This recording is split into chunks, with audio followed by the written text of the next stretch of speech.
else. Come on up here. Seeing it's 6 p.m., I'd like to call the March 1st, 2023 regular meeting to the Kenai City Council to order. I would like to welcome everybody here this evening and ask that if you are able, please rise and join me in the Pledge of Allegiance.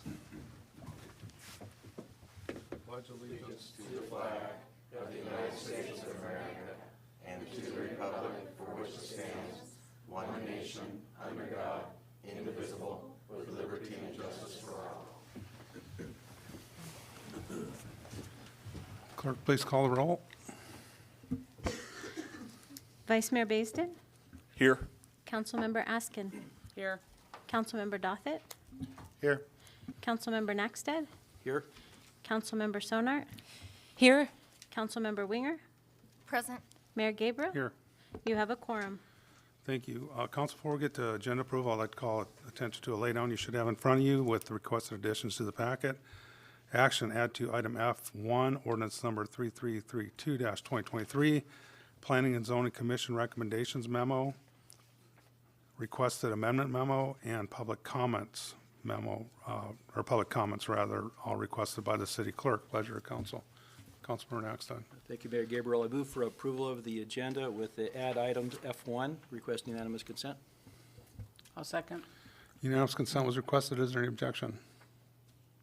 Seeing none, the agenda is approved. Next up, we have the consent agenda. Councilmember Nackstead. Thank you, Mayor Gabriel. I move for approval of the consent agenda and request unanimous consent.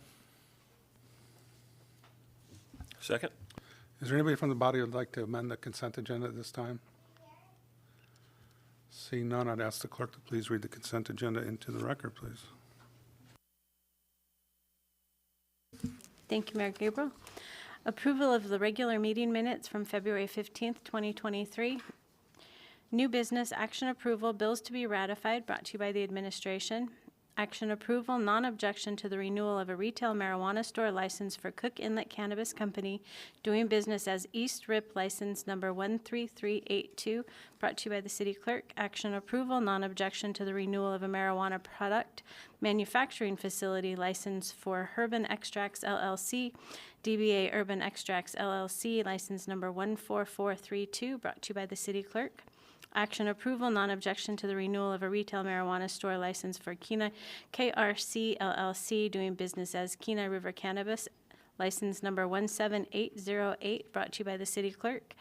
Action approval, non-objection to the renewal of a retail marijuana store license and a standard marijuana cultivation license for Majestic Gardens LLC, doing business as Majestic Gardens LLC, license number 15393 and 15395, brought to you by the city clerk. Action approval, non-objection to the renewal of a beverage dispensary liquor license for D&E Investments, Inc., doing business as The Bow, license number 1312, brought to you by the city clerk. Action approval, non-objection to the transfer of ownership of a beverage dispensary liquor license and restaurant designation permit for Solitaire LLC, doing business as Pizza Parada So's, license number 3032, and ordinance number 338/2023, amending Kenai Municipal Code, Chapter 1.15, Rules of Order to allow approval of the agenda and consent agenda in one motion, remove sections that may conflict with the State of Alaska Open Meetings Act, and remove any rules that are standard rules as established in Robert's Rules of Order. Public hearing scheduled for March 15th, 2023, and that is your consent agenda. Thank you, Madam Clerk. Is there anybody from the general public that would like to speak to any item that is on the consent agenda, which was just read into the record? Seeing none, we'll bring it back to council. Unanimous consent was requested. Is there any objection? Seeing none, the consent agenda is approved. That brings us to item B, scheduled public comment. And this evening, we have Rasmussen Foundation / State of Alaska Broadband Access and Digital Equity Across Alaska. This will be presented by Associate Emily Pape, MMP of Callender and Associates. Ms. Pape. Thank you very much. Thank you for taking the time. So I'm here, my name is Emily Pape, and I am here on behalf of the State of Alaska and the Rasmussen Foundation to talk about the project we've been working on involving broadband access and digital equity. And so the State Broadband Office was created to manage all of these programs relating to broadband that came out of the infrastructure law that was passed in 2021. And one of those programs was the Digital Equity Planning Grant. And the state has then tasked the Rasmussen Foundation with the administration of this grant. And so this Rasmussen Broadband Initiative really aims to ensure access to high-speed, reliable broadband in a way that is affordable, equitable, transparent, and that makes sure to engage communities and ensure that all of these goals and benefits are realized for Alaskans across the state, no matter where they live. So this idea of digital equity is, as defined by the National Telecommunications and Information Administration, the condition in which individuals and communities have the information technology capacity that is needed for full participation in society, economy, education, cultural aspects of the United States. So just ensuring that internet access is not dependent on where you live, how much money you make, what your education level is, anything like that. So this Digital Equity Act that was a part of the infrastructure law that I mentioned that was passed in 2021 aims to provide digital skills training, improve online accessibility, and empower rural communities. So this is kind of the overall thing that we're working with. And once we are done with our planning stage, this will lead to implementation. So we're working right now to really identify the barriers that communities face to ensure that as we are expanding broadband access, it's targeted to folks who really need this access the most.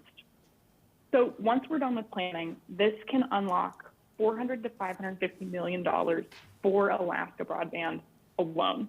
And so that's what we're really aiming at here, is ensuring we get these plans right so that we can access this funding to really put it into practice.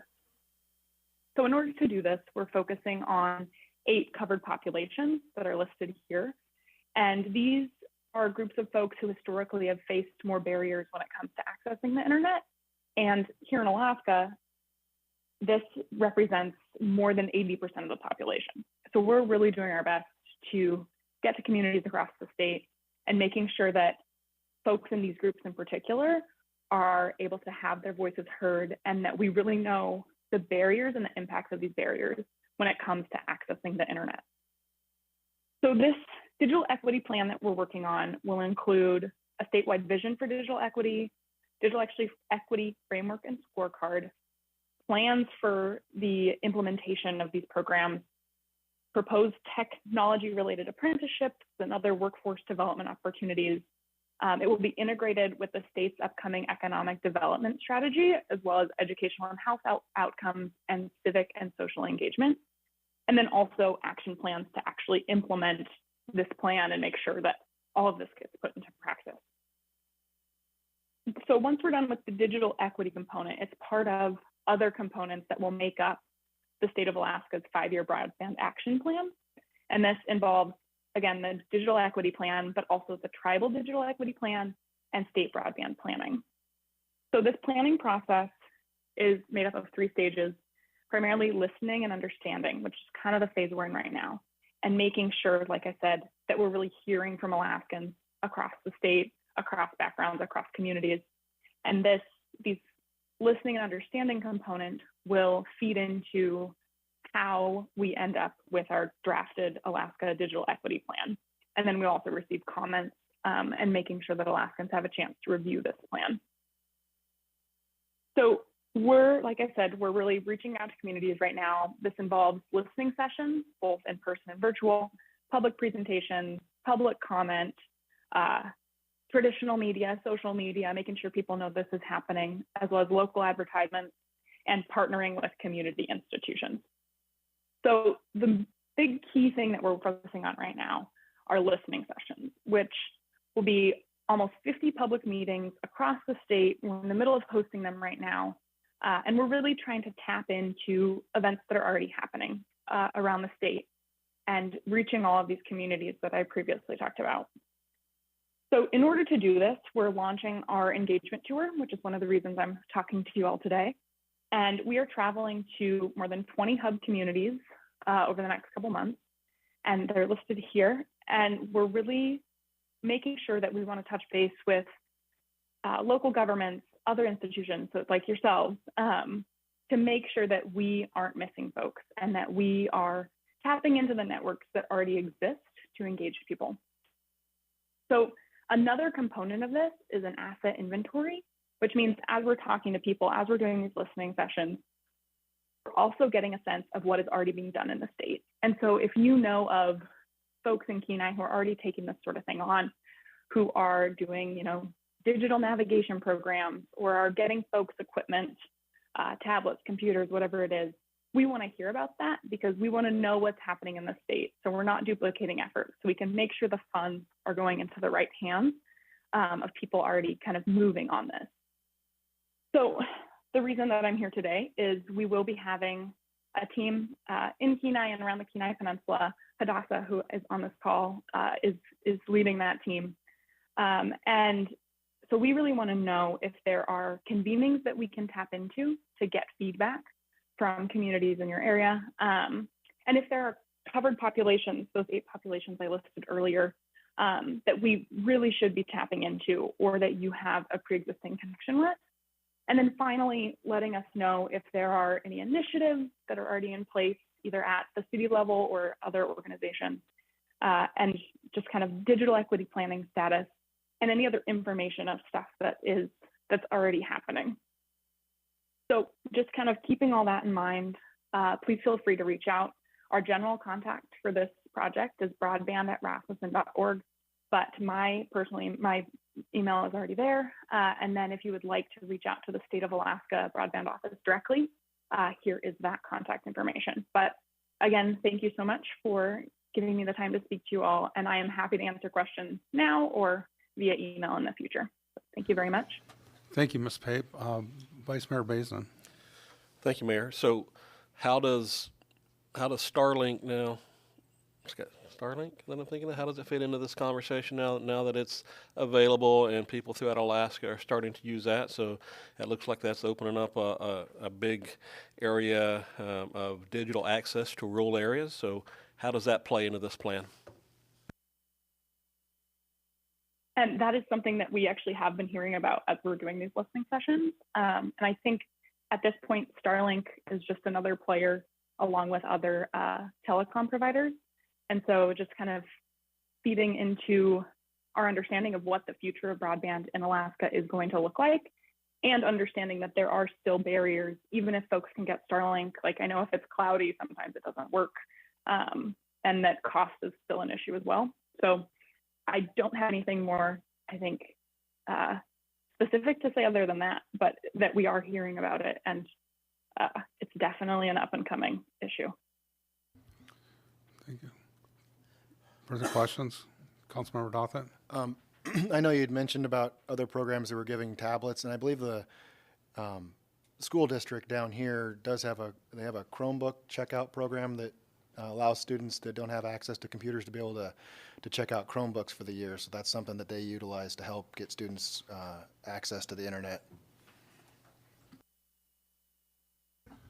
Thank you. That's really good to know. Yeah, that's exactly the type of programs we're looking to kind of wrap our heads around and make sure we know about. Councilmember Winger? Thank you, Mayor Gabriel. Thank you for your presentation. And I just want to piggyback off of what Councilmember Dothett said with the school district here. They actually sent out a couple of surveys over the last couple of years asking parents about their internet access, if they have devices, and they've surveyed us a few times over the last couple years. So I would say that they've already done a lot of good legwork for data for you of what the need would be, and I would encourage you to get with the school district for that. Thank you. That's fantastic information. I've made a note to do that. Thank you. Further questions, comments? Ms. Pape, I do have one. Have you reached out to Kenai Peninsula Economic Development District, Tim Dillon and his group? I will let Hadassah answer this one since she's spearheading this effort. Hi, guys. Hadassah and I am also working, as Emily mentioned, with the Alaska Community Foundation, but also with the Rasmussen Foundation and that Alaska Community Foundation under the Kenai Peninsula Foundation. So that's my connection with the Kenai Peninsula. And I also grew up there. But yes, we have chatted with Tim Dillon, and Emily and I actually were both on one of their meetings a few months ago and figured out kind of where their connection, what their pieces and everything. So we've definitely stayed well connected. I think the plan is to maybe get on one more of their meetings. But they've done some really good work, and we're just trying to, again, like Emily said, like kind of get a pulse on what everyone else is doing and making sure we're not replicating. So we have been in connection with them and just kind of got a download from what they've been doing so far. Yeah, very good. They're an excellent resource, and this seems like right in their wheelhouse for what they do. So any further questions or Very comments? much so, and they're very technical savvy as well. So. Yes, yes. Any further questions or comments? Well, thank you very much. Will you guys be doing a PSA or anything with the local radios as to when and where your meetings will be at?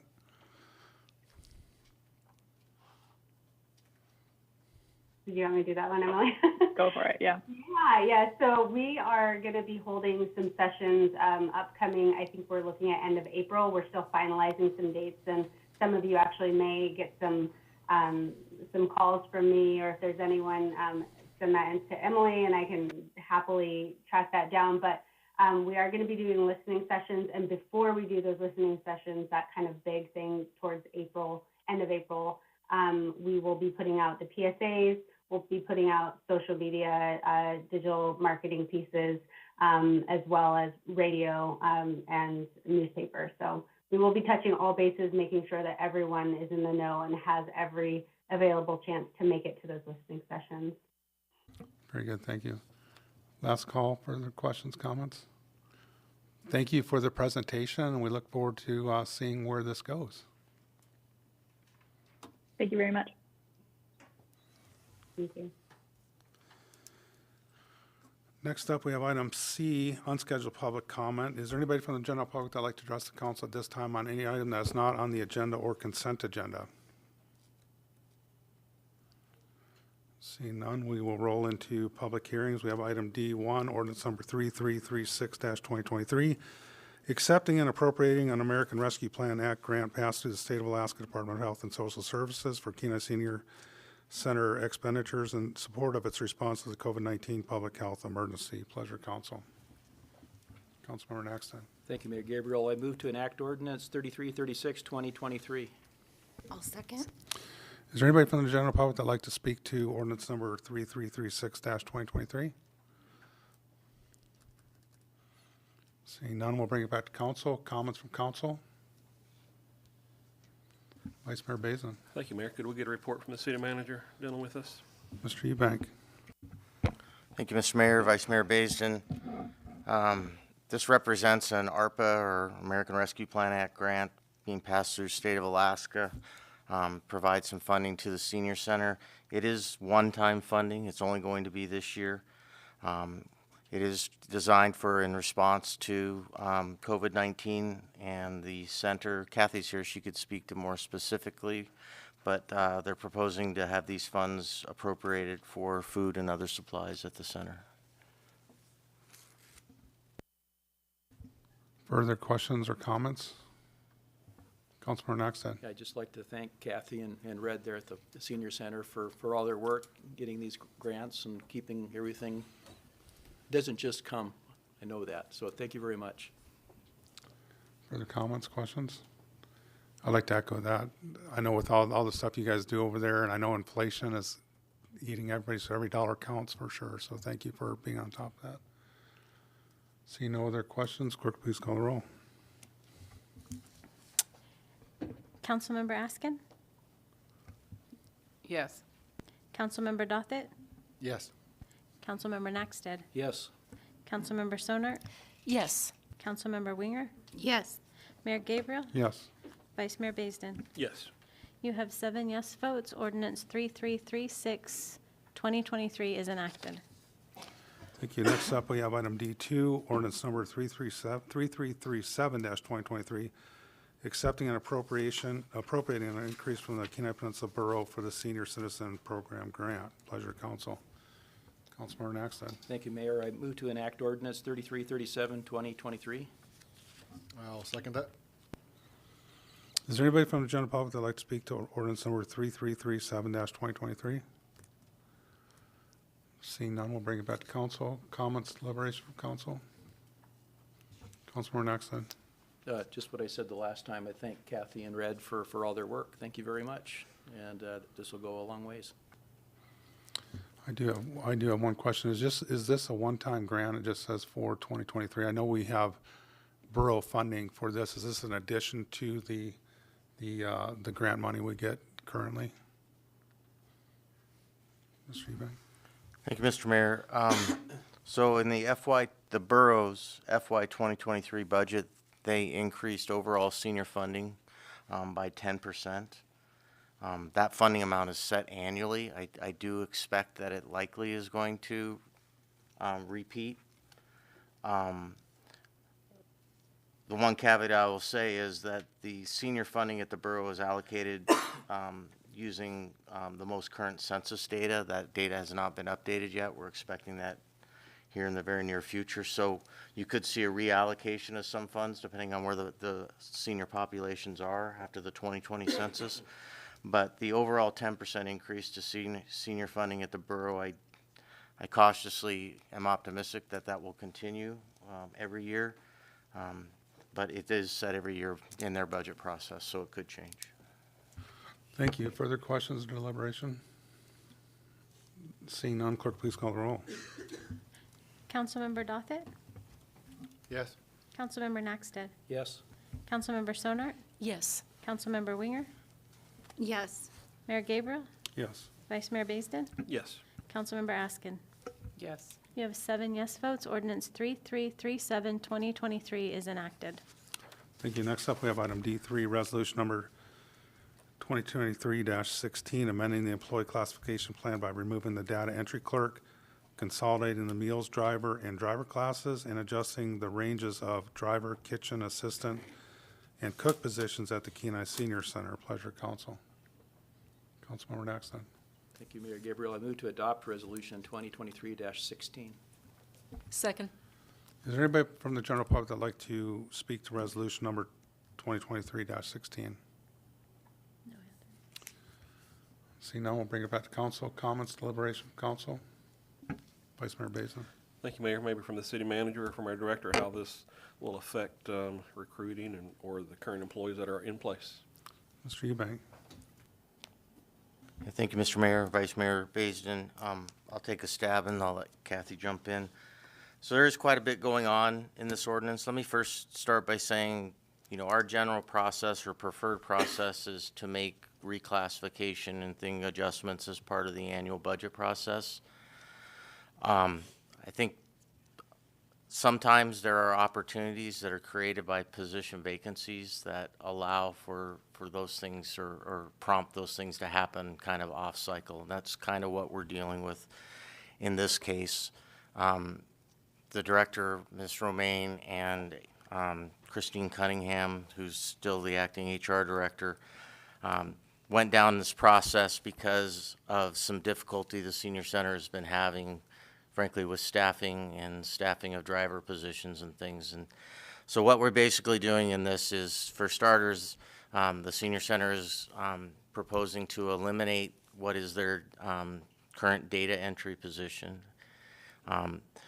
The funding from that data entry position will be transferred to an additional driver position. So it's really a reallocation of resources to driving.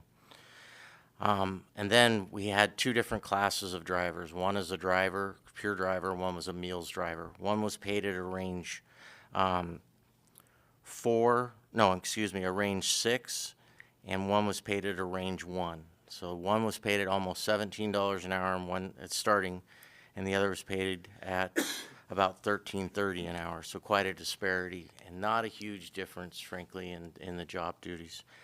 This resolution will authorize reclassifying all the driver positions as drivers and move the pay range to a range 4. It will affect one driver that currently is a meals driver at a range 6, and the proposal is that position will be frozen at its current range until it is vacated at some point in the future. So that employee will remain in a range 6, receive their normal step increases, and that won't be affected.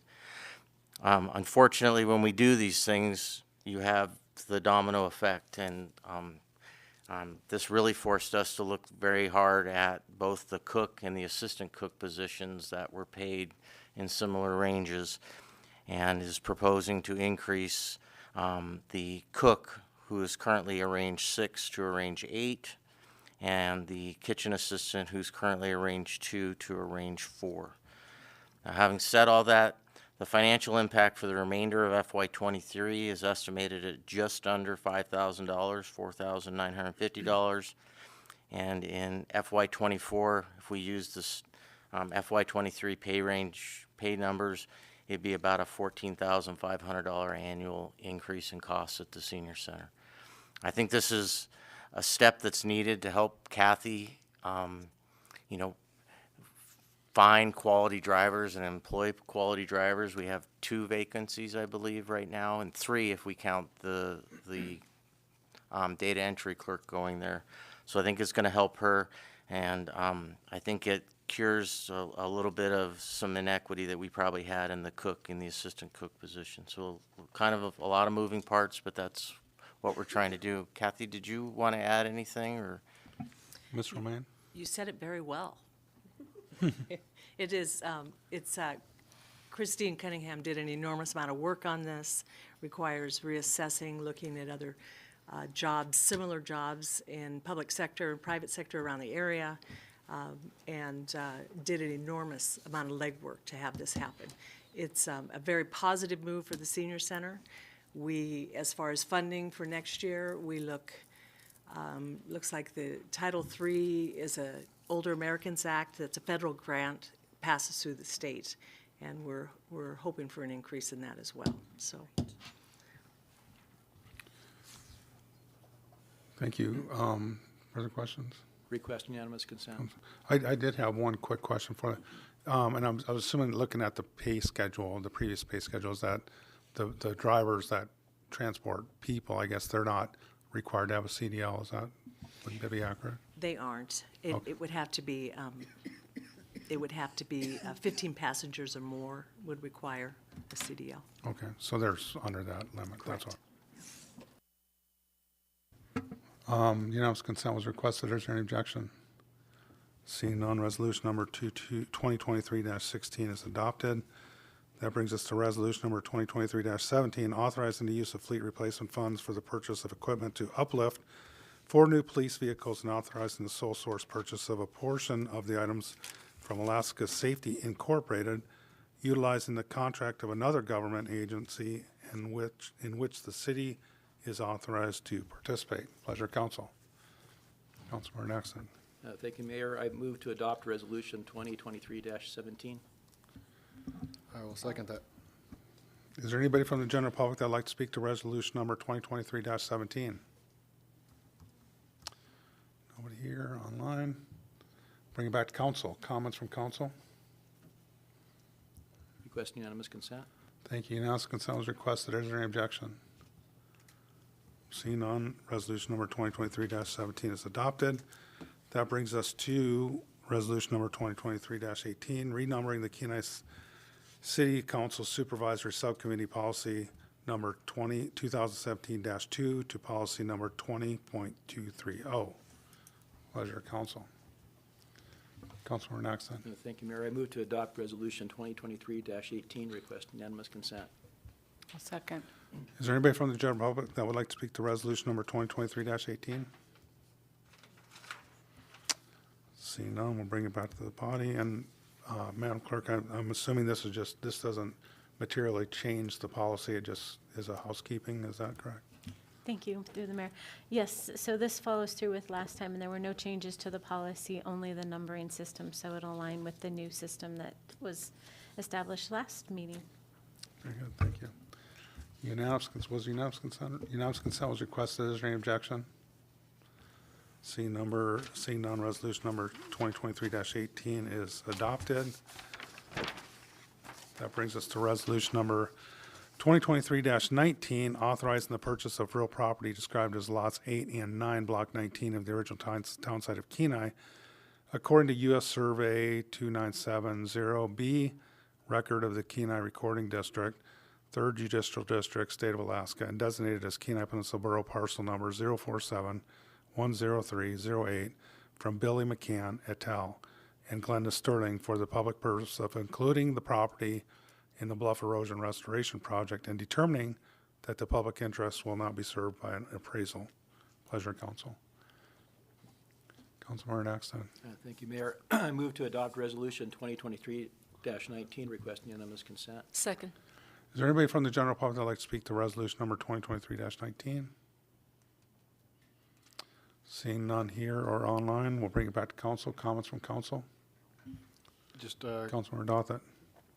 a question, was that, I see it went from the value increase to the borough, that was just through their normal calculations, they didn't have any other reasons other than just their update on their evaluations with their software? Is that where that price increase came from? Mr. Eubank. Yeah, thank you, Mr. Mayor, Councilmember Dothett. Actually, I would defer to City Attorney Bloom. He's been kind of working on acquisition of this property. I think he spoke with the borough. Mr. Bloom. Thank you, Mayor Gabriel. Councilmember Dothett. Yeah, so I spoke with the borough's attorney's office, who spoke with their assessor for me. And the borough assessor's position is that other wetland parcels have been selling, so they have new sales data for wetland parcels, so they're considering this to be a wetland parcel and just applied it across the board to all wetland parcels in the borough. Thank you. I wish I owned some wetlands. Well, I'm glad you, I was wondering the same question because this looks like it's intertidal, so I don't even know if you can get permitted to build anything on this parcel, so I was curious about that too. Further questions or comments? Councilmember Axton. Well, I think that's absurd, but that's not the question. I do have a question. If we're successful with this parcel, purchasing of this parcel, how many more parcels do we have to acquire? I've lost track. We're kind of down to the last one, too. Mr. Eubank. Thank you, Mr. Mayor. Councilmember Nackstead, this was going to be part of my city manager report, but I can tell you, so as far as land acquisition and easement acquisition for the Bluff Erosion Project, we currently have 3 parcels remaining. This being one of them. We have, the Corps has recently approved our easement language on one of the remaining parcels. That easement is with the owners right now to sign. I expect a copy of that back this week. That'll bring us down to 2. We have some traveling notaries out of state getting signatures for the purchase of a piece of for one other piece of property. We've received 2 of those documents. We're waiting on 1 more. We have a tracking number, so we should have that any day. We'll record that. We'll have possession. And this is the last parcel. And Mr. Bloom is really taking, well, he is taking the active role or working on the acquisition of this with the owners and the heirs of the owners to try to make this happen. So this is the last parcel, and it should tie up all the properties needed for the Bluff Erosion Project. Further discussion? Seeing none, unanimous consent was requested. Is there any objection? Seeing none, resolution number 2023-19 is adopted. That brings us to resolution number 2023-20, authorizing a budget transfer in the Visitor Center Improvement Capital Project Fund and authorizing contract award and corresponding purchase order for the Visitor Center Roof Replacement Project. Pleasure, Council. Councilmember Naxton. Thank you, Mayor. I move to adopt Resolution 2023-20, requesting unanimous consent. I will second that. Is there anybody from the general public that would like to speak to resolution number 2023-20? Seeing none online or in chambers, we'll bring it back to council. Comments, deliberation from council? Just real Mr. quick, Dothett. was this bid similar to what it was last year, or did it go down at all? Mr. Eubank. Thank you, Mr. Mayor. Councilmember Dothett, I think it's in pretty much the same range it was last year, changed a little bit. We did have one bid that the bidder elected to withdraw their bid. I think they missed something in their bid, so that one was about $80,000 less. But but this is in the same price range as it was last year. Thank you. It is much needed. I do have a question. Is your intention to award the additive alternates? Mr. Eubank? Thank you, Mr. Mayor. Yes, there are 3 additive alternates. This bid award would award alternate 1 and alternate 2. Alternate 3 was to install gutters on the facility as well, and that one we're not at this time recommending to award. And I think at the end of the day, it's really related back down to funding. We're utilizing $42,000 in funding from an HVAC project that we had over there, but we are awarding alternates 1 and 2 and not 3. Thank you. Any further discussion? I believe unanimous consent was requested. Is there any objection? Seeing none, resolution number 2023-20 is adopted. That brings us to item D8, resolution number 2023-21, authorizing a contract award and corresponding purchase order for the Green Strip Playground Equipment Project. Pleasure of council. Councilmember Axton. Thank you, Mayor. I move to adopt Resolution 2023-21. Second? Request unanimous consent. Is there anybody from the general public that would like to speak to resolution number 2023-21? Seeing nobody online or in chambers, we'll bring it back to council. Comments from council? Seeing none, Vice Mayor Basin. Thank you, Mayor. Maybe just for the public, maybe the description from the city manager on what this is about. Mr. Eubank. Thank you, Mr. Mayor, Vice Mayor Baisden. So this project started with a memorandum of agreement with State of Alaska Department of Health and Social Services, a Healthy, Equitable, and Community Funding Grant, basically, or MOA. Provided funding for us. We're replacing playground equipment on the city's park strip there. It was installed in 1995, so that equipment would be 28 years old this summer. It's going to be replaced with very similar style equipment in this, in that it's the bid spec for this was that it was age appropriate for ages 5 to 12 years old. It needed to have 1 slide and 1 climbing component. What is being proposed here, the winning proposer is providing that. The other nice thing about this equipment is it meets the most current safety standards for playground equipment, and it is ADA accessible compliant with all the new requirements. So this project will be completed by May 31st of this year, so it'll be right out of the gate this spring. And I know Brad's really excited that we've got a bid that complies with our funding amount and should meet our timeline. So, Thank you. Further questions? Further questions? Councilmember Dothett. Is this, I'm assuming will be installed by the contractor? Is that part of the bid, or is the city staff having to do it? Mr. Eubank. yeah, thank you, Mr. Mayor, Councilmember Dothett. It does require installation by a licensed playground equipment installer. So this price includes the equipment and full installation, and the fall protection that goes underneath it as well. Further comments, questions, deliberation? Seeing none, I believe unanimous consent was requested. Is there any objection? Seeing none, resolution number 2023-21 is adopted. That brings us to item F, unfinished business. Ordinance number 3. Wait, Mayor, Oh, could we take a quick break before we get to this one? sure. Take a 5-minute at ease.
note here that, that's better. This was introduced by council, referred to reconsideration to the January 25th, 23 Planning and Zoning Commission meeting. First public hearing by council scheduled for February 1st, 2023. On February 1st, 2023, referred to the Planning and Zoning Commission for a work session. Second city council public hearing scheduled for March 1st, 2023. Is there a motion to enact? Motion to enact is on the floor. So there's several things. I know there's going to be quite a bit of discussion and some possible amendments. If pleasure of the body, I'd like to see if we can at least move the first two. Should be consensual. Oh, I'm sorry. Reopen for public comment.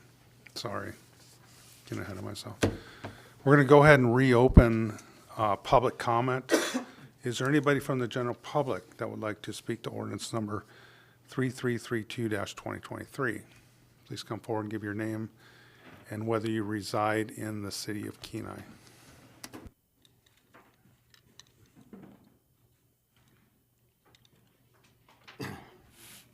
Dan Canetta. Yes, I do reside in the city of Kenai. I feel that any ordinance that allows for the raising of chickens in the RS zone, like the Woodland subdivision, is a violation of public trust, and here's why. When I bought my house in 1988, I trusted the covenants to protect the values and integrity of the Woodland subdivision, and I trusted our city to honor those covenants.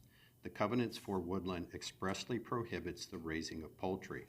We understand that the city does not enforce covenants, but we're not asking the city to enforce covenants, but instead we're asking the city to not pass an ordinance that they know is in direct conflict with our property rights.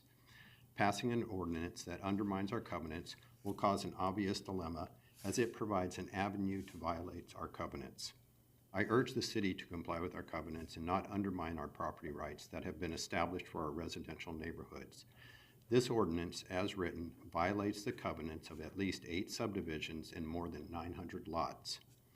A copy of those covenants can be found on page 114 of your packet. However, there is a better path forward. Fortunately, at the February 22nd Planning and Zoning Commission meeting, several amendments were made to the ordinance. The most significant amendment was Planning and Zoning Recommendation Number 5, which is in your lay-down packet, which would prohibit the keeping of chickens in the RS zone, suburban residential. This one amendment alone would resolve many problems associated with this ordinance and the angst it has caused for many homeowners. This amendment would uphold the covenants of the RS zone neighborhoods while protecting the character and integrity of the Woodland subdivision.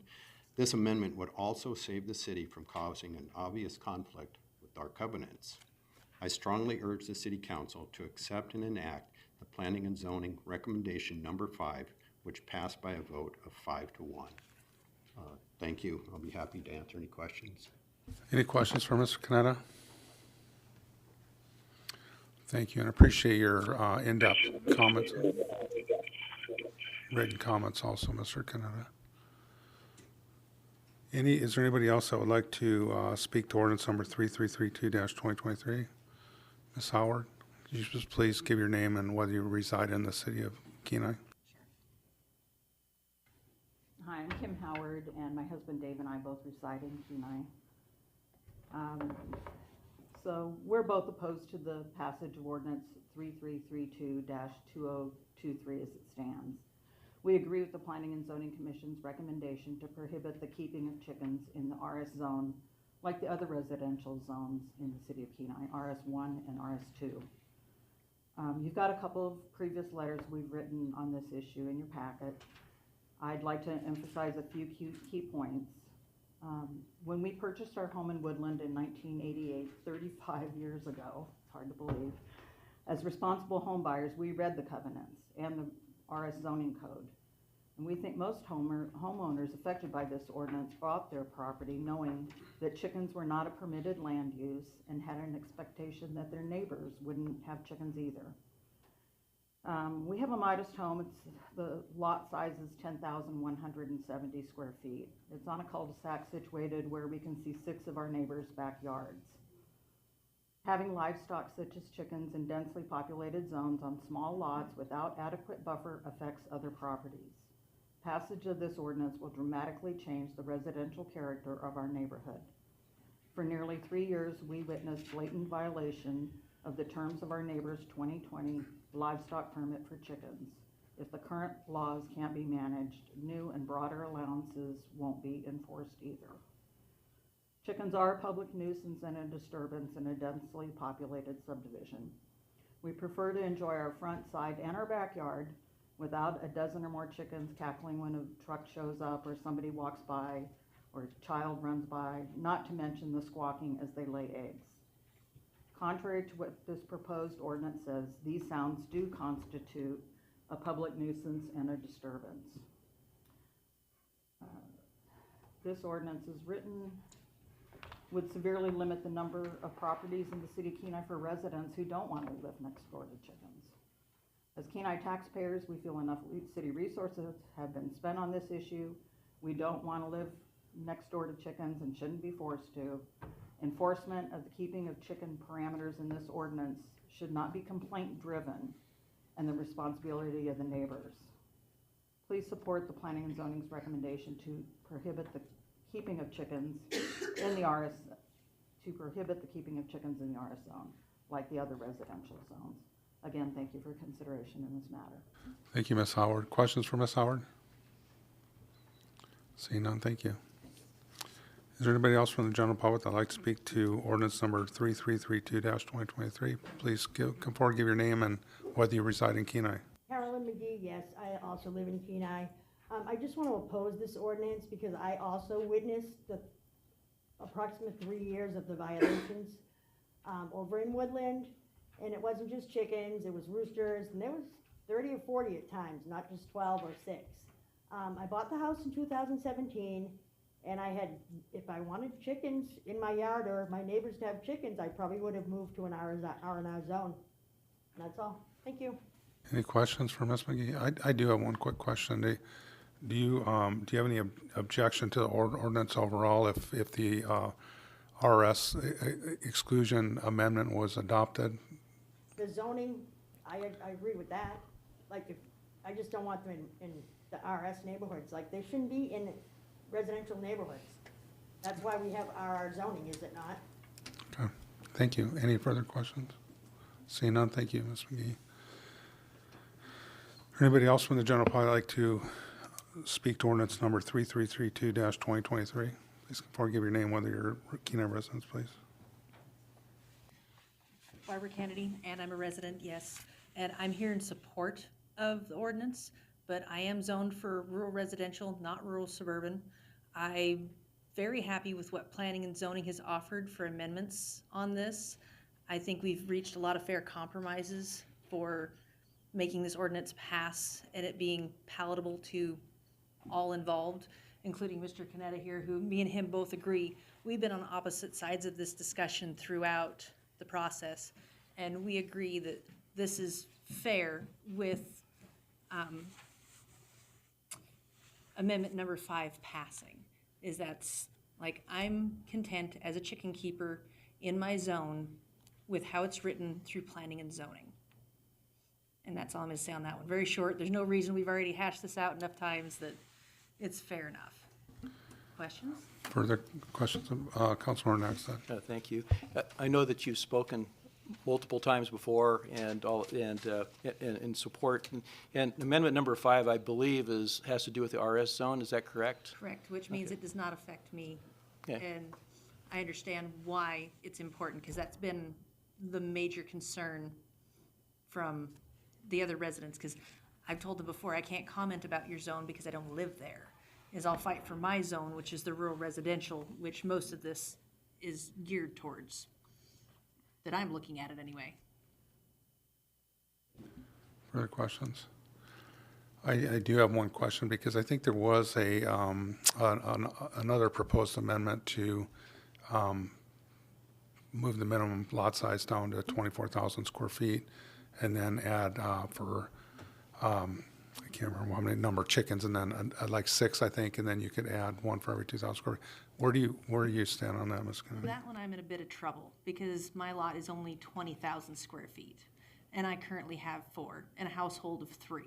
And I was hoping to be able to add 2 chickens on my half-acre lot to accommodate my 3 egg consumers in the house.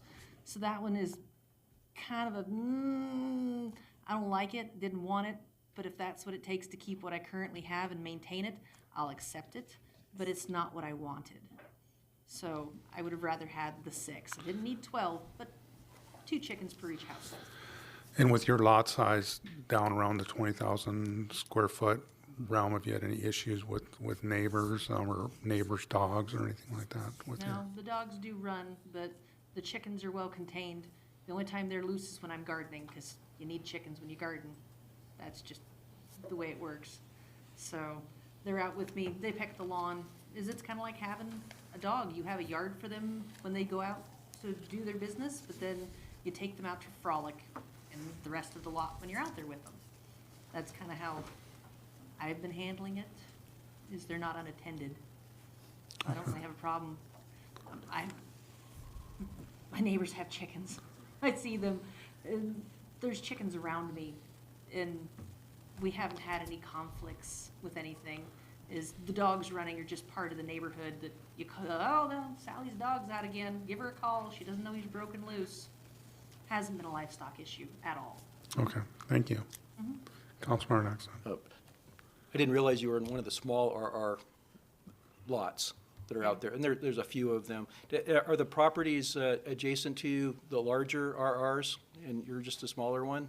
Is that? I don't know, I'm almost a half acre, like I think just about every lot on that row is a half acre stacked back. Like the main center there's 2 lots stacked back to back that they're long lots. And most of the time the houses are staggered, somebody will build on the back side and then somebody builds on the front side. So you're not close to any of your neighbors. Like my very closest neighbor is on the absolute far opposite side of his lot from me, and our chickens are between us.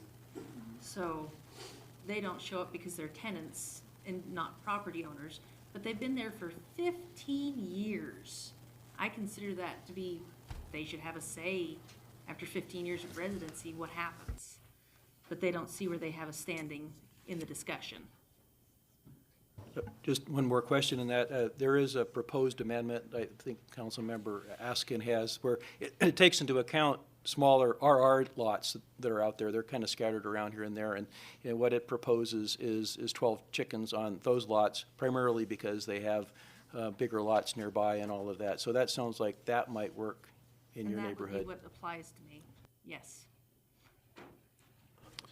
Further questions of Ms. Kennedy? Seeing none, thank you. Thank you. Thank you. Is there anybody else from the general public that's like to speak to ordinance number 3332-2023? Mr. Malloy, just please come forward, just stay whether you live within you reside within the city of Kenai. Yes, good evening, Mayor Gabriel, council members. I live in Woodland subdivision in Kenai. I do not oppose this ordinance for the RR zone, Ms. Kennedy.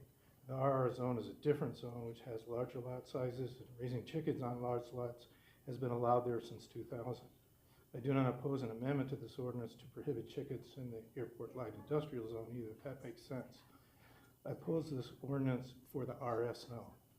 My spouse and I purchased our home on Ash Avenue, Woodland, Subdivision Part 1 in 1985. Before buying our home, I had lived in Palmer and commuted to work in Anchorage in 1979. Then I moved to the Kenai Peninsula in 1980 and had lived in Ikiski and then Sterling before moving to the city of Kenai.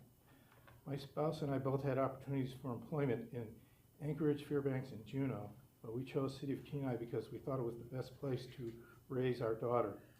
We specifically chose to purchase a home in Woodland subdivision because there were covenants restricting use to residential with no poultry, and there were the protections of the RS zone.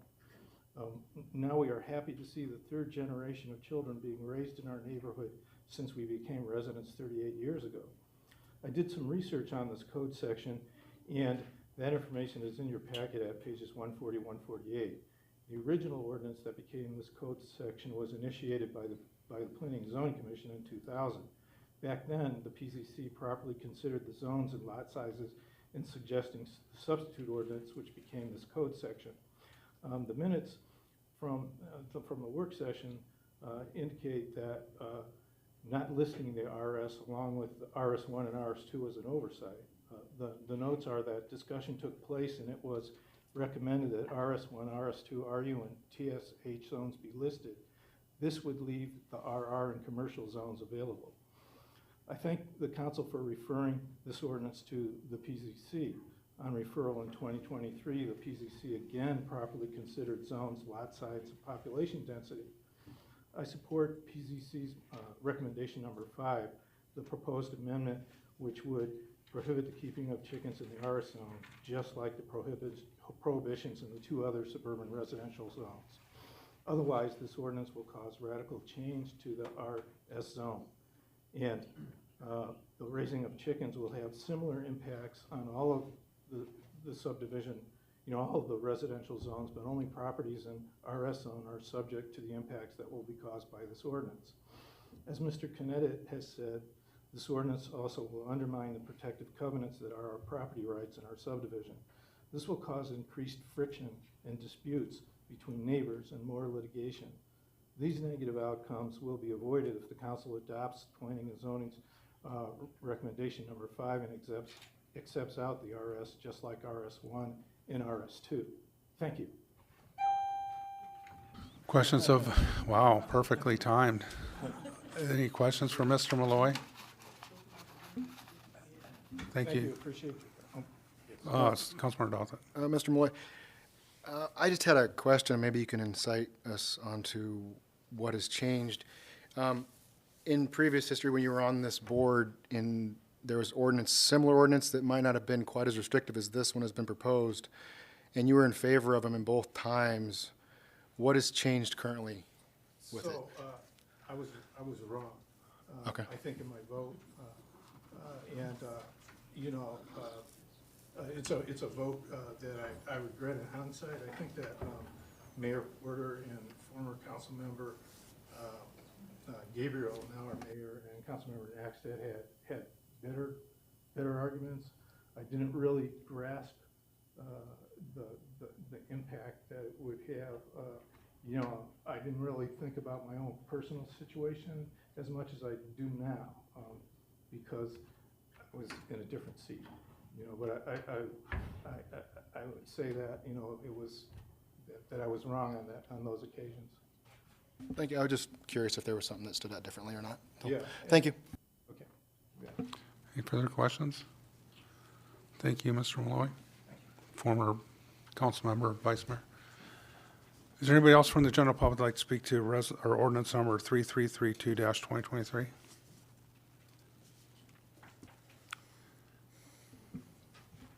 Ms. Freyes. Hi, I'm Carol Freese, and I do live in Kenai. I'm opposed to ordinance number 3332, 2023. In 1990, I moved into the Woodland subdivision from Nikiski due to a change in jobs. I didn't even think to consider raising chickens on my property or other livestock at that time. A cat and 2 dogs were plenty for my children to learn how to care for and be responsible for animals. I've reviewed the packet provided, lots of information contained in it. Most of the comments in favor of the ordinance refer to cost of eggs, offsetting food supply issues of late, provide food for low-income families. Chickens are a wonderful hobby, provide lessons for children relating to providing lessons in care of and responsibilities of raising animals. I included a letter on January 19th and expressed concerns, and those questions remain. If allowing raising chickens in our subdivision as well as other subdivisions affected by the ordinance, who or how will the additional activity be monitored? How the coops are built? What materials are or will be used? Where on the properties have the coops been placed with proper setbacks?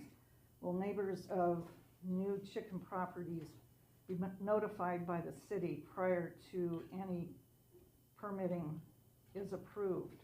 Will additional animal control officers and zoning department employees be needed to handle any added monitoring? How will that affect the city budget?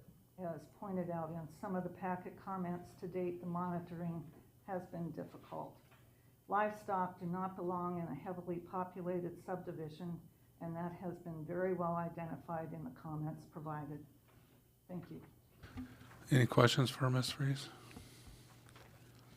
I do have one. Do you have any objection to a exclusion of the RS zone and keeping the remainder of the ordinance? No. Okay, very good. Thank you. Is there anybody else from the general public that'd like to speak to ordinance number 3332-2023? Do we have anybody online? For those attending online, if you'd like to speak, you can press *9 to raise your hand. And we have Miss Holly Woodard, and it's *6 to unmute. I'm sorry, Holly Ward. Miss Ward? Hi. So I live in the Woodland subdivision, and it wasn't until like last week that I actually heard the chickens, and I didn't realize like how close they were to my house. They're about 2-3 houses down. That is the first time I even heard the chickens. I know a lot of people are upset about the noise, but I feel like there's enough noise coming from living near an airport. There's enough noise from, dogs barking. So I think that this is a special opportunity for the younger generation. Not only is it going to teach them responsibility, but also allow them to learn how to be self-sustainable. And the people who are getting eggs, they're going to share it with other people. They're also applying of service to other people. Now, Anchorage and Fairbanks, there's parts there that have that are allowed to have chickens, and we're on the Kenai Peninsula. I think we should have been the first ones to have had that opportunity. We have children that are in like 4-H and these other activities, and allowing this proposal to allow chickens is going to open up for more children to be able to join the 4-H, become more active citizens. I think this is a great idea. It's a great opportunity. And it's unfortunate that we don't even have an ordinance where these bigger cities, where they're more congested, they do. I know that since we've lived in this house for 7 years now, and this is a great neighborhood. We help each other out. I help run the Facebook group for the Woodland area, and we're always, out to to help each other out if someone needs something. We are a great group. There has been issues with dogs and cats, but I think that's not something new in most areas.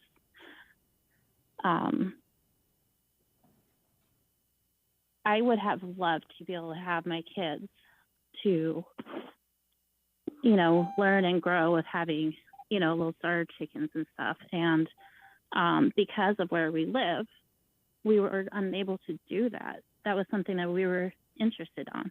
We did do some beekeeping, not on our property, but further in North Kenai. And, that was difficult for us to be able to go and do that to take care of that away from our property. I am disabled, so I needed to have a place that was near, great schools, a great community, and great neighborhood. But we also fall short of providing this for the kids. It's not just for these adults. It's the Woodland area has lots of children. And so I feel like we are letting them down. We are to teach our children to learn, to grow, to be great citizens, and to be able to self-sustain in case of emergency. I think this is a great idea. I think that there should be some type of ordinance. I have like a smaller lot. I don't have like a 40,000, small lot, but I think that there should be some type of regulation, maybe like a fee, so we're able to keep track of like who's got chickens. And then if people were to move into the area, the real estate agents, they would say, hey, your neighbor over here has, has chickens. Is that going to be a problem?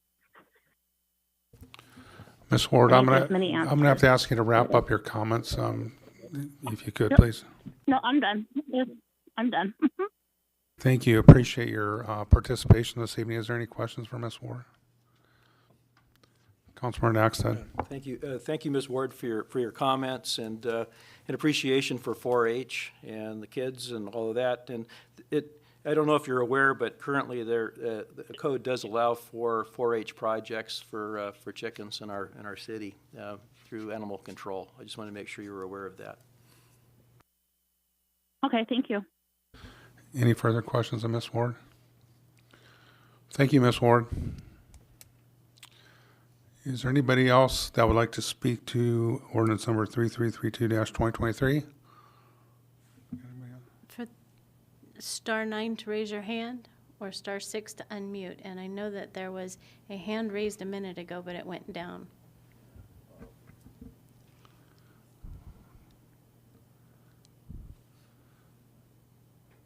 I see a Bob. Could you identify yourself and just identify whether you reside within the city of Kenai?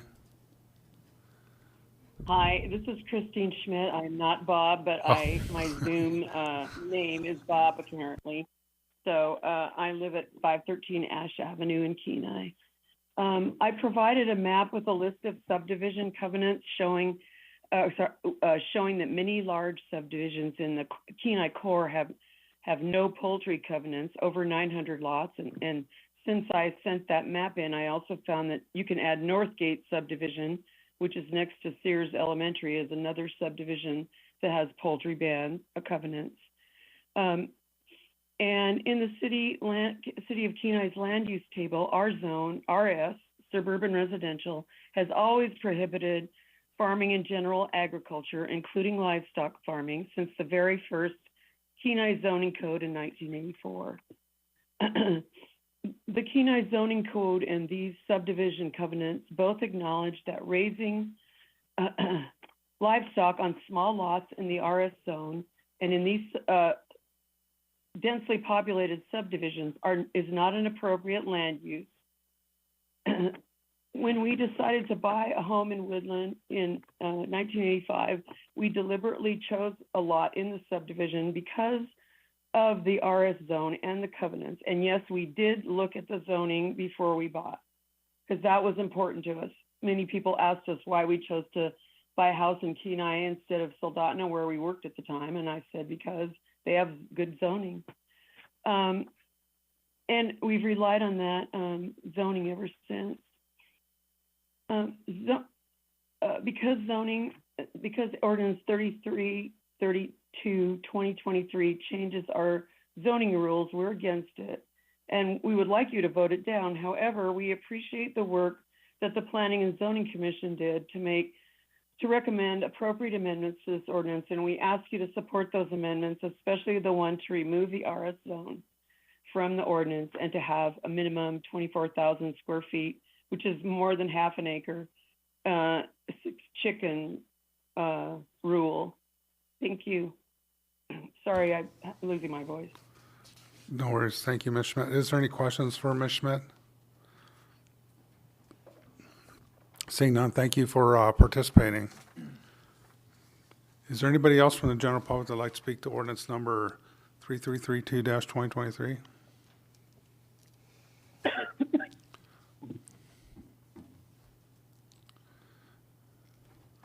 Seeing none, we will bring it back to council.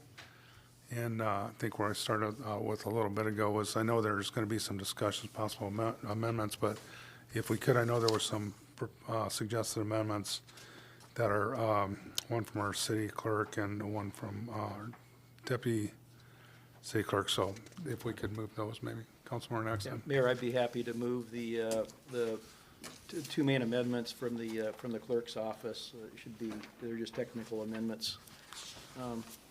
The first one it's in our laydown. On page 10. Add two final whereases which read, whereas at its meeting on January 25th, 2023, the Planning and Zoning Commission recommended enactment of this ordinance with the following conditions. The first bullet is that a planning and zoning and/or city council work session be scheduled prior to enactment. And the second bullet include provisions that containment of chickens be restricted to the back of the house in the rear yard. And the final whereas, at its meeting on February 22nd, 2023, the Planning and Zoning Commission recommended enactment of this ordinance with further recommended conditions. Request unanimous consent. I'll second. Discussion on the amendment? Seeing none, unanimous consent was requested. Is there any objection?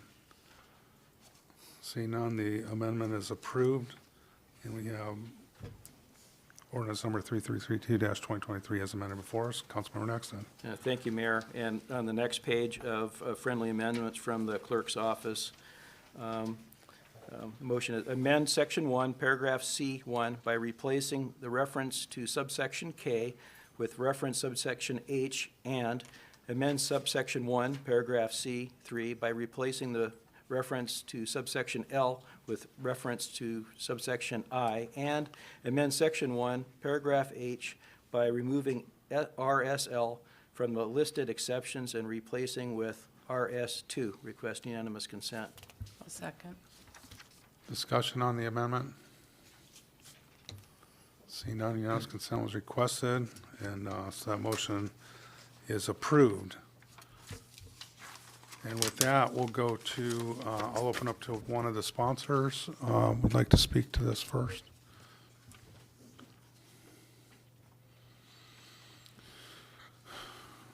Councilmember Dothett. Well, I think we've had ample testimony and comments and from the public, and it's, I think we've come up with some really good possibilities for amendments and tweaks to this. Hopefully we can work through this tonight, and I guess it's a question for how we want to work through going over the amendments, I guess is where I would be at, is do we just want to select them or put them into different groups and categories, or I think that's kind of what I'm trying to figure out is how we're going to address the different amendments and possibilities, since there are a lot. Yeah, and I would just at this time ask if there was anybody that wanted to speak to the ordinance generally.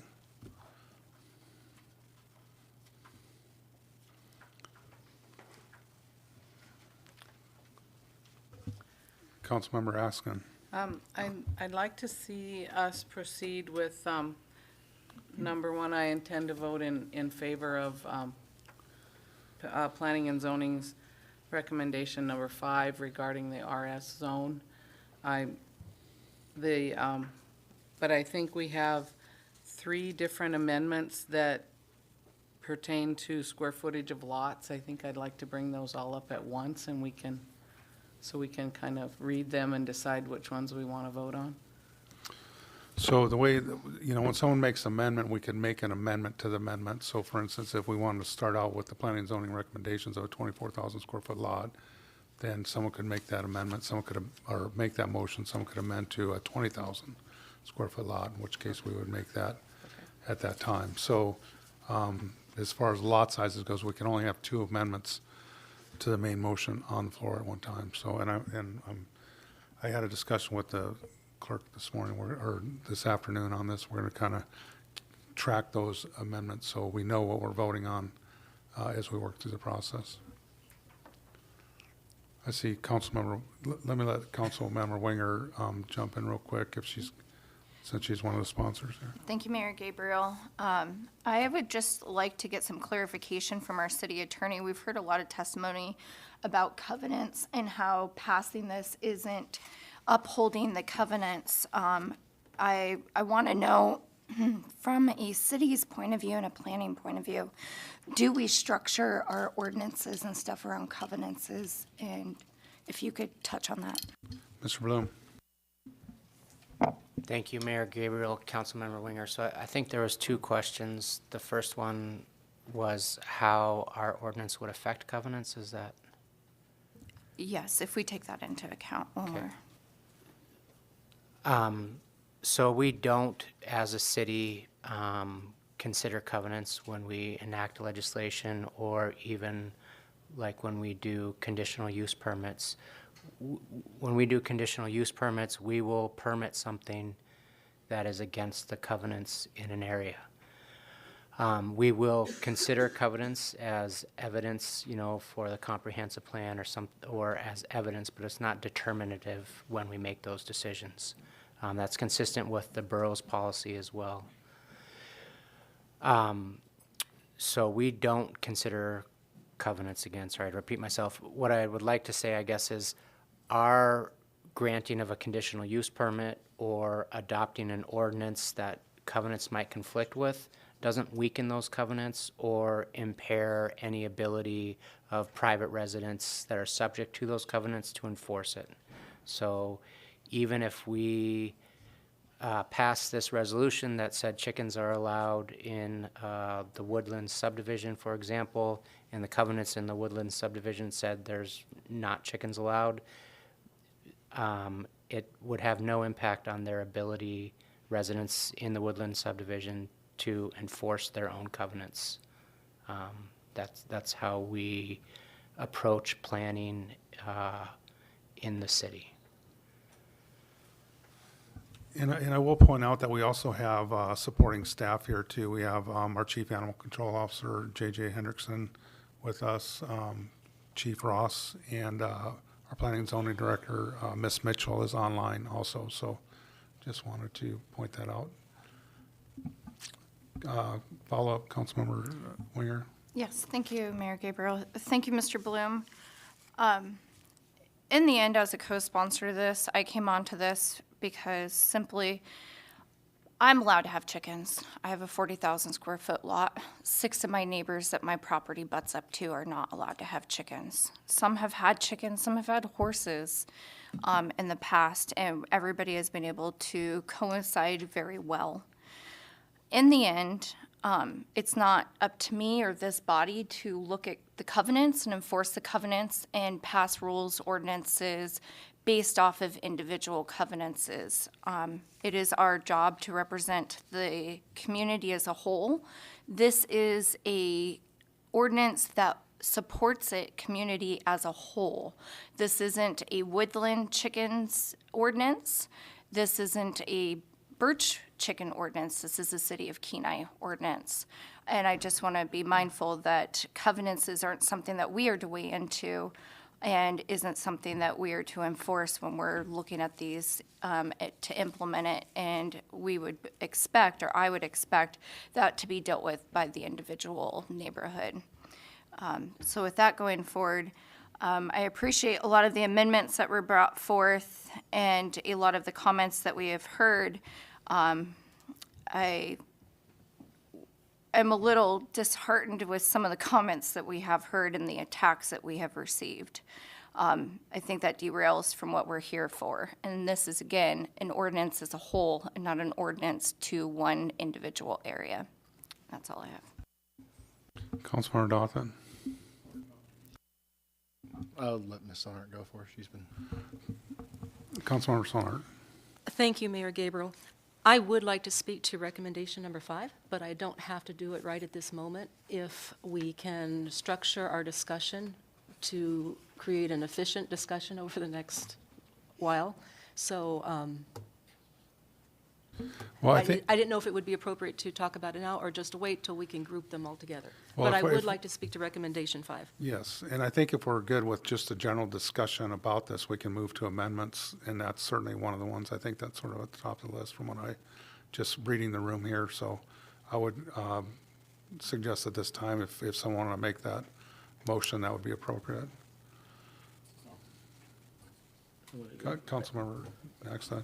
I didn't quite understand you say you're ready to do amendments already? Well, yeah, I don't But- see anybody that's really jumping in to follow up with the general conversation of the ordinance I as would. it's written. Okay, oh, I was sorry. letting the sponsors I'm sorry. tell us about Very good. being attacked and things, so. On that case, go ahead. Yeah, which is unfortunate.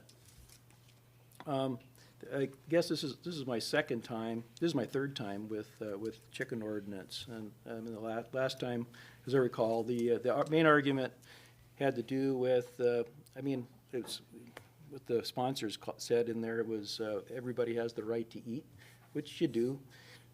Now it's a little bit more of a romantic argument for food security.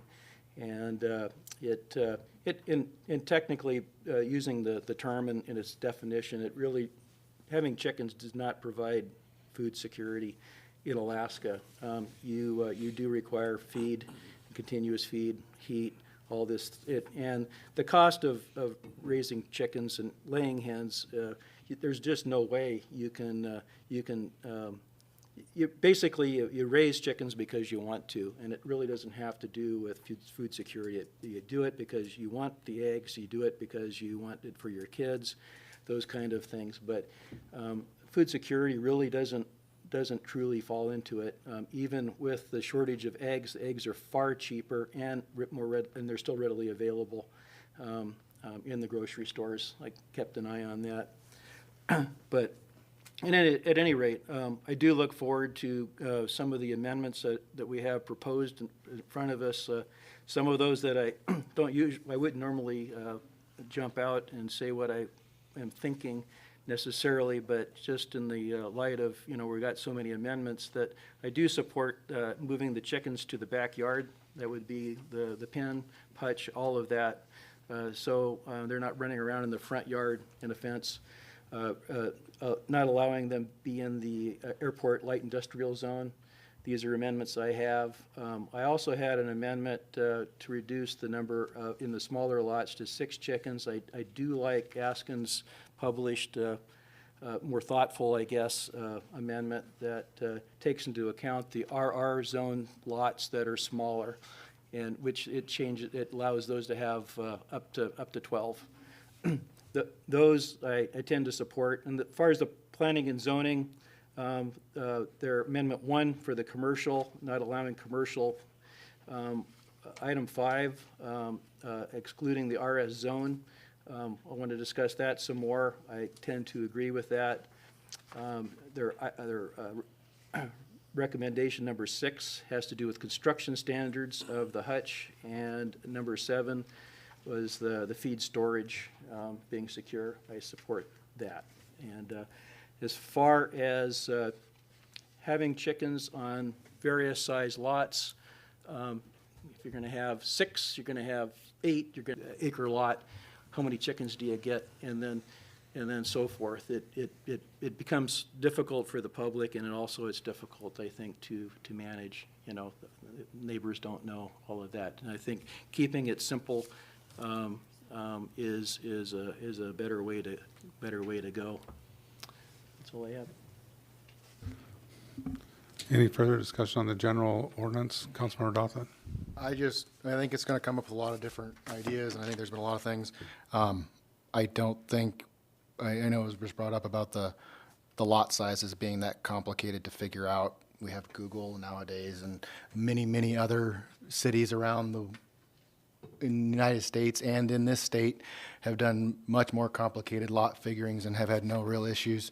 I believe our planning and zoning director contacted Anchorage about their ordinance, which is very specific, even to much, much smaller lots than what we've had presented in allowing chickens in a much more densely populated area, which is another thing that's come up.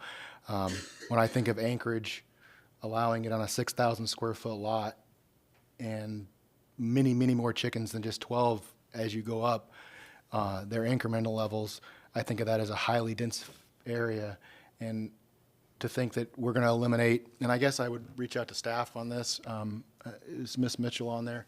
How many, the percentage, I would just be curious, if we strike all RS zones, not even counting for lesser chicken amount on RS loans or on smaller lots, how many, what's the percentage roughly of lots affected that would be eliminated from being able to have chickens in the city? If I wanted to say it was somewhere around in the 90-something%, we'd be striking from this. I guess I would reach out to, if I can reach out to staff for that. Ms. Mitchell through the city manager. Through the mayor, I think, can you hear me? Let me make sure you can hear me. Yes. Okay. Yeah, through the mayor, thank you, Councilmember Dossett, for the question. So in terms of number of lots under less than 40,000 in the RS zone is approximately 2,248. So that is actually the most substantial percentage of the lots, and I'm going to give you a quick percentage of 2,248. So that's approximately 83% of the residential zones that would be impacted. And I'm going to mute this individual real quick. So at the end of the day, the only residential lots that would potentially be allowed chickens is the RR1, RR, and RS, because other two are residential zones are in the prohibited zone. So with that being said, approximately 2,696 parcels would be allowed under this ordinance less than 40,000 square feet. So 83% would be prohibited in this case. So if you move forward and eliminate RS, you're potentially allowing 17% of lots less than 40 in the residential zone. Thank you, Thyra. Which comes up to be about 500 parcels. You're welcome. And just one more follow-up. Go ahead. On that. In a previous meeting, you had mentioned contacting the city of Anchorage about their ordinance. Did they express having any issues with chickens with their regulations in a densely populated area?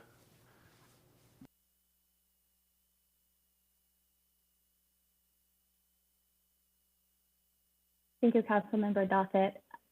So I did reach out to Anchorage. I spoke with their planner, and no, she did not express any major issues. They get their typical code enforcement, but even I spoke to the animal control office, and they do not license when it comes to raising of chickens within their city. I mean, if you look up Anchorage, I think 2018 they had an issue, but usually most things are resolved through their code enforcement. Thank you. Councilmember Sonart. Thank you, Mayor Gabriel. My question goes back to Ms. Mitchell. I want to make sure I understood you correctly. With the RS zoning, right now there's 17% of those lots that qualify due to lot size that could have chickens right now. Ms. Mitchell through the city manager.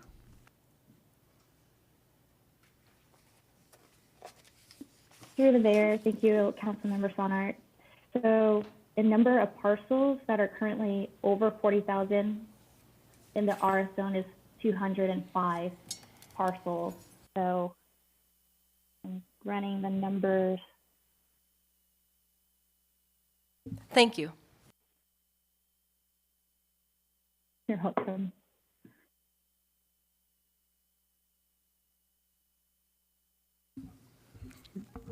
Councilmember Dothett. Oh.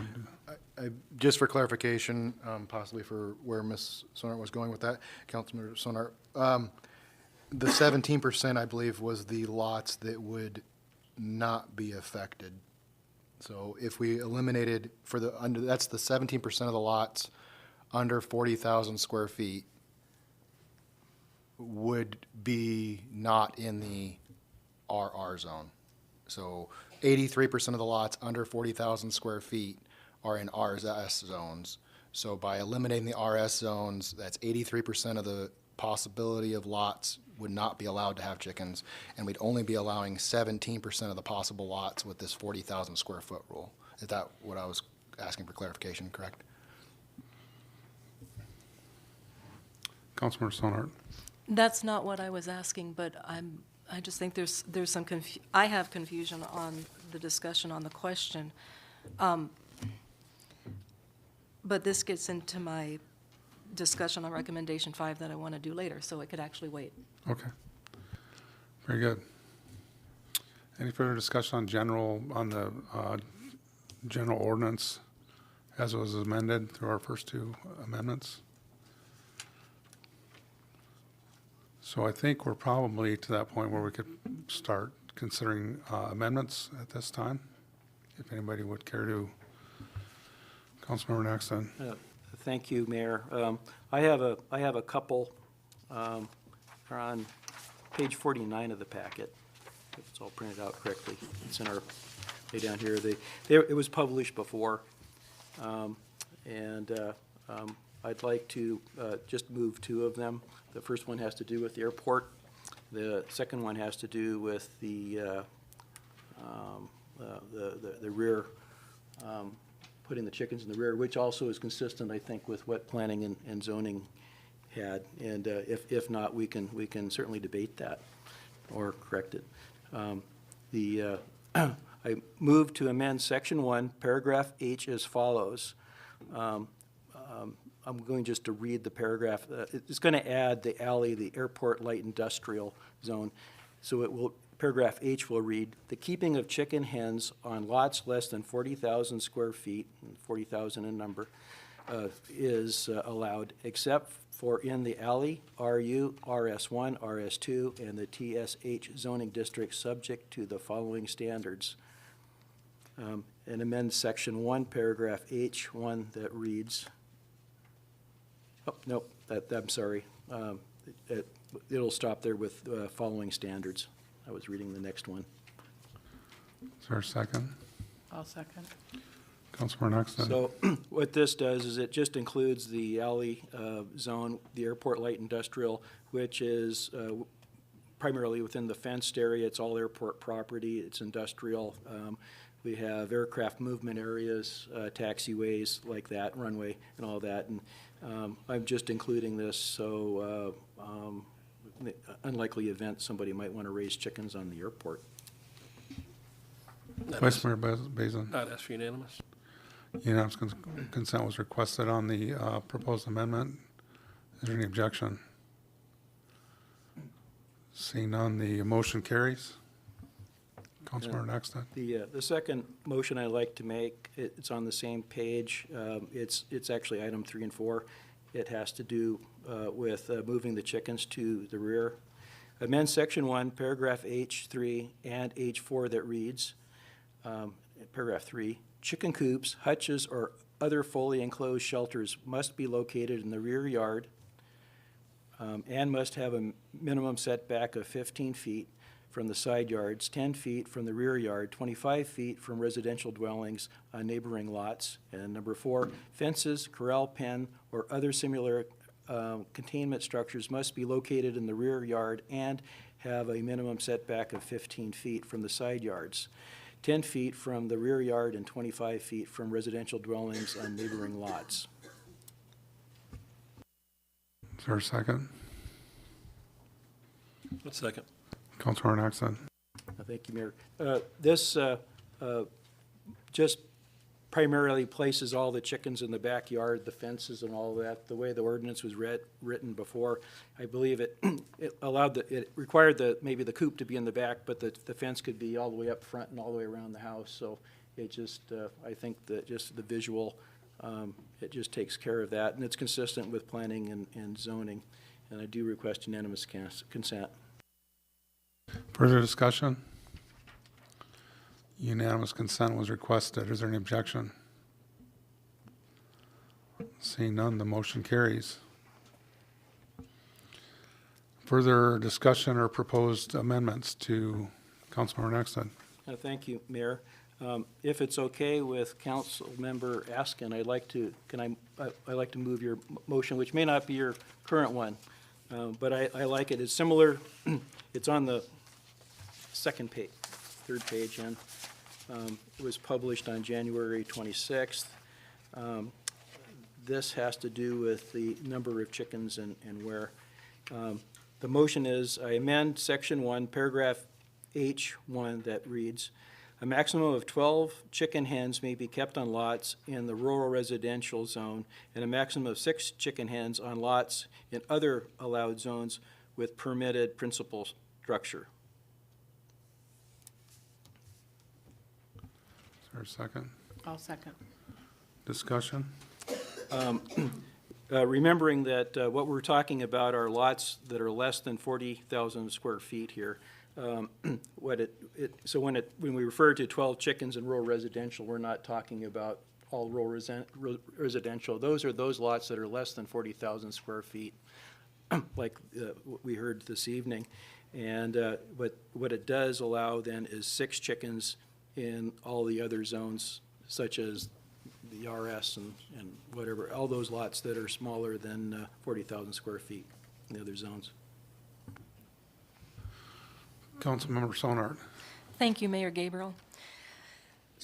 So let's say you have a lot that's 40,000 square feet or even larger, but it's not in rural residential. Let's say it's in suburban residential.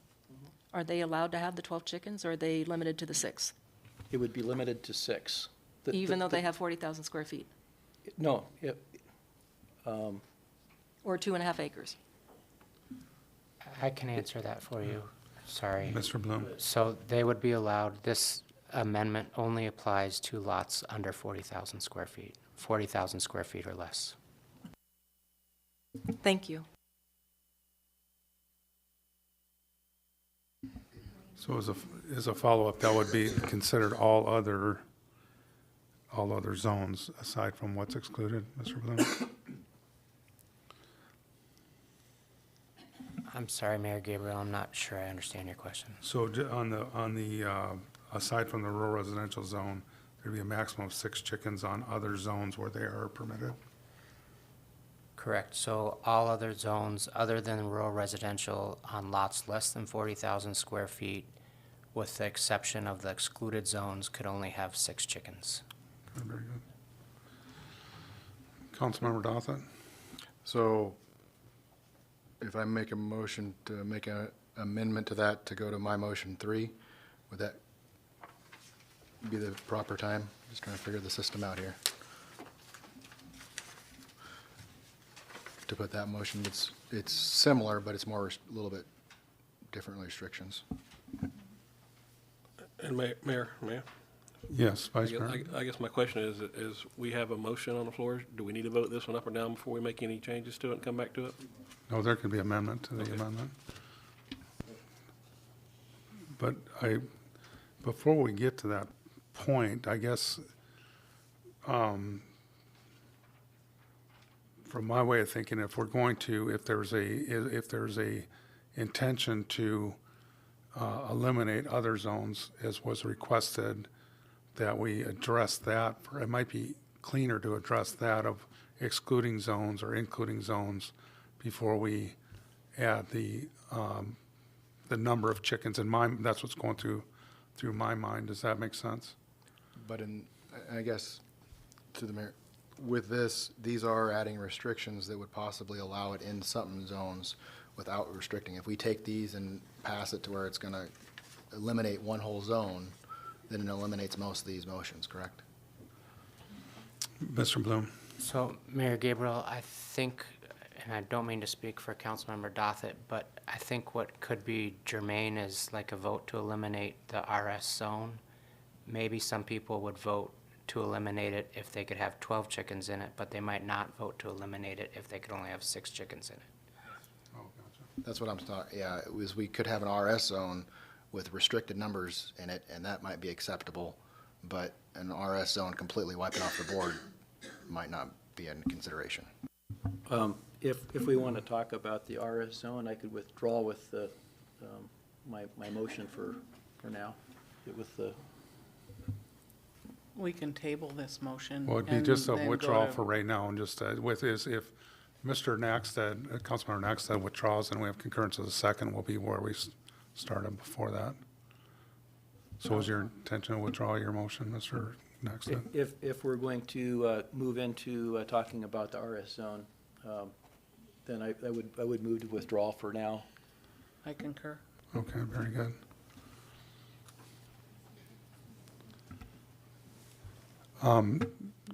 Well, Councilmember Naxted. then I move to, I'm going to move to remove the RS zone, which is number 5, I think. For clarification, the planning and zoning recommendation for number 5. Right. Tell you what, I'm going to, you can hold on for just one moment. Page 2. Yeah, I'm not gonna, let's see.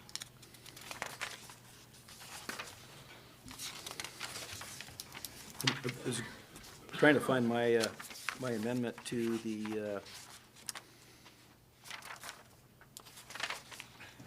we go. Okay, I move to amend Section 1, Paragraph H as follows.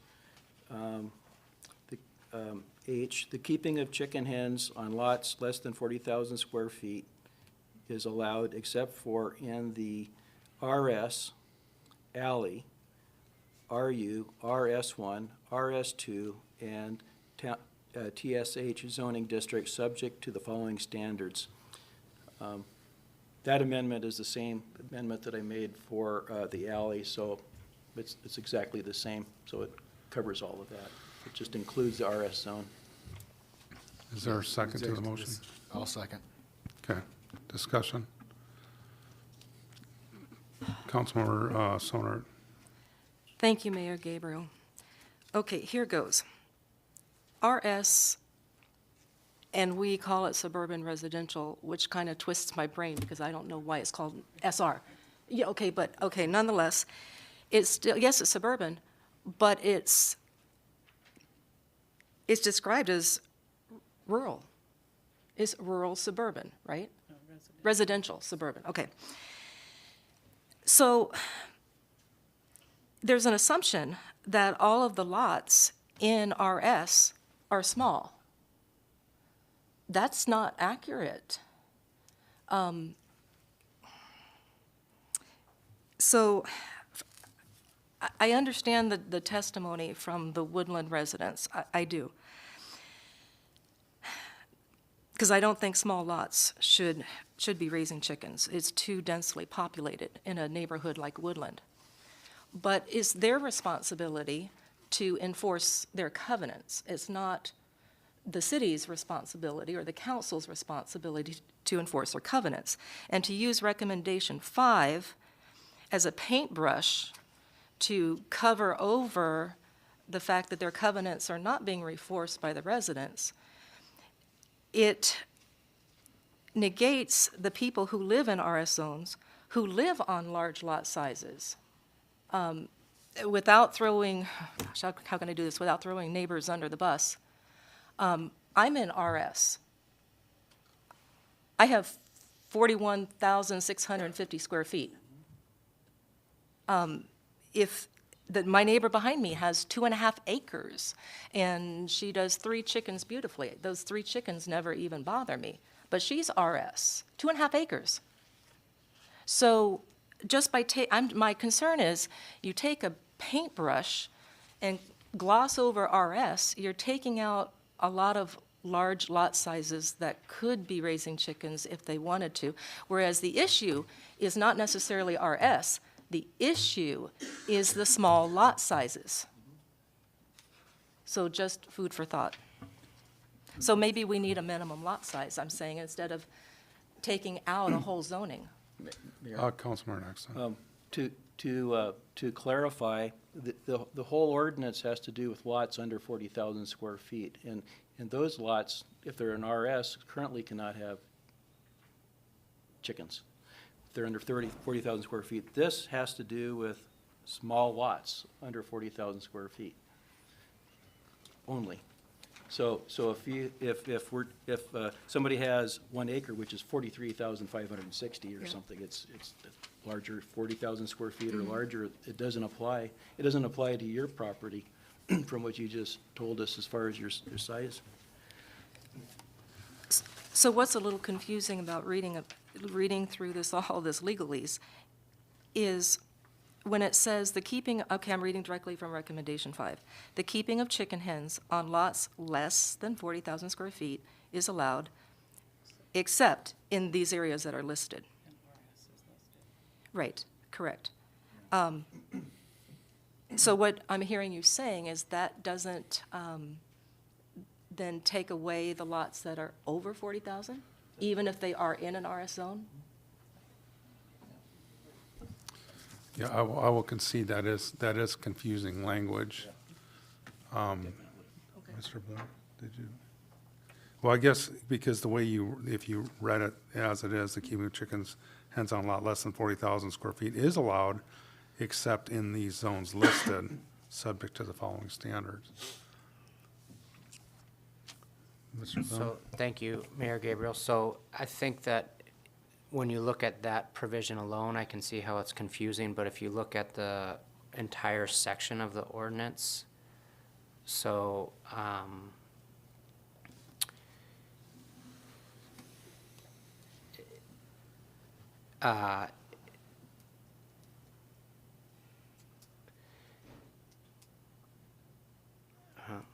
sorry, I'm trying to catch up here, but it says that what would be the new section C says, except in the RU, RS1, RS2, or TSH zones, livestock other than bees may be kept on lots of 40,000 square feet or greater. Then underneath that, it says the keeping of chicken hens on lots less than 40,000 square feet will be subject to the standards in subsection K, and that's where in subsection K, for lots under 40,000 square feet, we're limiting what zones you could keep chickens in on lots only under 40,000 square feet.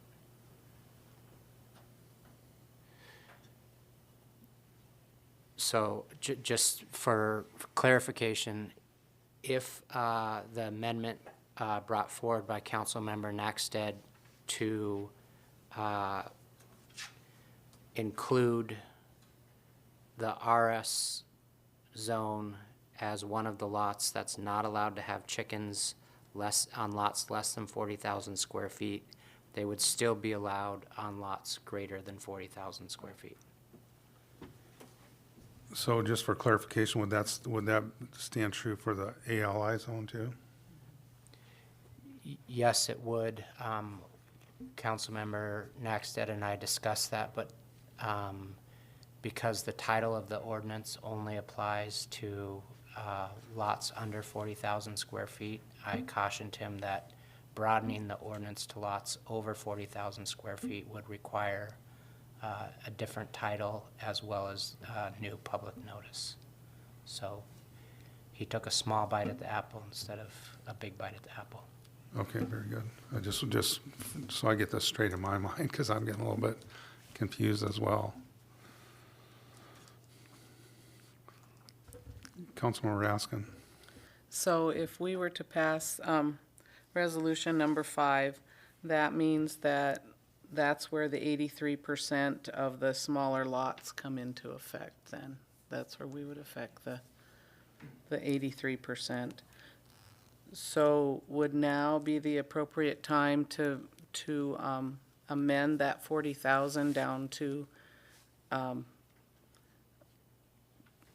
20,000 square feet in the RS zone, where you could have. Mr. Bloom. Thank you. Councilmember Axton, Mayor Gabriel, I don't believe now would be the appropriate time. I can defer to the clerk, but I believe right now what's on the, even if this particular motion was voted up or down, there would still be an opportunity to change the lot size, because this motion is about what zones they're allowed in, not what lot size they're allowed on. Thank you.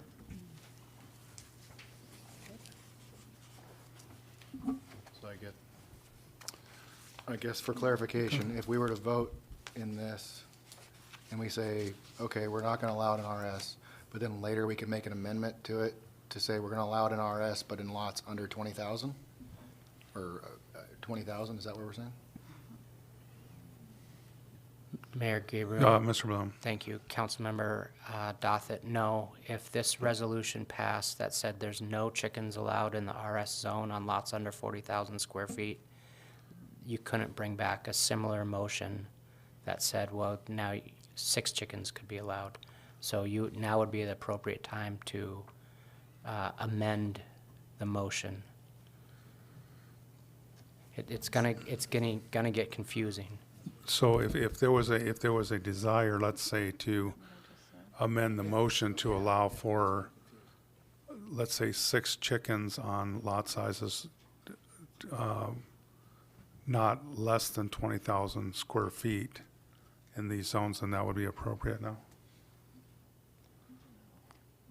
Thank you. So the motion on the floor right now is just to add the RS zone to the paragraph. So it would be the keeping of chicken hens on lots less than 40,000 square feet is allowed except in ALI, RU, RS, RS1, RS2, and TSH zoning districts subject to the following. So the only subject that is before the council right now is including the RS zone. A motion to change that 40,000 square foot can be made now, but if the vote is taken on just the RS addition, then the square footage can be brought up in another amendment motion. Mr. Bloom. Thank you. Maybe can I have a brief Eddie's to talk to the clerk? Yeah, we might have to set up a diorama here, I think, or something.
Mr. Bloom. Thank you, Mayor Gabriel. Just to let the public know what happened. So there's desire to make motions limiting the number of chickens on certain size lots. Because Councilmember Naxted made a motion that would have prohibited all the chickens in the RS zone, the next motion would have been to remove the RS zone from the prohibition to limit number of chickens on all other lots. So Councilmember Naxted has agreed to withdraw his motion to allow the discussion to occur first on the number of chickens for various lot sizes, and then Councilmember Naxted will have the opportunity to make his same motion again, prohibiting them in the RS zone if he chooses. Councilmember Naxted. Thank you, Mayor. I move to withdraw the motion regarding the RS zone. Who was the second on that? Councilmember Dothett. I'll second that. So all you have to do is concur? Yeah. I concur with that. Very good. So now we're back to square one. Councilmember To Naxted. get back to where we were before, my motion is to amend Section 1, Paragraph H1, that reads, maximum of 12 chicken hens may be kept on lots in the rural residential zone, and a maximum of 6 chicken hens on lots and other allowed zones with a permitted principal use. Principal structure. Second. Oh, structure, thank you. Second. Second. Discussion on the motion. Councilmember Naxted. Thank you, Mayor. Perhaps I'm repeating myself, but this allows, this changes from the 12 chickens that's in the ordinance to 6 for all the lots that are under 40,000 square feet, but makes an exception for the rural residential zones that have lots that are under 40,000 square feet. And there's a few of those out there, and this allows 12 chickens on those. And that is primarily because those lots typically have, the rural residential, they have bigger lots nearby. And it's just kind of consistent with the neighborhoods.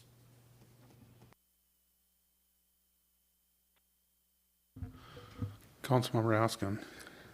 I would like to amend this motion to amend Section 1, Paragraph H1 to read that up to 4 chickens may be kept on lots of 24,000 square feet or less with a permitted principal structure.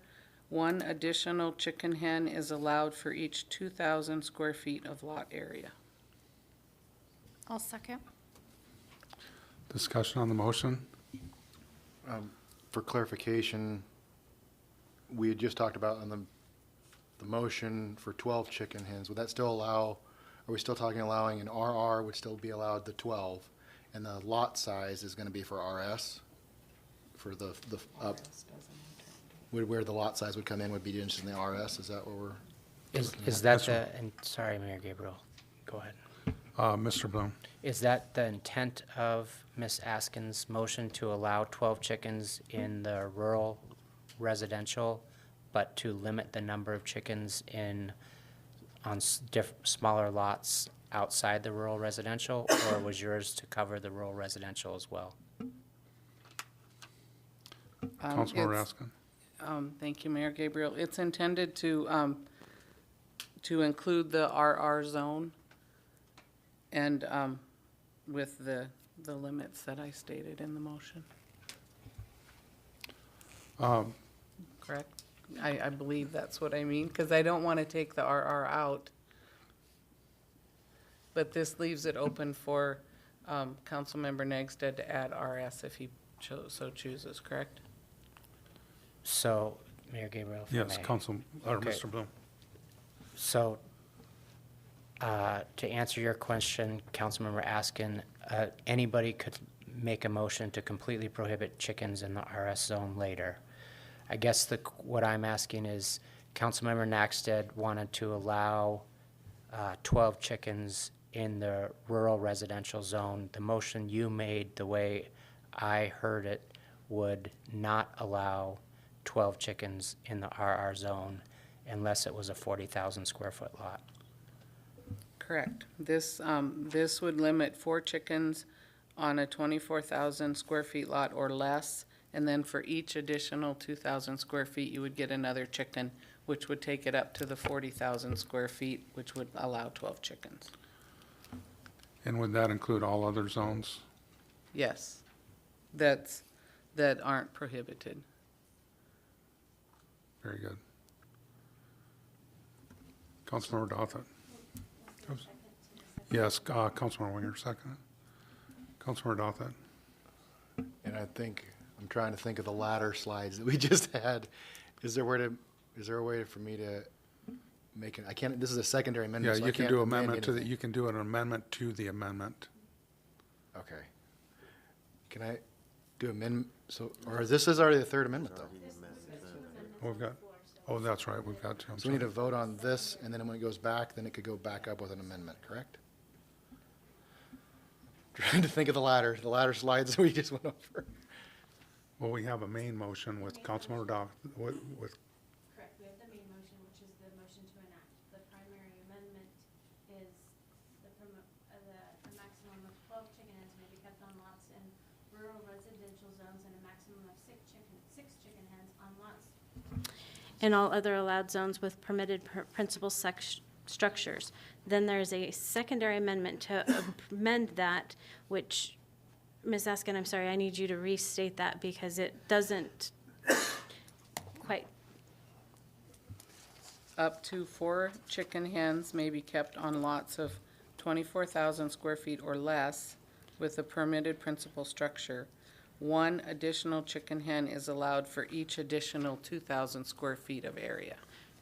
Okay, thank you for clarification. So if you were to make the amendment to paragraph 1, section 1, paragraph H1, to read as you just said, that would be striking the rural residential zone portion of the amendment that's on the floor.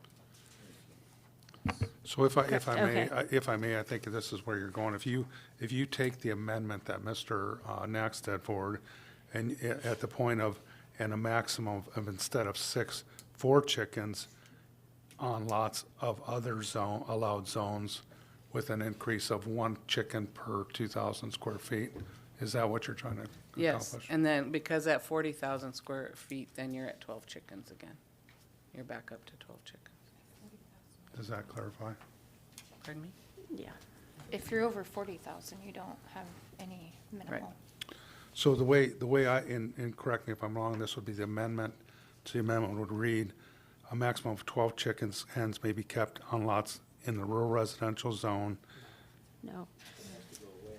Okay. Correct. If the secondary amendment is approved, then we're basically back to the primary amendment, which be the exact same as the secondary amendment.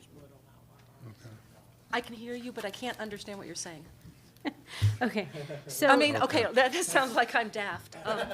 So. I can hear you, but I can't actually hear the words. The secondary amendment that was placed on the floor doesn't keep anything from the primary amendment except for with a permitted principal structure. So it's completely changing the primary amendment. So basically, if we approve the secondary amendment, when we go to vote on the primary amendment as amended, I'll read it back in and it'll be the exact same thing that the secondary amendment is. So I guess for clarification, should we vote on the first amendment, or the first motion, and then we can take a secondary amendment to that motion if we'd like? If we vote on the primary amendment, we're back to a brand-new primary amendment. There would be no secondary. But we have a secondary on the floor that was moved by Councilmember Askin and seconded by Councilmember Winger. So if I were to reread it, that we keep the 12 chickens in the rural residential lots, but change to up to 4, or, 4 chickens can be kept on lots up to 24,000 square feet. And then with the primary structure as stated by Councilmember Nagsted, and then the 1 additional chicken allowed for the 2,000 square feet of lot area? Yes, that can be done, but you would either need to withdraw your motion and then make it again to include Okay. the RR zone. Okay. um, So that or- would incorporate both of our motions? Correct. Okay. Then I'll withdraw my motion to reword it. And I'll concur. Okay, very good. Councilmember Askin. I would like to amend Mr. Nagsted's motion to read, find it here, maximum of 12 chicken hens. A maximum of 12 chicken hens may be kept on lots in the RR zone with a permitted principal structure, and up to 4 chicken hens may be kept on lots of 24,000 square feet or less with a permitted principal structure. 1 additional chicken hen is allowed for each additional 2,000 square feet of lot area. I'll second. Was there a second? But so you, second. go ahead, Mr. Bloom. You- Sorry, I just want to, for clarity's sake, I think there needs to be,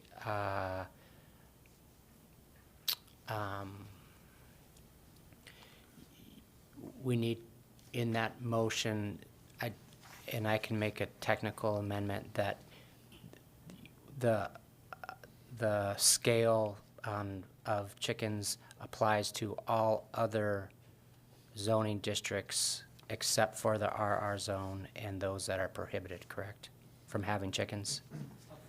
And if that's your intent, I can wordsmith that for you. Yes. Okay.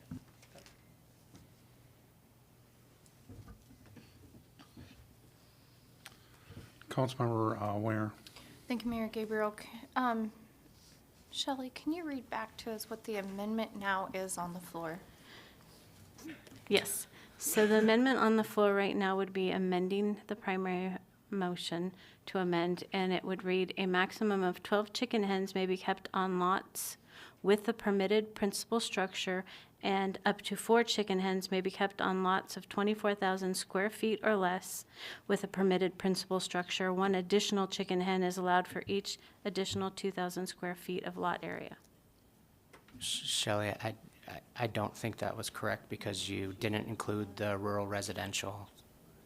I apologize, I skipped it. It's there. So, yes, a maximum of 12 chicken hens may be kept on lots in the rural residential RR zone with a permitted principal structure, and up to 4 chicken hens may be kept on lots of 24,000 square feet or less with a permitted principal structure. 1 additional chicken hen is allowed for each additional 2,000 square feet of lot area. Councilmember Councilmember Sonard, I'm sorry. Thank you, Mayor Gabriel. I just have a question for Councilmember Askin. So just an intent of your application of this, that a 8,000 square foot lot, for example, could have 4 chickens. Correct. Okay, thank you.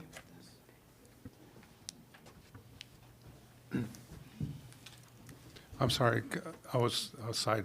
What, could you restate that, Councilmember Sonard? I was asking, for the intent of application with the way her motion reads, that, let's say, for example, an 8,000 square foot lot could have 4 chickens, and she said yes. That's not something I can support. That's, in my opinion, there needs to be a minimum lot size, because then theoretically, when you're saying 24,000 square feet or less, theoretically, you can go down to 0. And there's a huge difference in having 4 chickens on 24,000 square feet, which is a lot size significantly over a half an acre, versus saying a lot size in a neighborhood that's 7,000 or 8,000 square feet. That's a huge difference. So read like that, that's not something I could support. Councilmember Naxton. Yes, and I appreciate Councilmember Sonart's comments, because those are exactly what I was thinking. It gets way down there. I was hoping that it would be something like 24,000 square feet and larger, and then you'd go up from there. But at 24,000 square feet or less, I can't support it because it just gets potentially too small, unmanageable. Councilmember Winger. Thank you, Mayor Gabriel. Believe in some of our conversation when we were trying to come up with this amendment, that was addressed. And I know we didn't really talk about RR, and we're keeping that in there in this amendment. So is this something that we could have an at ease with the lawyer to reconstruct, not so complicated? I guess, kind of go on that, is this only affecting RR? Is that how it's written? Or does this affect RR and RS? Mr. Bloom. Mayor Gabriel, if I may. So the way the motion is right now with the amendment to the main motion, it would allow 12 chickens on lots less than 40,000 square feet in the RR zone. In all other zones where chickens are permitted on lots less than 40,000 square feet, there would be the scale with 4 chickens at 24,000 square feet and an increased number allowed. Vice Mayor Basin. Yeah, I've been quiet and haven't said a whole lot. It's very complicated, and we can't figure it out. How do we expect the citizens to figure it out? And just so everybody knows, anything that we're dealing with when it comes to the areas that are small in size, I'm going to be opposed to anything that's going to be dealing with our smaller neighborhoods like this. Councilmember Askin.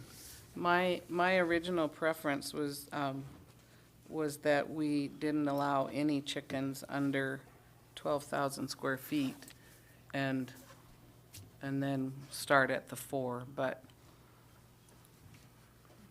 and I'd be happy to amend my amendment to that because I'm concerned about the density of chickens in the sizes of the lots. Councilmember Winger. Thank you. I have a motion to amend. Yeah, we're at 2 right now. Oh, there's Motion's 2 on on the the floor. So we're looking at basically a combination of planning and zoning recommendation number 2 and as I understand it, and Councilmember Nacksted's motion. It's a combined motion is probably the best way to look at it. And go ahead, Councilmember. Or Mr. Bloom. Thank you, Mayor Gabriel. If Ms. Askin's intent was to prohibit chickens on lots less than 12,000 square feet, she would again need to withdraw her motion, and I recommend we take a brief at ease, and I can write the motion out for everybody. Okay, and just maybe we can since we're sort of on this about discussing this amendment, kind of find a target minimum lot size, and we can discuss that because that is part of the amendment is lot size. And from my perspective, I want to be looking at a minimum lot size of 20,000 square feet to allow for chickens and possibly moving up from there. So that's my thoughts. Councilmember Dothett. As I have an amendment on the floor, or not on the floor, but presented was the 10,000 square feet, and that's where I was starting. 10,000 square feet allows that quarter-acre lot size, or just right at that, which is a very common size in a lot of residential areas, and that's why I have that 10,000 as my buffer zone. There's other communities that are much smaller than that, and by going to 10,000, we eliminate some of these so small or under 10,000 square feet. As it's been presented, the 6 chickens or 12 chickens don't take up an enormous amount of space, and on 10,000 square feet, which is about the lot size I have, and in our neighborhood is a lot of them, which a lot of the people that have spoken to me have that similar size, 10,000 square foot lot size, want chickens to be allowed in their subdivision. That's where I'm coming from. And to eliminate what we've had for a lot of support from a lot of different residents that have spoke up about in favor of things, that's where the 10,000 square feet came in. And if we eliminate, if we go half an acre, we're back up cutting a number of people by a huge percentage that would be allowed and be positively affected by something like this. So that's where that 10,000 came up, it's that quarter-acre roughly lot size, which we've talked about pen and coop size, and there's plenty of space on that size to have half a dozen chickens or less even. on those if they wanted to. That's where that came from. Councilman Winger? Thank you, Mayor Gabriel. As I was stating a minute ago, I'm not able to do a motion to amend, but originally, one of the motions that was put forth by Councilmember Dothett did put in there that laying hens are prohibited on lots less than 10,000 square foot, and I would be in favor of something like that added to the original amendment motion. Further discussion? Okay, would you like to withdraw? Councilman Axon. Oh, sorry. Yeah, just an observation, if I understood, we're talking about 10,000 square feet and quarter acre and a half acre and 20,000 square feet. But an acre is 43,560, so neither of them are. And that's kind of where part of the confusion is. I think there's confusion here in the body because not everybody knows what an acre is. And I think it's even going to be worse out there, when the public. Because now you got to take 43,560 and do the math, or you got to know, not all plats say you've got a quarter acre or 0.5, whatever. Sometimes it's square feet, sometimes you got to go back and forth. But I think that based on what I'm hearing now and what I saw in some of the testimony, that there was confusion about what an acre is, and I think there still is. So, Councilmember, hang on. Councilmember Askin. So, if I did my math correctly, 18,900 square feet is a quarter acre. Does that sound about right? No, that's high. It's less than that? That's high. That's about half an acre. Half acre is 22,000. Half Roughly. acre's 22,000. You take 43,000 divided by half. So 11,000. So 11,000. 10,890 is a quarter acre. 10,890. 10,000. Okay, yeah. I forgot my zero. So would you like to withdraw your motion and restate, Councilmember Askin? Yes, I would like to withdraw And my have a brief motion at ease. and I'll restate it. I concur. Okay, let's have a brief at ease.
back on the record.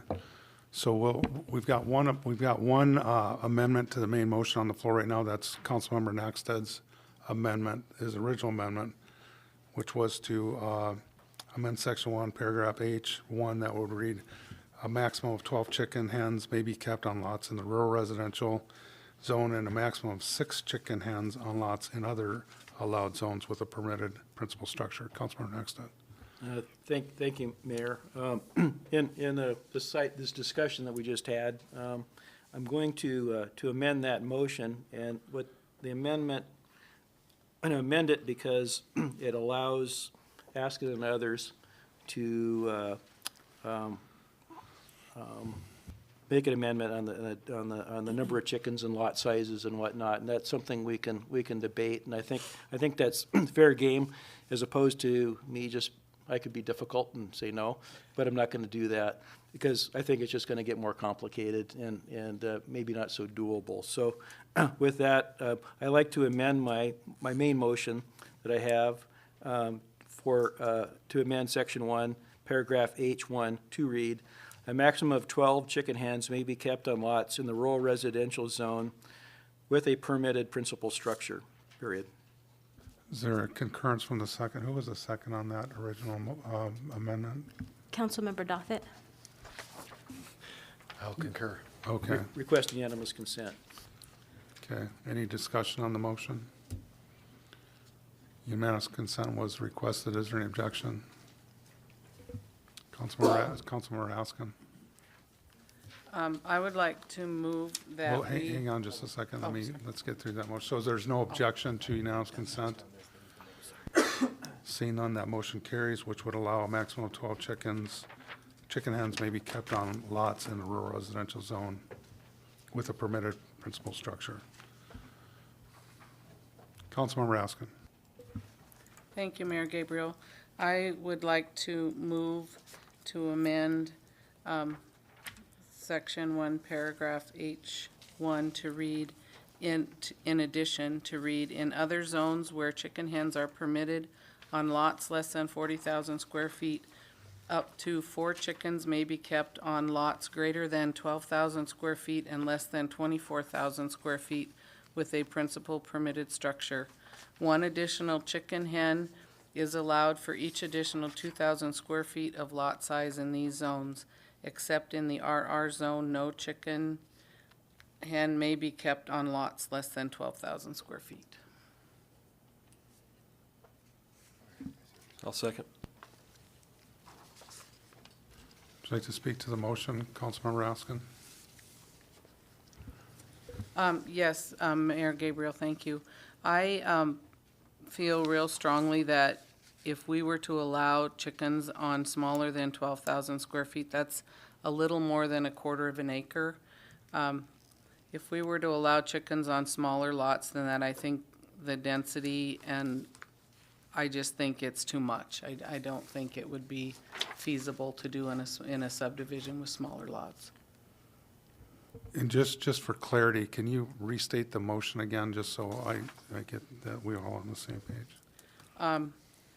For chicken, in other zones where chicken hens are permitted on lots less than 40,000 square feet, up to 4 chicken hens may be kept on lots greater than 12,000 square feet and less than 24,000 square feet with a principal permitted structure. 1 additional chicken is allowed for each additional 2,000 square feet of lot size in these zones. Except in the RR zone, no chickens may be kept on lots less than 12,000 square feet.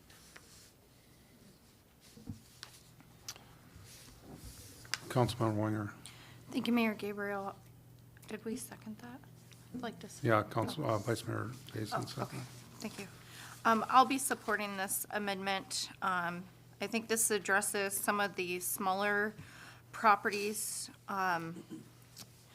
This also makes it where we're not just completely removing 83% of the properties from being allowed to have it. It puts that restriction in for the smaller lots, and I believe 4 hens is a great start for people that have the 24,000 square foot lots, and I will be in support of this one. Councilmember Knoxon. Yeah, thank you, Mayor. I move to amend to replace the number 12,000 with 20,000. Is there a second? Second? We debate the amendment. Councilmember Knoxon. Yeah, so, yeah, this basically brings the bottom of the threshold to 20,000 square feet in that. So I think that getting down to the 12s or 14s are too small. Councilmember Winger. Thank you, Mayor Gabriel. I will not be supporting that. I think that's almost as much as just excluding the RS zone completely. That's ultimately what's being done here, or just excluding a neighborhood in particular.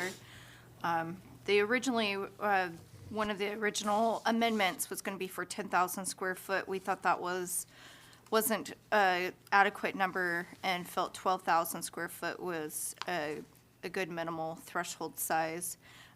But I will not be supporting 20,000 square foot. I think that ultimately puts us back to where we are with excluding an RS zone and excluding probably at least 65% of people instead of 83%. So I won't be in support of that amendment. Councilmember Dothett. I will not be in support of the 20,000 square foot. I originally was at the 10,000 square foot. I think we're talking about a very, very minimal number of chickens, at 4 chickens even, for a 12,000 square foot lot. We're talking something that a large dog crate they could fit in and be comfortable almost. We're not talking a lot of space at that, and 12,000 is ample room to graze 4 small chickens. If you can have 3 large huskies on a lot smaller than that, why can't we have 4 chickens on a normal sized city lot? And I'm willing to go with the 12,000 square feet. That eliminates my lot. I couldn't have that unless I were to encompass and get rid of a lot line. But I allow several people in the suburban residential areas to still be allowed to have a few chickens if they wish to experience that. And I think that's ultimately what we're here is a compromise, and going to 20,000 eliminates too many lots.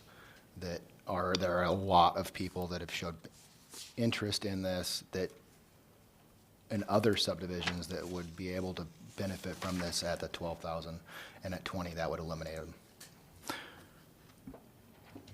Further discussion? Councilmember Sonert. Thank you, Mayor Gabriel. Considering that up until now, the city has maintained 40,000 square feet as the hard deck, lowering it to 20,000 to me is a good first baby step.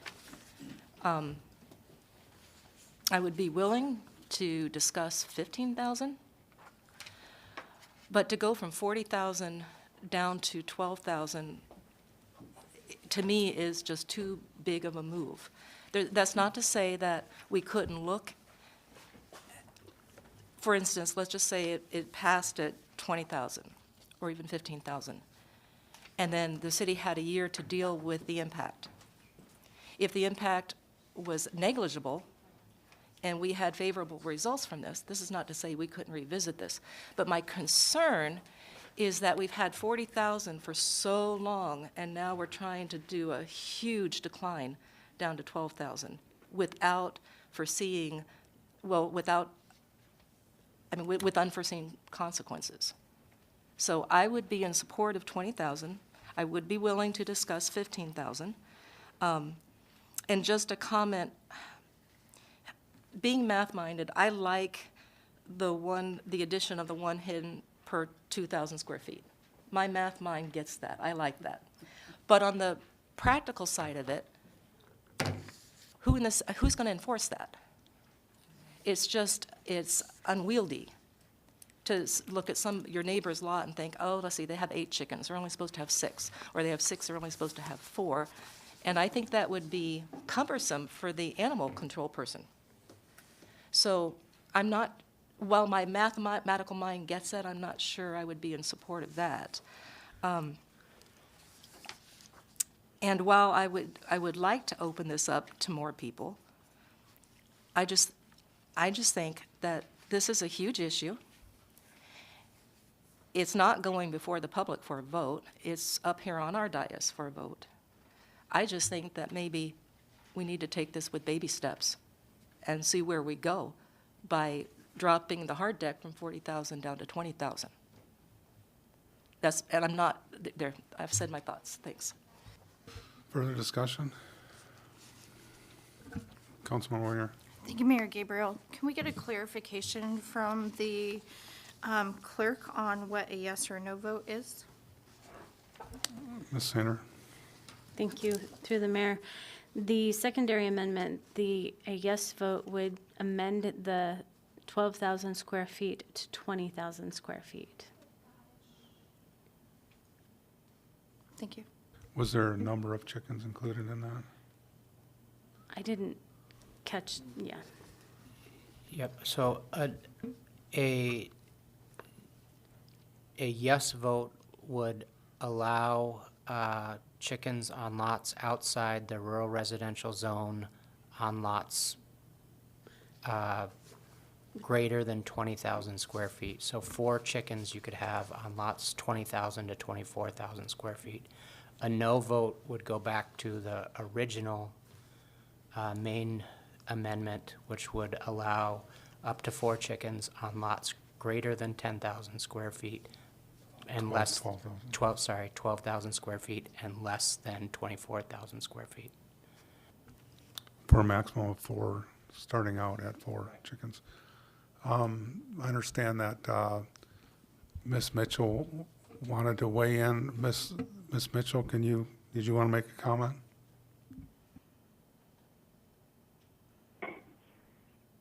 Thank you, Mayor Gabriel. Just hearing what everyone's saying, I just want to put it in context. While I don't have the exact number of the threshold at half an acre, but in the RS zone, lots less than 40,000 but greater than half an acre, which is 21,780, there are only 133 parcels. Just to give context. But if you were to do obviously less than 40,000, but greater than a quarter acre, greater than 10,890, it's at a 1,126 parcels. And then the remaining parcels, that would be the split if you want to allow 50% of the RS zone, less than 40,000 to be allowed, and then 50% to be prohibited would be kind of around the threshold around a little bit over 10,890. I just want to give you that ratio, how it splits based on lot size.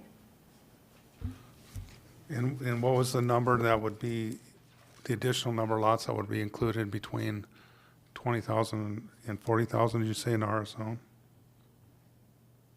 In the RS zone, lots greater than half an acre, 21,000, and less than 40 is 133 parcels in the RS zone. Okay, thank you. You're welcome. Further discussion. Councilmember Sonart. Thank you, Mayor Gabriel. And what was that number of lots if the minimum square footage was 12,000? I remember in our packet reading the P&Z recommendations, one of the caveats that they put in there was that owners of multiple lots that have multiple contiguous lots, for the purposes of this ordinance, would count as one parcel of land. I'm sure and I've read that, it's in our packet. I don't know how many people that would affect, probably a small number, but I'm just pointing that out, that people do have multiple lots side by side. And so even though it's only 133 lots that are a half an acre or larger, how many residents out there have multiple lots that would actually propel them into this category? I mean, it's just a question, food for thought. Well, and maybe Ms. Mitchell can expand on that, but it would have to be a lot with a principal permitted structure on there. So even though they're separate lots, they wouldn't be included in expanding that because they don't they're separated lots unless they vacated the lot line. That's not what it read like in the packet, and I wish I remember what page it was on. But it said that if they had multiple lots side by side with roadway frontage, that for the purposes of this ordinance, the collectiveness of those lots would count as one parcel. I guess I would refer to either Mr. Bloom or Mr. Bloom. Thank you, Mayor Gabriel. So that, Councilmember Sonart, so that's not one of the Planning and Zoning Commission's recommendations. I'm not sure where it is in the packet or who it would come from, but that would,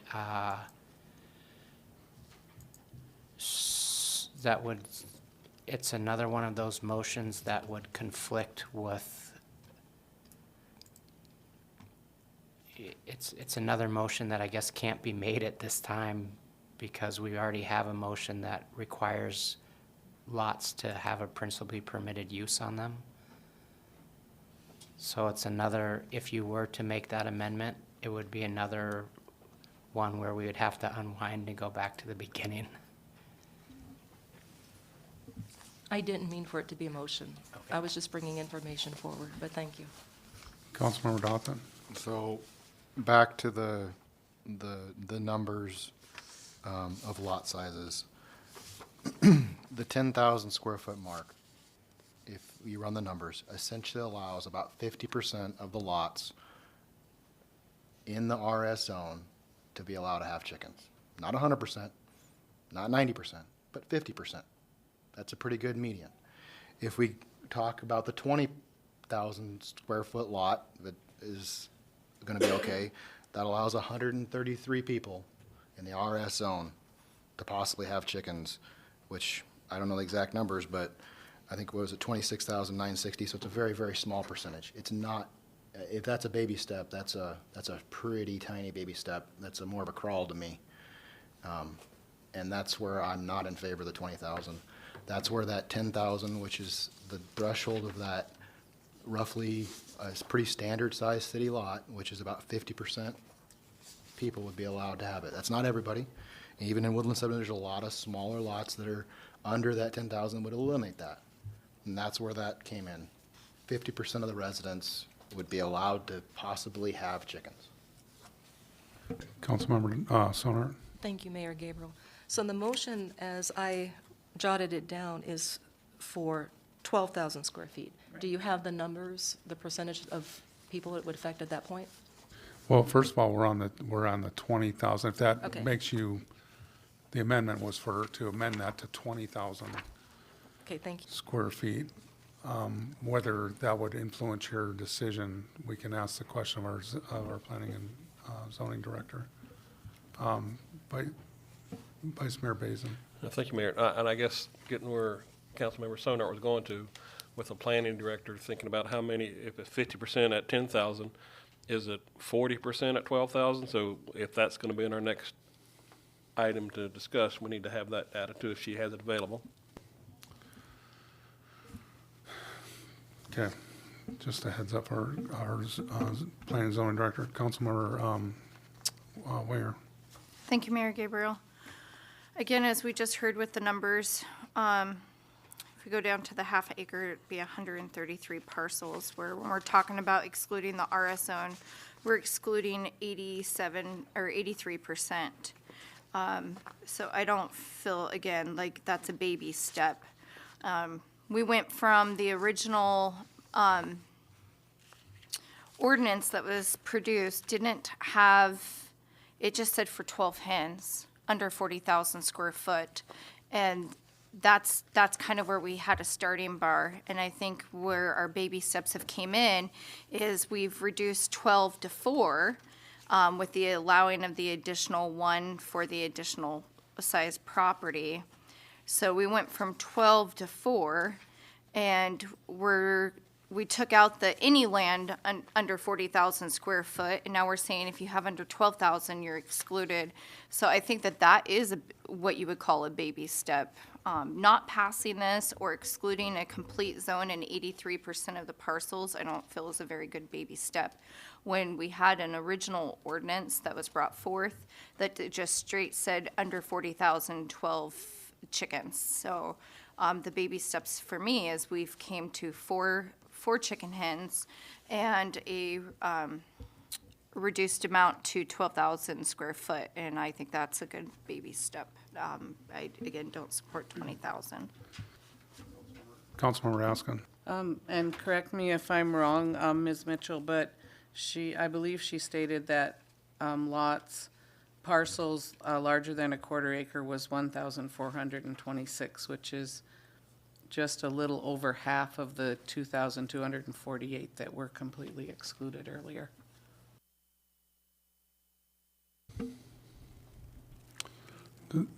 Does that sound about right, Ms. Mitchell? Through the mayor, yes, Councilmember Askin, that is the correct number. And just to kind of answer Vice Mayor Baisden, if we're talking about the residential lots in the RR1 and RS, the other two zones, that would be the 133 in the RS, and then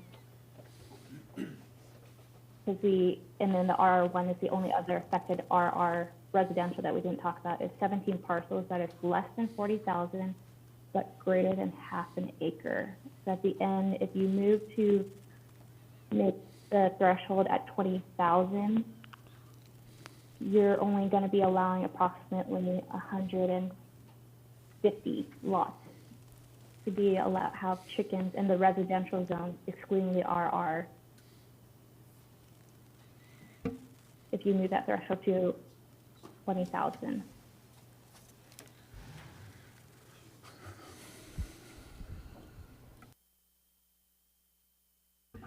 Councilman I'm Ware. throwing a lot of numbers out there. Is it appropriate to ask Ms. Mitchell if she has numbers for the 12,000? I would ask her to get ready for that. We're talking about the 20,000 foot, Okay. 20,000 square foot. Thank you.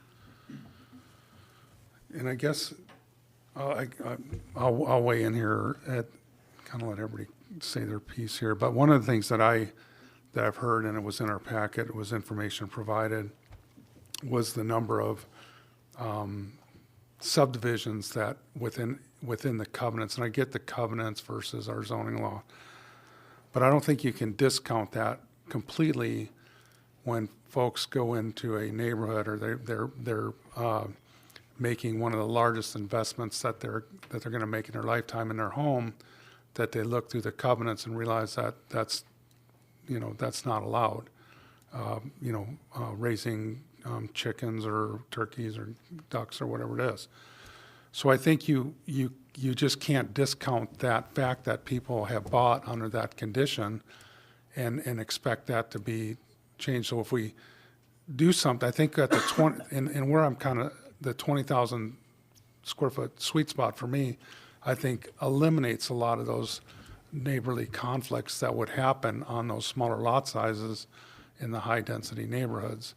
With 20,000 square feet, you're not going to see the conflicts. Once you start getting, and I've lived on a quarter acre lot, I know what that's like, and I would understand that if I had neighbors next to me, would it be noticeable? Yes, probably.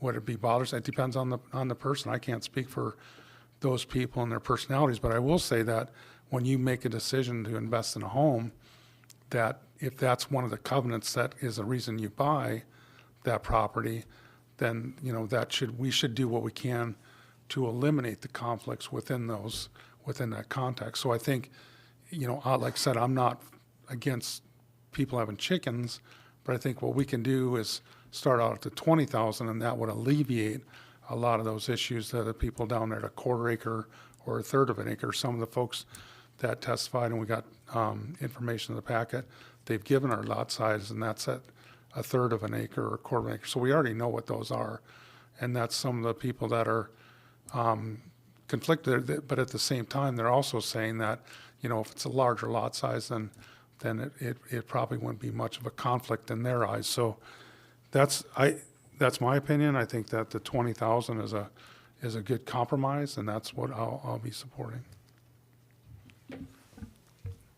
Councilmember Winger. Thank you, Mayor Gabriel. Recently, my brother bought a house, first-time home buyer, bought a house in Woodland, has always lived on K Beach. He bought his house a month ago. Till today, when I gave him the covenants paperwork, they were not told there was covenants in Woodland when they bought their house a month ago. And this seems to be a tried and true. We've heard from people that have lived here for 35 years. Some that said they bought their house in the 80s, just a couple years after the covenants was passed. So yes, they were made aware of it and they knew of it when they moved in. But in that 35 years, those hands that have touched some of these houses and these houses have traded, that isn't really a document that has gone with most people that have bought their homes. And I've talked to countless people that have recently bought homes in Woodland that weren't made aware of the covenants. So this was the news, like I said, for my brother who just bought a house in that neighborhood a month ago. Didn't know there was a covenants, nothing was given into him, nothing was in the title, nothing popped. They pulled all their paperwork and checked it today, and there was no mention of covenants. So as much as we want to say that, you know, people should know this and we're going to respect that, new homeowners don't know because they weren't given it. So I think when we're debating into covenants, we have to address the fact that that covenants is over 35 years old, and a lot of people have bought and moved into homes. We're not given that document, and we're not made aware. To respond to that, I'm just going by what testimony was presented to us by people in this room. I'm just giving my statements. Councilmember Dothett. On the fact of the statement of, I don't want to affect anybody. Yeah, if we go to 20,000 square feet, we're only going to affect 133 people. That leaves 2,000, oh shoot, I had it all in there. 2,115 people that aren't going to be allowed to have chickens. Yeah, I mean, at 20,000 square feet, that's a lot. But at 133 people, it's a pretty tiny baby step. And if you don't allow anybody to do it, we'll never have anybody who'll work it. As far as the covenants restrictions, I asked council, a private council that deals with those things, if an individual is in a subdivision and they would like to enforce their covenants and restrictions that are in their subdivision, they can choose to do that as long as they're able to be, if they fall under the same covenants restrictions, they can choose to enforce those. It's not our choice to enforce covenants as a city. It's like the federal government. They make a lot of blanket statements that the state doesn't have to follow, but the state can be more restrictive. As covenants restrictions, they can be more restrictive. There's lots of covenants restrictions that the city, I'm sure we could look into it, that the city allows stuff that covenant restrictions don't. And that's why they do that. Right. So, and again, just to follow up to that, what I was addressing was folks that came in here and said that they bought their house based on what the covenant said when they made that investment. Aside from that, people weren't allowed to have chickens because of city code either. So that might have been another contributing factor to, okay, there's a double coverage here. Let's say so. Councilmember Sonert. Thank you, Mayor Gabriel. So on page 108 of our packet, it's from a planning and zoning work session. I'd like to read alternative B because what they have here is conflicting with what I'm hearing. Alternative B on page 108 is amend the proposed ordinance to establish a minimum lot size of 20,000 square feet to raise chickens. Lots that are 20,000 square feet or greater will be large enough to provide natural buffers and practical setbacks to protect neighboring properties from impactful activities. Please amend section 1, part H to read as follows. The keeping of chickens, hens, shall be allowed on lots 20,000 square feet or greater, subject to the following standards. Therefore, alternative B would reduce the minimum lot size for raising chickens from 40,000 square feet down to 20,000 square feet. This would add an additional 617 lots for raising chickens. In other words, this would increase the number of lots to raise chickens from 1,384 lots at 28% to 2,001 lots up to 41%. So that was the information I read in my packet, and that's where I based my 20,000 threshold on.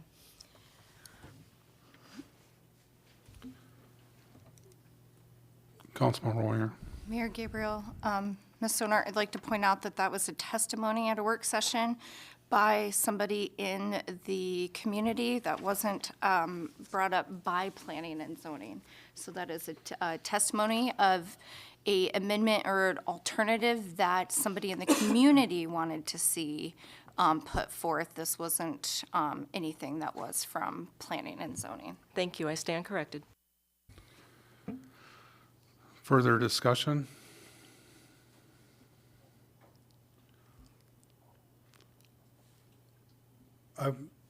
So we're ready to vote on the amendment to the amendment. Can you reread that, please? So the amendment to the amendment and would change 12,000 square feet to 20,000. So it would read, in other zones where chicken hens are permitted on less than 40,000 square feet, up to 4 chicken hens may be kept on lots greater than 20,000 square feet and less than 24,000 square feet with a principal permitted structure. 1 additional chicken hen is allowed for each additional 2,000 square feet of lot size in these zones, except the RR zone. No chickens may be kept on lots less than, this is where I need clarification, the change to 20,000, did that go to each 12,000? Because this currently reads 12,000, and if the 20,000 was meant for both, it would be changing it to 20,000 square feet. Okay. So the last sentence would be, except in the rural residential zone, no chickens may be kept on lots less than 20,000 square feet. And this is the secondary amendment, so the only thing that would be changing is the new two $20,000 and 20,000 square feet inserts.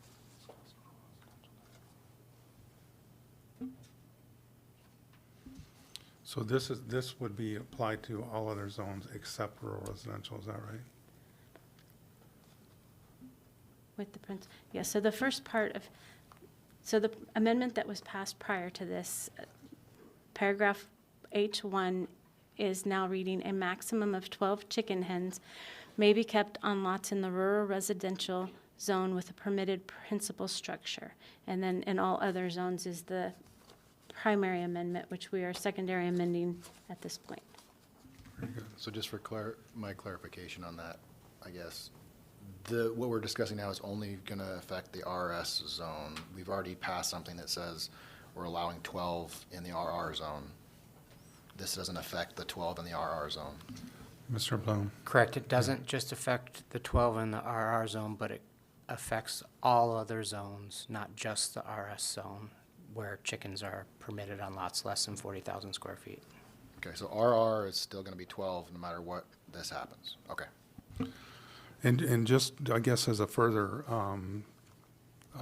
thought that I should have articulated a little bit more too, that I would be open, if this passes, I would be open to allowing 6 chickens on the 20,000 instead of starting at 4.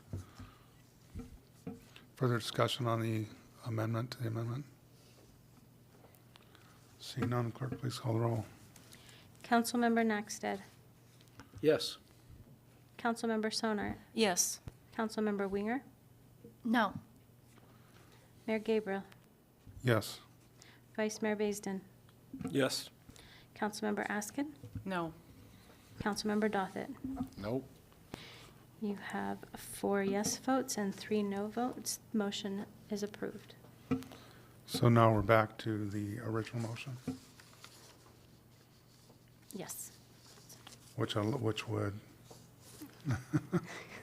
So that is, hold on, give me 1 second, please.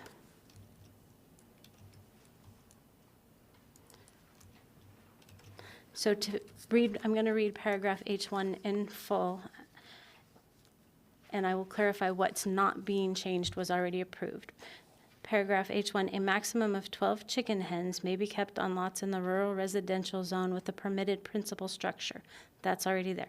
The new language that is the amendment as amended, in other zones where chicken hens are permitted on lots less than 40,000 square feet, up to 4 chicken hens may be kept on lots greater than 20,000 square feet and less than 24,000 square feet with a principal permitted structure. 1 additional chicken hen is allowed for each additional 2,000 square feet in lot size in these zones, except in the RR zone, no chicken hens may be kept on lots less than 20,000 square feet.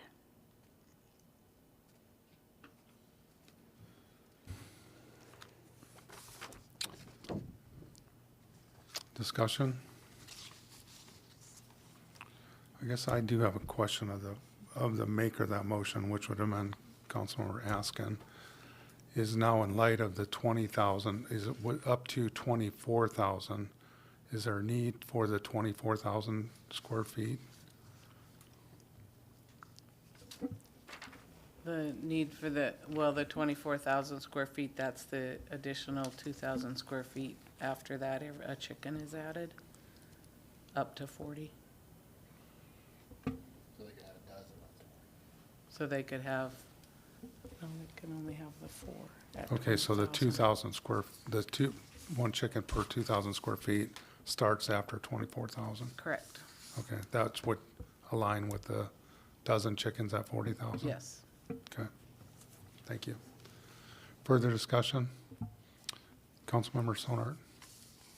I'd like to see the graduation of chickens scratched and just go with 12 chickens at 40,000 feet and 6,000 chickens at 20. I'm sorry. Okay, let me try that again.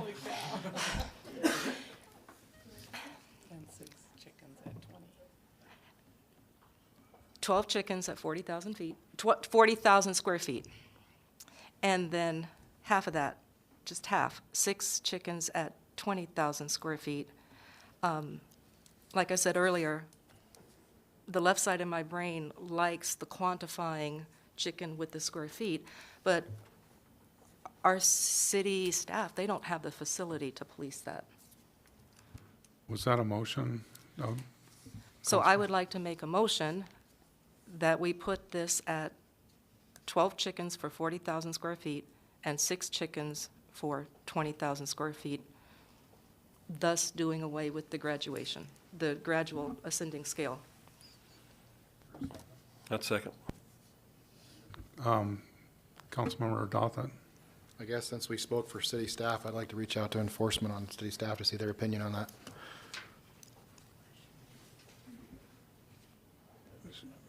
She just wants, Ms. Hendrickson through the city manager.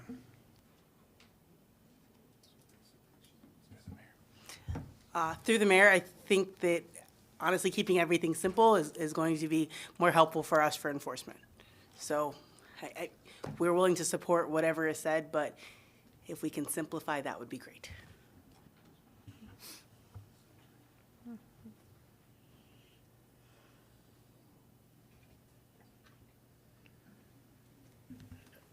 Mr. Bloom. Thank you, Councilmember Sonart. So I'm just not sure I understand, I think, what you're trying to do. So if you had 20,000 square feet, you could have 6 chickens. Correct. If I have 25,000 square feet, how many chickens can I have? 6. If I have 39,999, how many chickens can I have? 6.0. So if I have 40,000 square feet, the code already allows me to have an unlimited number of chickens.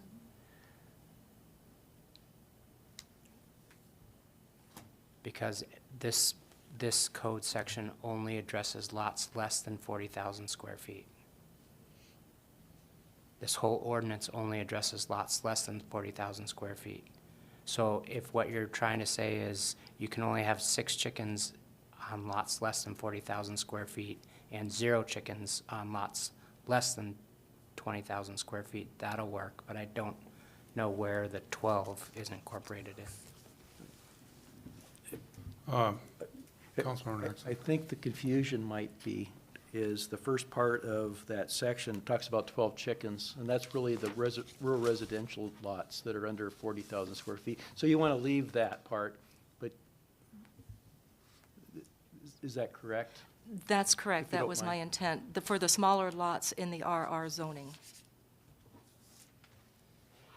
But we're not dealing with RR zoning because we've already dealt with it. Right, correct. So, Mr. Bloom. thank you. So I'm just trying to help you make the motion that you want. So is the motion that you want in all zones outside the RR zone, you can only have 6 chickens on lots 40,000 square feet or less with a minimum lot size of 20,000 square feet? Correct. Okay. Is the motion the way it's worded, does that capture that? We take a brief at ease.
Back on the record, Councilmember Sonard. Thank you, Mayor Gabriel. I would like to amend Section H1 to include the following language.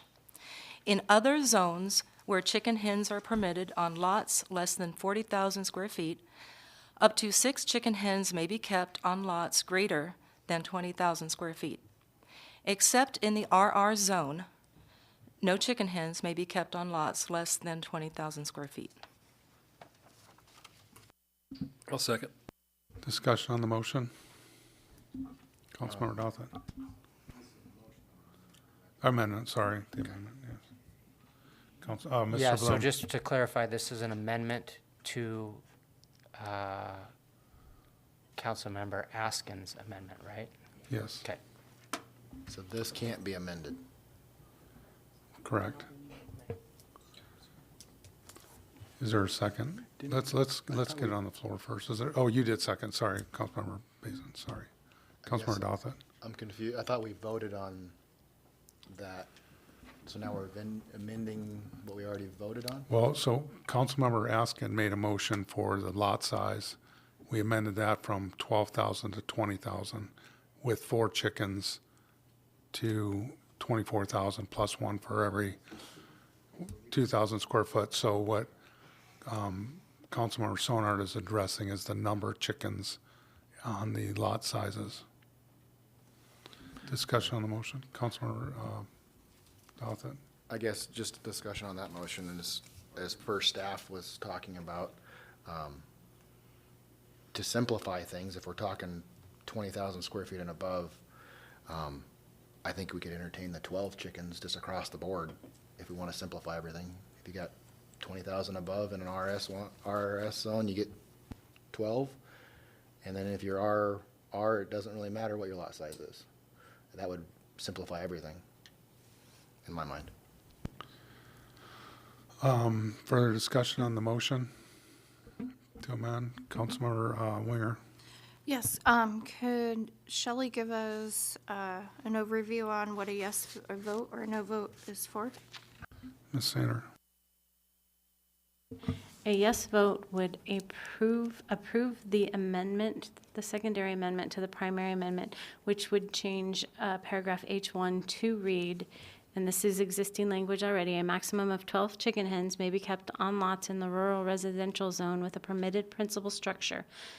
The new language, or the amended language, would be in other zones where chicken hens are permitted on lots less than 40,000 square feet, up to 6 chicken hens may be kept on lots greater than 20,000 square feet, except in the rural residential zone, no chicken hens may be kept on lots less than 20,000 square feet.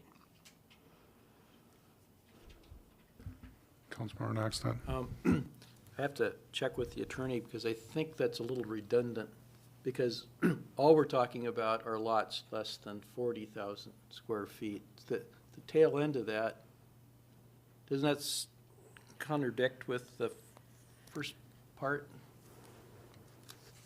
Help Scott.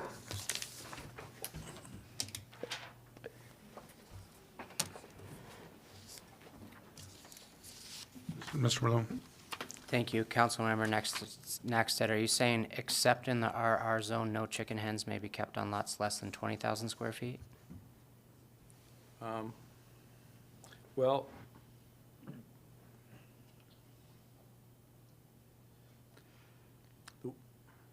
I guess I don't know how small some of the RR lots become. Just thinking about the original motion, it was all RRs that are less than 40,000 square feet. So I guess if there's an 18,000 square foot one, I don't know.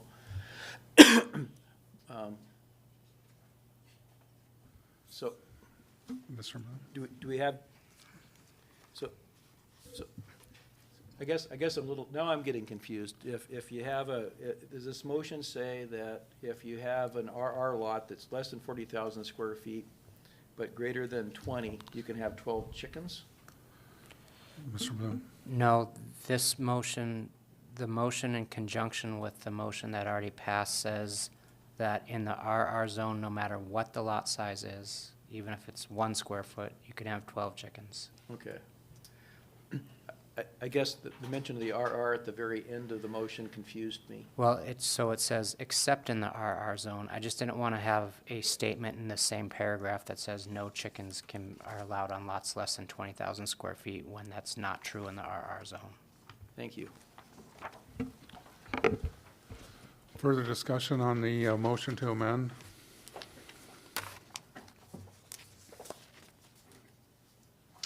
Seeing none, clerk, please call the roll. Councilmember Sonart? Yes. Councilmember Winger? No. Mayor Gabriel? Yes. Vice Mayor Baisden? Yes. Councilmember Askin? Yes. Councilmember Dothit? No. Councilmember Naxted? Yes?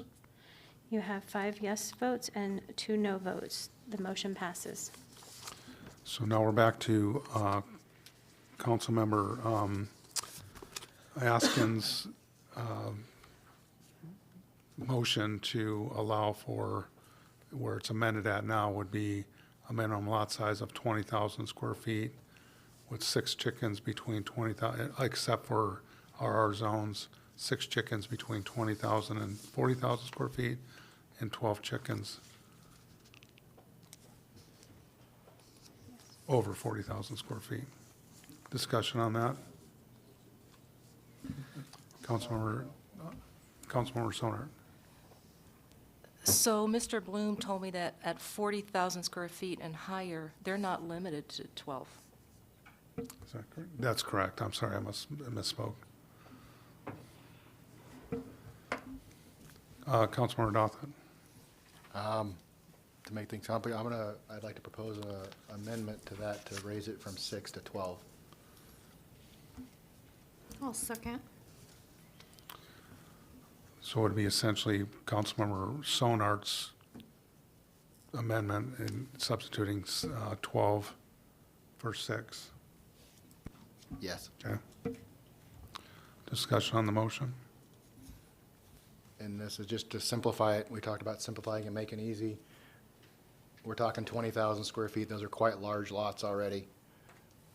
12 chickens across the board, except for lot size. And the only real difference in an RR and RS would be you couldn't have anything under 20,000, and 20,000 is the breaking point for allowing you to have it in RS.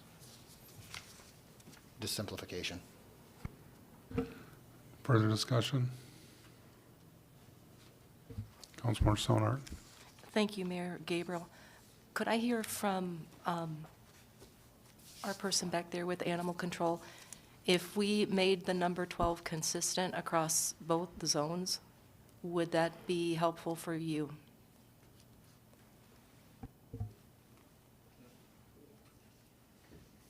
Ms. Hendrickson through the city manager.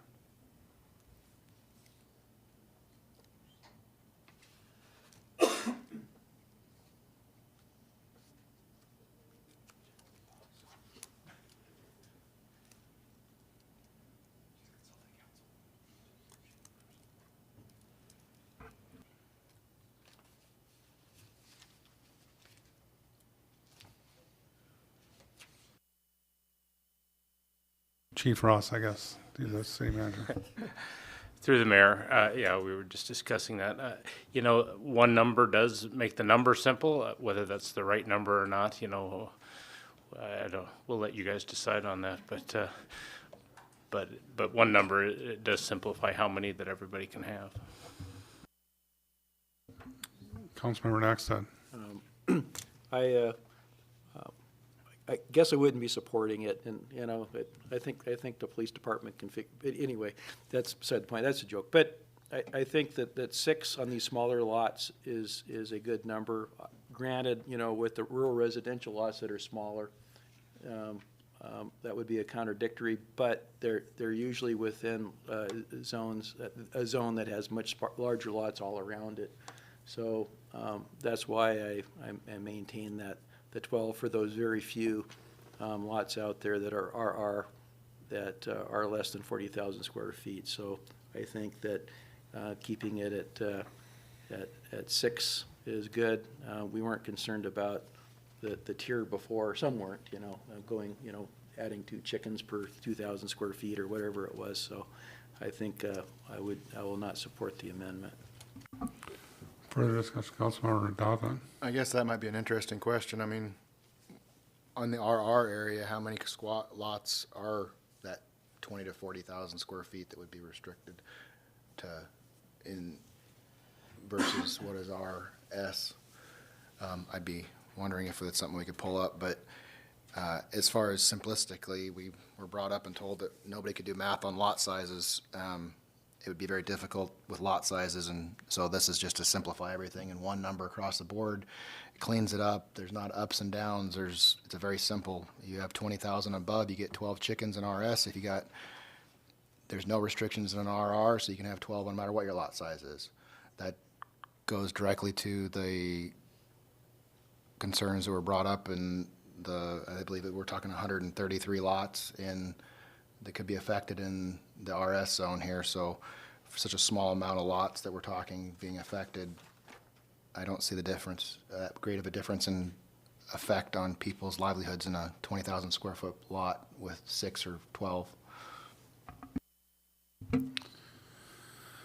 Further discussion?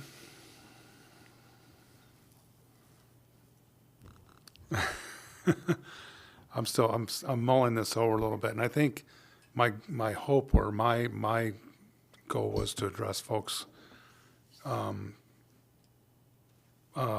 concerns in the room about the minimum lot size of what would encompass a lot of these lots that are in woodland and highly dense area now that we moved out to a 20,000 square foot lot, going from 6 chickens to 12. I think that probably might provide a little opportunity for co-oping with neighbors too. So if folks are in the neighborhood that wanted to have chickens and they had a neighbor that had a 20,000 square foot lot that wanted to have chickens, that would allow them to possibly co-op with their neighbors on lots to give them opportunity, obviously, for lots that they would be, not have that advantage. I mean, my concern was those lots under 20,000, I think, which is a lot of the lots that are in the woods. And so I guess I would be, just thinking this out loud, probably would support the 12. Further discussion? Seeing none, clerk, please call the roll. Oh, sorry, Councilmember. Just because it's late, please clarify what a yes and no vote is. A yes vote will amend the number from 6 chickens to 12 chickens. So paragraph 1 would read, a maximum of 12 chicken hens may be kept on lots in the rural residential zone with a permitted principal structure. In other zones where chicken hens are permitted on lots less than 40,000 square feet, up to 12 chicken hens may be kept on lots greater than 20,000 square feet. Except in the rural residential zone, no chicken hens may be kept on lots less than 20,000 square feet. Thank you. Further discussion? Clerk, please call the roll. Councilmember Winger? Yes. Mayor Gabriel? Yes. Vice Mayor Baisden? Yes. Councilmember Askin? Yes. Councilmember Dothit? Yes. Councilmember Naxted? No? Councilmember Sonard? Yes. You have 6 yes and 1 no vote. That motion passes. So we're back to the original motion to amend, Councilmember Askins. That's now been amended to 20. That's now amended to, and other than RR zones, which is be the RS zone, would be to allow for 12 chickens on lot sizes of 20,000 square feet or greater. It's not, I think that captures the, okay. Can I ask for unanimous consent? Yes, you can. Unanimous consent was requested. Is there any objection? Seeing none, the motion carries. Councilmember Naxted. Thank you, Mayor. I go back to a previous motion that I had to help work all this out. And what it does is it includes restricting the RS zone. So I move to amend Section 1, Paragraph H as follows. Paragraph H, the keeping of chicken hens on lots less than 40,000 square feet is allowed except for in the RS, ALI, RU, RS1, RS2, and TSH zoning districts, subject to the following standards. Is there a second? Second. Councilmember Knoxton? Well, I think I spoke to this already once, but it is a recommendation from our Planning and Zoning Commission, and I do appreciate the work that they had. And I also hear from a lot of the folks that do live in that particular zone that are not too enamored in having chickens next door to them, and they they do cite their covenants, which. Anybody that went through a title company got, or the title company did not do their job, which is unlikely, actually. But any rate, in consideration of that and the smaller lots like that, that's the reason for this motion. So, Councilmember Dawson? on that, we mentioned at the, you stated at the, this is the restricted in all RS, correct? Is that what we're looking, is that what this is?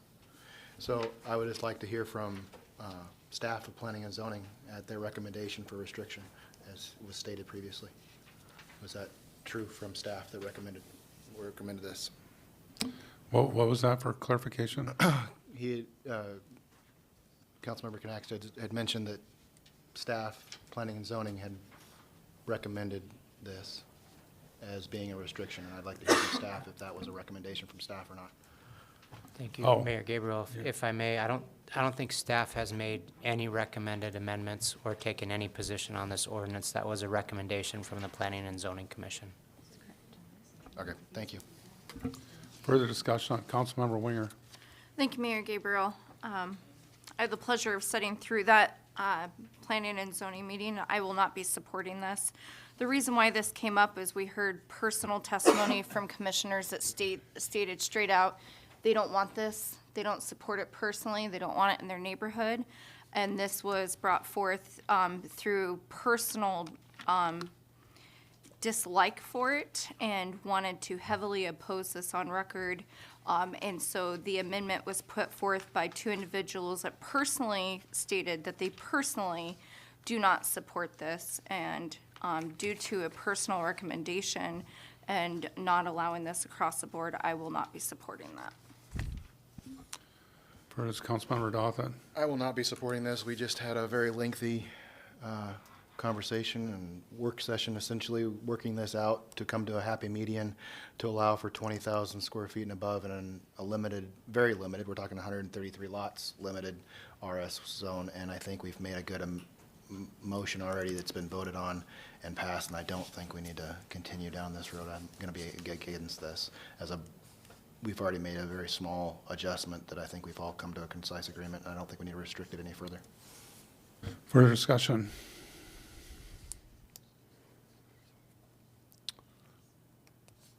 Seeing none, clerk, please call the roll. Mayor Gabriel?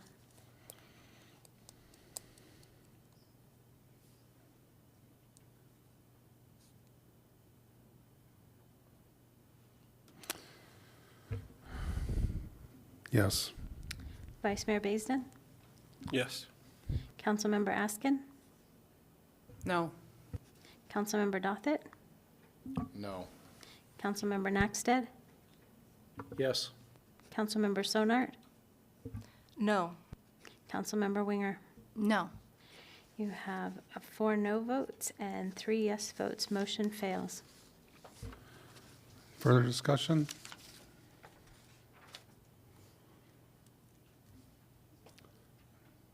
Yes, that failed.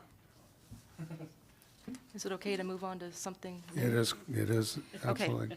So I Please would- do, actually. Go ahead, Councilmember I would Siller. like to make a motion that if 2 or more lots of continuous frontage are owned or leased by the same persons, and the combined square footage of such lots otherwise meets the requirements of this ordinance for the keeping of chickens, such lots shall be considered a single lot for the purposes of this ordinance.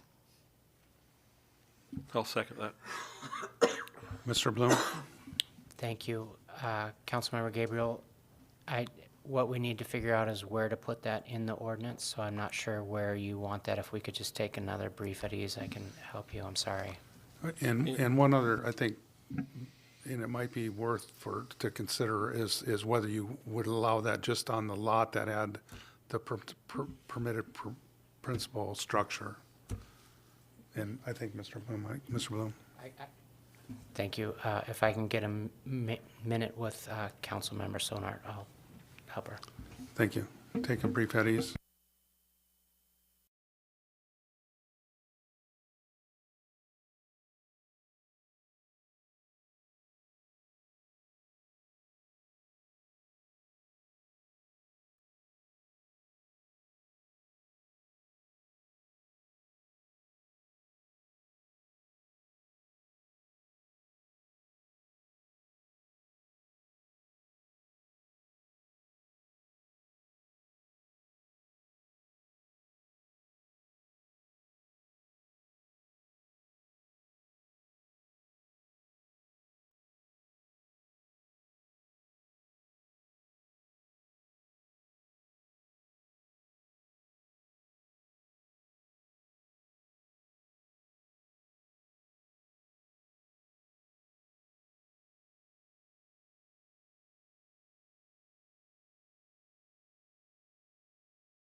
Back on the record, Councilmember Sonart. Okay, I would like to make a motion to amend the ordinance to be numbered H2 and to read, if 2 or more lots of continuous frontage are owned or leased by the same persons, and the combined square footage of such lots otherwise meets the requirements of this ordinance for the keeping of chicken hens, such lots shall be considered a single lot for the purposes of this ordinance. All chicken hens and pertinences have to be on the lot with the principally permitted structure. I'll second. Discussion on the motion. Councilmember Dothett. I think this is a good compromise. It allows people that might own multiple lots that adjoin their property and have a large lot but don't want to spend thousands of dollars to eliminate a lot line to still be able to have chickens, even though their lot, when it adds together, might be quite large. When we're talking, people could have either a half acre, 3/4 acre. People might have an acre lot next door they just never did anything with. And they might live on the 1/4 acre lot, but they could adjoin the coop on and still have a large lot. I think it's a good compromise to allow that. Request unanimous consent. Thank you. Unanimous consent was requested. Is there any objection? Seeing none, the motion carries. Councilmember Naxton. Thank you, Mayor Gabriel. Looking at some of the planning and zoning amendments that are in our packet, I'd like to make a motion for recommendation number 1. Can't tell you what page it is in the packet, but I've got it here. Amend section 1, paragraph C1 to read, the keeping of chicken hens on lots less than 40,000 square feet will be subject to the standards in subject K. This allowance for the keeping of chicken hens does not permit commercial activities or otherwise prohibited or additional permitted or licenses required. I'll second. And this amendment just makes it clear that commercial activities are not allowed. Request unanimous consent. Thank you. Unanimous consent. Councilmember Dothett. I would just caution us, do we need this or isn't it already a law? It's already in code. Isn't this redundant? So I guess it would be for staff. Maybe a Mr. Bloom question. So it is already prohibited by city code as far as you'd have to have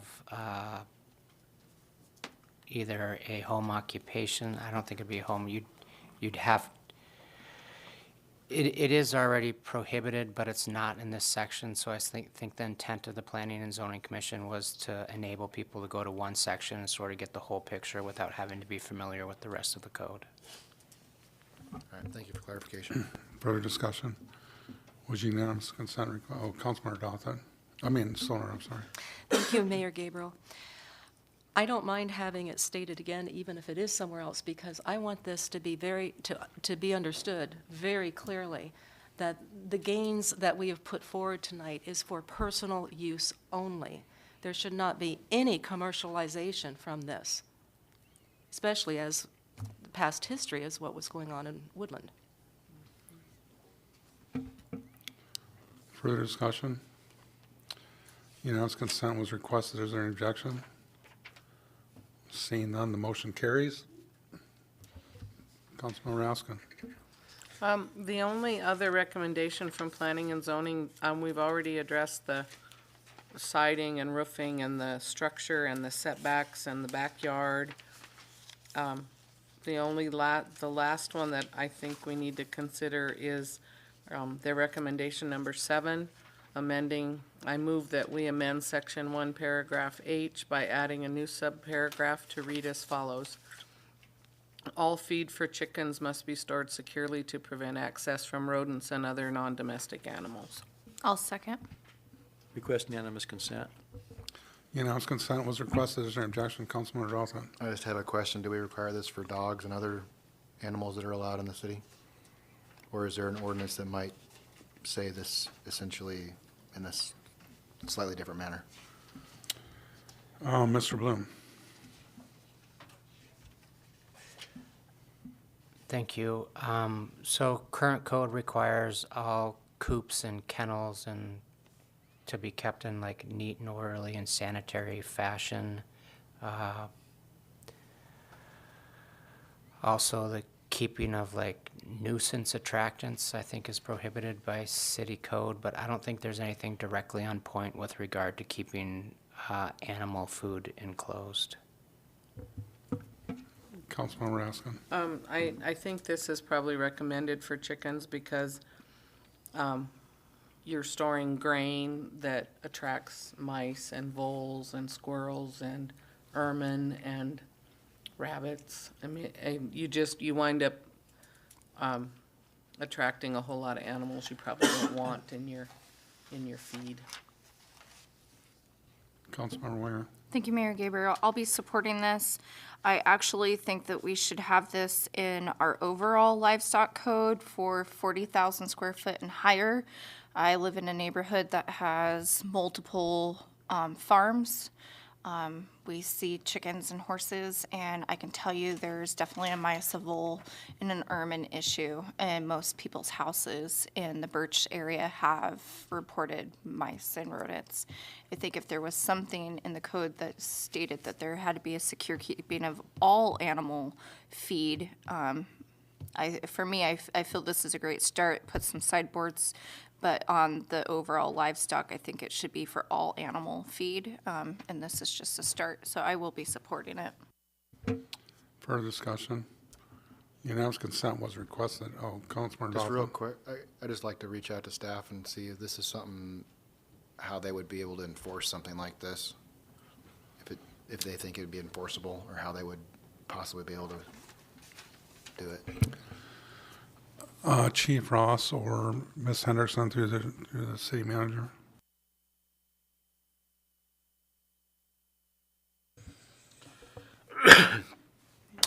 Through the mayor, putting it in code does make it enforceable as a citation, but as a matter of practice, it's certainly difficult to determine if people are leaving their food out, without getting a specific complaint and seeing a specific issue. So, but much of code is designed to direct people and for us to educate people rather than to some level of enforcement and citation. So that's probably more likely.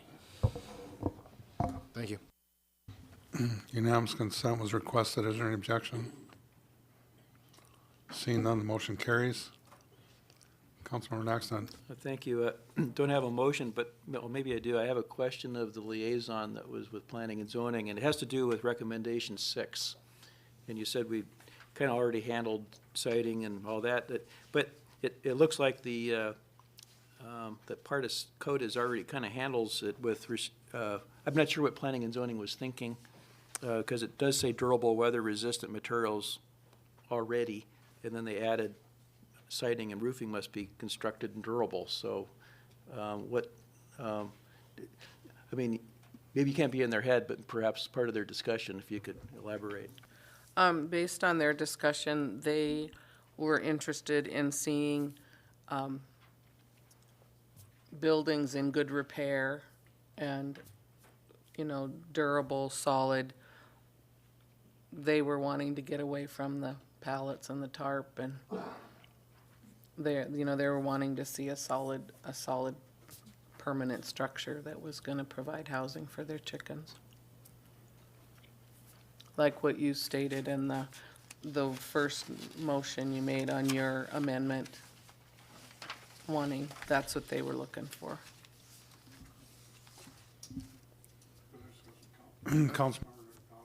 Like was brought up, I believe it's already mentioned in the current laydown of this and how it's written. It says durable, quality construction. I mean, you can get into specifics, but in reality, we don't tell people exactly how they can build a doghouse. We don't tell people that their shed can't be, we can have a 300 square foot shed with no permitting required, and we can't tell them how to do it. So we're already giving them an outline of, hey, we said in this ordinance, durable.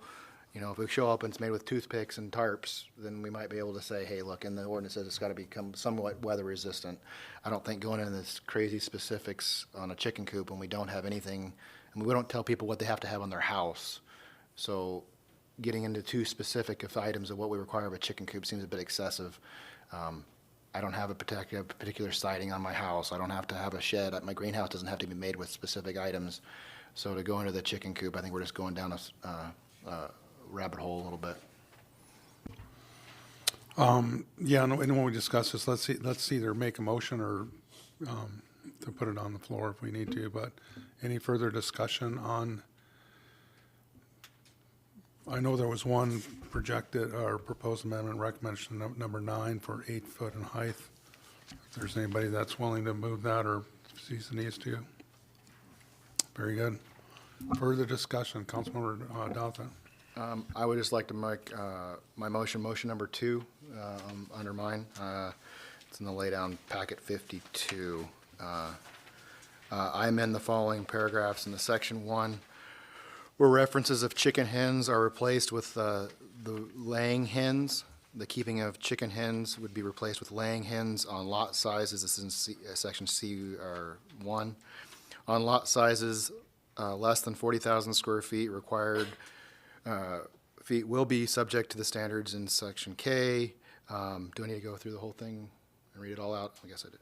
And then H with the changed keeping of chicken hens would be to laying hens on lot sizes less than 40,000 square feet is allowed except for RU, RS1, RSL, and TSH zoning districts subject to the following standards. And then H1, a maximum of 12 chicken hens would be switched to laying hens, may be kept on lots with a permitted principal structure. And then H2, chicken hens will be switched to laying hens, must be kept in the enclosed shelter or fully fenced in at all times. And then H7, chicken hens will be switched to laying hens, may not be kept in such a manner as to constitute a public nuisance as defined by Kenai Municipal Code. And then H8, the keeping of chicken hens is to laying hens, must be consistent with the terms of the title and does not in itself constitute a nuisance and disturbance. So the reason behind this was the definition of laying hens. Hold on just a minute before we get to it. Mr. Bloom? Sorry, thank you, Mayor Gabriel, Councilmember Dothett. So because we renumbered everything, can I just offer to replace all chicken hens with laying hens in the ordinance? Yes, that would be much more Thank you. simpler. I wish I'd said that in the beginning. I'll second. Discussion on the amendment, Councilmember Dotha. The reason behind this is that during some of the different work sessions or in public hearings we'd had, the concern for meat chickens had come up. And what this does is it defines a laying hen as principal purpose is for laying of eggs. They can have hybrids, as I was brought to my attention, where they can do both. They can lay eggs for a while and then become meat chickens later, but this would get away from the principal use of meat chickens. That was the terminology I learned. And that's the reasoning behind this, is to define it so that we're not just having people raising 12 meat chickens, which are, if you've known of meat chickens, can be quite disgusting and get large fairly quickly, and they're not really as appealing as a laying hen. So the purpose of this whole ordinance, I believe, was to have laying hens, and that's where the definition comes from. Councilmember Askin? I probably won't be supporting this because all of my laying hens become meat chickens when they're done laying. So they're chicken hens. They're not, they're gonna lay or they're gonna become meat or both. And well, that's what it says. I think principle. because people are gonna, but then there's people like my sister that has 52 laying hens and she only gets 4 eggs a day. So most of them have retired, obviously, and she's not butchering them. So you're going to have to dispatch them at some point if you're going to keep your 12. So whether they're laying hens or not, I'm just not going to support it. And just for clarification on that, it said principal was, this is, the definition was principal purpose was to define it as not just meat chickens. You can have a meat chicken that never lays an egg and you buy meat chickens just for the meat. This just defines it as a principal was for laying hens, but can still be meat after the fact. It just is the principal purpose is not meat chickens. Because we didn't say we're raising meat chickens, and that's the definition for clarification on this. We're just saying we don't want people raising a bunch of meat chickens. We want them, they want laying hens, that's great. If you're going to eventually eat them, that's fine. But the principal purpose of the bird, and there's different types of birds. There's hybrid that are encouraged to be for both, and then there's just meat chickens, solely meat chickens that don't lay. And that's where the definition comes. It's not to say that you can't still butcher your chickens after they're not producing. It's just to say that the principal purpose of this was for laying hens. Councilman Winger. Thank you. I just would like to add to that. I understand that you're trying to identify out the intent of what you're trying to store. And I think Councilmember Askins, the slaughtering does get addressed in here, because in there it says no person may slaughter chickens on site except when in an area of the property not visible to the public or adjoining properties. So it's just stating, and maybe I'm wrong, you're just wanting to make sure that this is for laying, but if they need to slaughter, that is still covered in the ordinance, that it has to be done not visible. Or unless, as the maker of the motion, are you intending on I'm not changing taking that section out at all. This is just to clarify that the purpose of this law was to, or this ordinance was to say laying hens, not that they can't be both multi-purposed, but just to be not the sole purpose of raising meat chickens constantly and slaughtering dozens of chickens every 3 months in your backyard. That's not what we're looking for at this ordinance. Councilman Winger. Thank you. Again, I just wanted to point out that the slaughtering of chickens, if that ends up being what you have to do with your laying hens, is addressed in this ordinance. Councilman Raskin. I think the intent of this whole entire ordinance has been based on laying hens. We're talking about eggs, so I don't know where changing the terminology is going to make that much difference. Yeah, it may be semantics, but chicken hens are chicken hens, and that's in the code when we talk about livestock. There's horses, bison, sheep, mules, and then there's chicken. So I think that it's consistent with the code to call it a chicken, because it's a chicken hen. And if we're talking about meat chickens, they're not sexed at the when you get them. You're going to get about 50% roosters and hens and all of that and you're got them for 8 weeks, and so I think that's kind of getting outside of what this ordinance is about. However, if you wanted to make a change rather than change that, you'd have a line in there that says you can't raise meat chickens, and that's typically Cornish cross or something like that. But no meat chickens. I wouldn't replace chickens everywhere where it's chicken hens with laying hens, because I don't think it's consistent with code and unnecessary. Councilmember Dawson. And this was just brought up by constituents that were concerned that there was going to be a bunch of meat chickens, so that's why this was brought up. So that's why I was addressing it. I guess just for clarification from staff, since we've asked it a couple times, how would you enforce the difference between chicken hens and laying hens? Again, I think it's based on the educational side of it. I think the biggest issue that it seems like you guys are talking about with the meat issue is if you're going to end up with roosters. And so just having, something for the general public who might understand could be beneficial. But I mean, the biggest thing is going to be education and us going out to the location and looking. But would you cite someone for having a hen that's past its prime that might be a meat chicken? I mean, can you No. do? I guess that's where I'm going. Well, no, as long as they're within the amount that they're allowed to keep, we wouldn't cite them for that. Okay. And just for clarification, there's a big difference between a hen that's past its prime and an actual meat chicken. Big difference. Councilmember Winger. Thank you, Mayor Gabriel. I disagree with Mr. Naxted, and the reason why meat chickens, as he just stated, half is going to come out roosters. We're banning roosters, and we don't want roosters through our code. So if half of those meat chickens are going to come out roosters, and we've already banned roosters, don't want that, then it does seem almost like a necessary. If we're going to have 50% of meat birds being roosters, then maybe it is in our best interest to put down laying hens and not meat chickens, simply to prevent 50% being a rooster. I think where I was, just the reason I ask a question is that if it's a laying hen that's past its prime that is no longer laying, is it still a laying hen? And how would that be enforced? Principal purpose. And a meat chicken lasts about 8 weeks, and then they get so big and fat they'll actually break their legs and die. So, I mean, they're meant for growing meat at a rapid rate. So there's a big difference. But if we want to, No, but what I guess what I'm saying is that if a laying hen quits laying, is it a laying hen?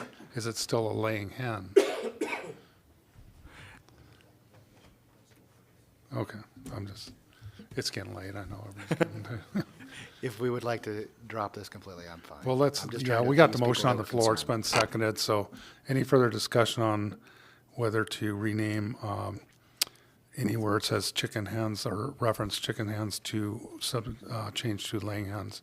Any further discussion? Seeing none, clerk, please call the roll. Councilmember Askin? No. Councilmember Dothit? Yes. Councilmember Naxted? No. Councilmember Sonart? Yes. Councilmember Winger? Yes. Mayor Gabriel? No. Vice Mayor Baisden? No. You have 4 noes and 3 yeses. Motion fails. So we have before us ordinance number 3332-2023 as amended. Councilmember Dothit? There was one more motion that I'd like to propose. Very good. Motion number 4. This was again brought up in some work sessions with concern from P&Z. It's amend section 1, paragraph H by adding a new line that reads, "It is the responsibility and burden of the property owner to provide necessary information to the city, potentially including a survey performed by a registered surveyor to verify conditions of the title are met if reasonably called into question." And what the reason behind... I'll second. Go ahead. And the reason this was brought up with concern in planning and zoning was that if we have setbacks and regulations with setbacks, is it enforceable, or is the city going to have to foot the bill to take measurements and hire a surveyor? This just puts it back into the responsibility of the landowners to show proof that they took the time, that yes, they were within the setbacks, and they have to pay for it, essentially. Request unanimous consent. Thank you. Unanimous consent was requested. Is there any objection? Seeing none. Further discussion, proposed amendments? Councilmember Basin, or Vice Mayor Basin? So, Mayor Gabriel, so what about recommendation 8, that planning and zoning passed dealing with registration for chicken hens must be obtained from animal control prior to moving any number of chicken hens onto the property? I know that one of the things that administration didn't want to do is put a burden on them, but this passed unanimously. Thoughts or comments?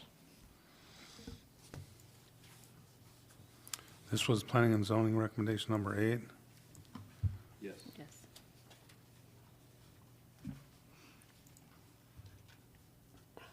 And I guess I'm looking, they passed this unanimously, and I'm just looking maybe from the city manager or through our enforcement, what their thoughts were on this amendment. What should we make it in form of a motion to discuss? Yeah, that's what I thought. So if you want to make a motion, I think the 24,000 square foot part is out of it. Correct, that part's out of, because we made it at 20,000, right? Yeah, we've already made that. Do you want a motion to discuss it? Yeah, a motion to put it on the floor. So Planning and Zoning Commission recommendation 8, amend section 1, paragraph H by adding a new subparagraph as read as follows. On lots, they have 24,000 square feet. We'll say 20,000 square feet or less. A registration for chicken hens must be first obtained from animal control prior to moving any number of chicken hens onto the property. The registration requires certification that all provisions of this title are complied with. Is there a second? Second. Discussion? So I guess the discussion would be, is this anything of importance? Is this too burdensome? The only thing that comes to my mind right now would be, all right, this passes, and for some reason we have 100 residential lots out there that now have chickens on it, and I don't know, we had a chicken pandemic? Is this something that you'd have, that you'd know about it and you want to go eradicate all the chickens or something. That's the first thing that comes to my mind. Councilmember Winger. Thank you, Mayor Gabriel. I will not be supporting this one, simply because we just passed another motion for that said it's the responsibility and burden of proof the property owner to provide necessary information to the city, potentially including a survey performed by a registered surveyor to verify conditions of this title are met and reasonable called into question. So are we going to have them get a surveyor to make sure that their coops and stuff are offset correctly? Because I would think that for them to get the permit to have this and pay their fee, they would have to prove that they have the correct structures, that the correct setback, which then, to me, by what we just passed, we put the burden of proof to them. And it just seems that would get to be a very expensive endeavor for someone to have chickens, as well as this seems to create a lot more work. Plus, we'd be mailing notices to all of the city, and I could see the level of what we're going to ask for administration on this to be too great. Councilmember Askin. We also, I believe, passed that the square footage was 20,000 feet or more, so we're gonna have to change the wording of this to or more if we're gonna go forward. Mr. Bloom. Thank you. So, Mayor Gabriel, Councilmember Askin, so we would need to, probably 24,000 is not an important number to us anymore. It was based on their prior amendment. But I can tell you, I was at the meeting and their concern was to require a permitting requirement for the really small lots. So since you've eliminated those, I don't know how relevant it is anymore, other than if you wanted a registration for all chickens, that's certainly something that, you could require, but their recommendation was because it included small lots at the time. So I guess we can either vote it down right now or just withdraw the motion. I'll withdraw the motion. Concurrence to the second. Councilmember Sonner. Second. Concur. Very good. Any further discussion on ordinance number 3332-2023 as amended? The only thing that I can think of, and if somebody wanted to make the motion, I'm just throwing it out there, that there was a recommendation that people that are renting from someone else have a permission from as long as they fit within the permitted guidelines of having chickens, that they had a permission of the property owner to do that chicken, or to have chickens. I'm not, Councilmember Winger. That would be in their lease agreements, that landlord would pass along, and we can't dictate what is put in a lease agreement with the tenant or not. So I think that would get to be real hairy territory, because now we're telling landlords what they need to put in there, when some may not have a problem with it, or some have it in there already. So I won't be supporting that. Councilmember Dothett. I guess it's on discussion. I think that would be, I don't know, on an enforcement side, that could get kind of tricky, need to Yeah, I know prove it's your just in there. I don't landmark have and any. all that, yeah. I just think it's a little bit If we're going to excessive. discuss it, we should make a motion. If we're not going to discuss it and there's no desire from the body to move that, then we can move on. Vice Mayor Gleason. I wasn't at the last P and Z, and I listened to some of it. That wasn't one of their recommendations, was it? Okay. Okay, moving on. We have ordinance number 332-2023 before us. Any further discussion? As amended, I'm sorry. Seeing none, clerk, please call the roll. Councilmember Dothett. Yes. Councilmember Naxted. Yes? Councilmember Sonart. Yes. Councilmember Winger. Yes. Mayor Gabriel. Yes. Vice Mayor Baisden. Yes. Councilmember Askin. Yes. You have 7 yes votes. Ordinance number 3332, 2023 is enacted as amended. Very good. That brings us to item H, commission committee reports. Council on Aging. Council on Aging did not have a meeting due to the training workshop last week. Very good. Airport Commission. Our work session for Friday, February 24th was canceled. The next meeting is March 9th at the airport conference room. Very good. Harbor Commission. Our meeting has been canceled because of no agenda items, and the last one was just a work session, so we didn't have anything to talk about either. Parks and Recreation Commission. Parks and Rec meets tomorrow night here at 6 o'clock. Planning and Zoning Commission. Councilmember Askin sat in for me for that meeting, and if you have any report. Councilmember Raskin. The planning and zoning meetings, sole subject was the chicken ordinance. Which I think we've pretty much, we're good on. Next up is Beautification Committee.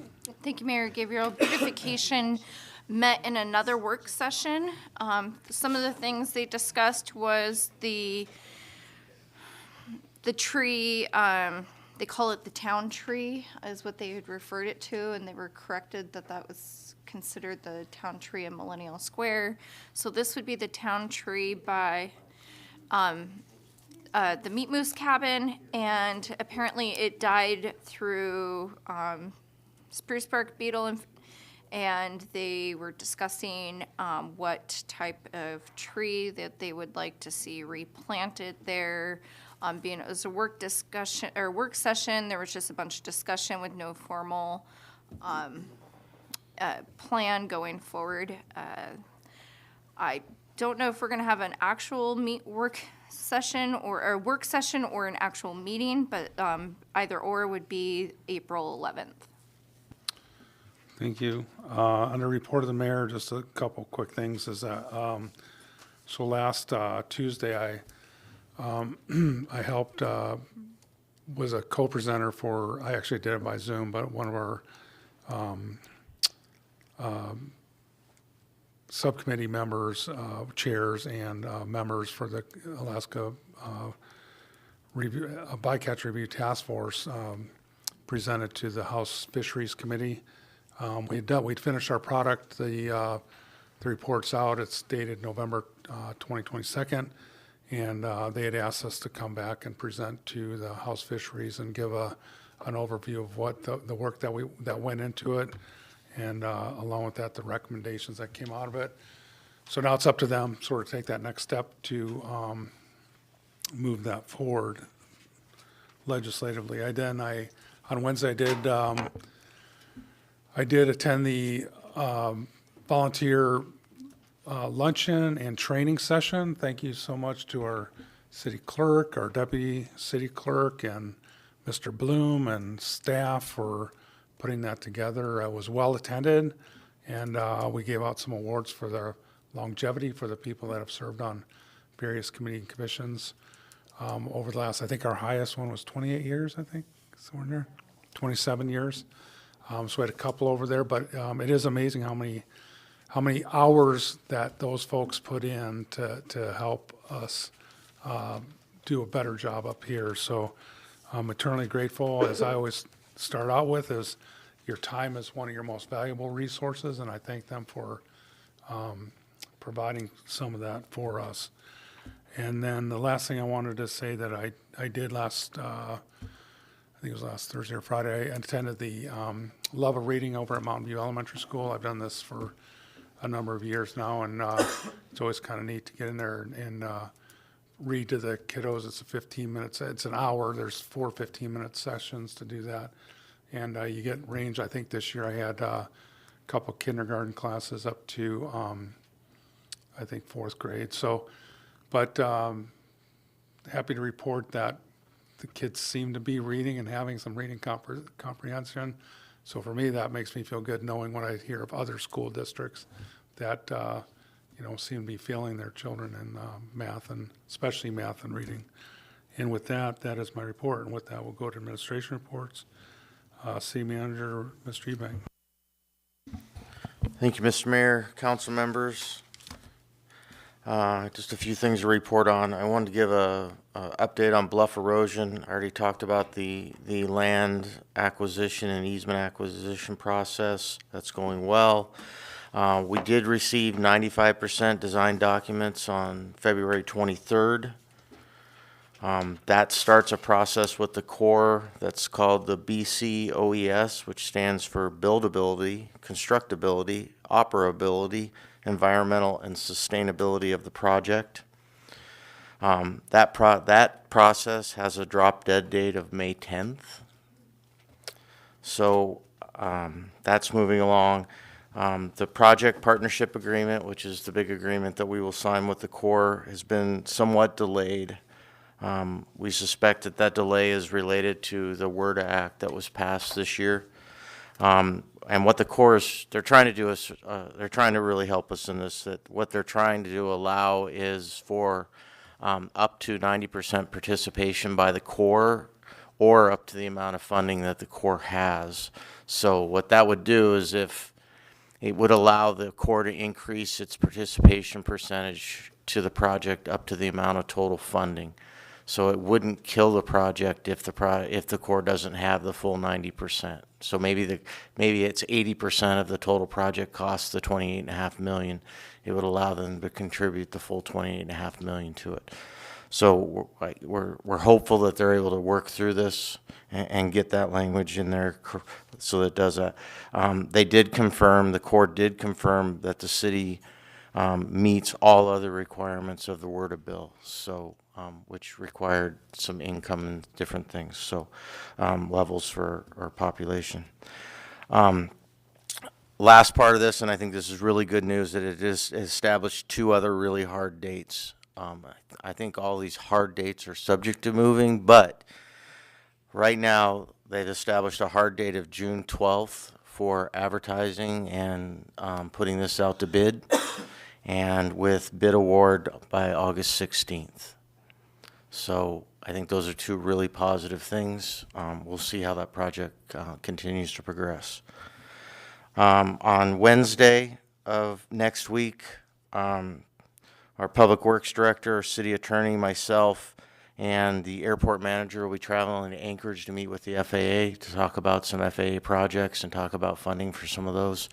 So we should have some more to report when we get back from that. It is an annual trip we try to make. COVID kind of threw a little bit of a wrench in those, but it's been really beneficial to us in securing both our entitlement funds on projects as well as discretionary fundings. Next, snow. I would absolutely be remiss if I didn't point out how an outstanding job our street crew is doing. And it's very challenging out there right now. They're just honestly running out of places to put snow right now. It's stacked as high as I think I've ever seen it here in all the time I've lived in Kenai. Last thing on snow, I do anticipate supplemental appropriation requests coming before council, likely for both overtime and fuel related to, and that could be both at the airport and from the street crew regarding snow removal efforts this winter. We're still working through those numbers. Update on Beacon. We have provided some tentative rates to the state for providing ARF training in April. They do have classes tentatively scheduled right now, and I think that process is working and moving forward right now.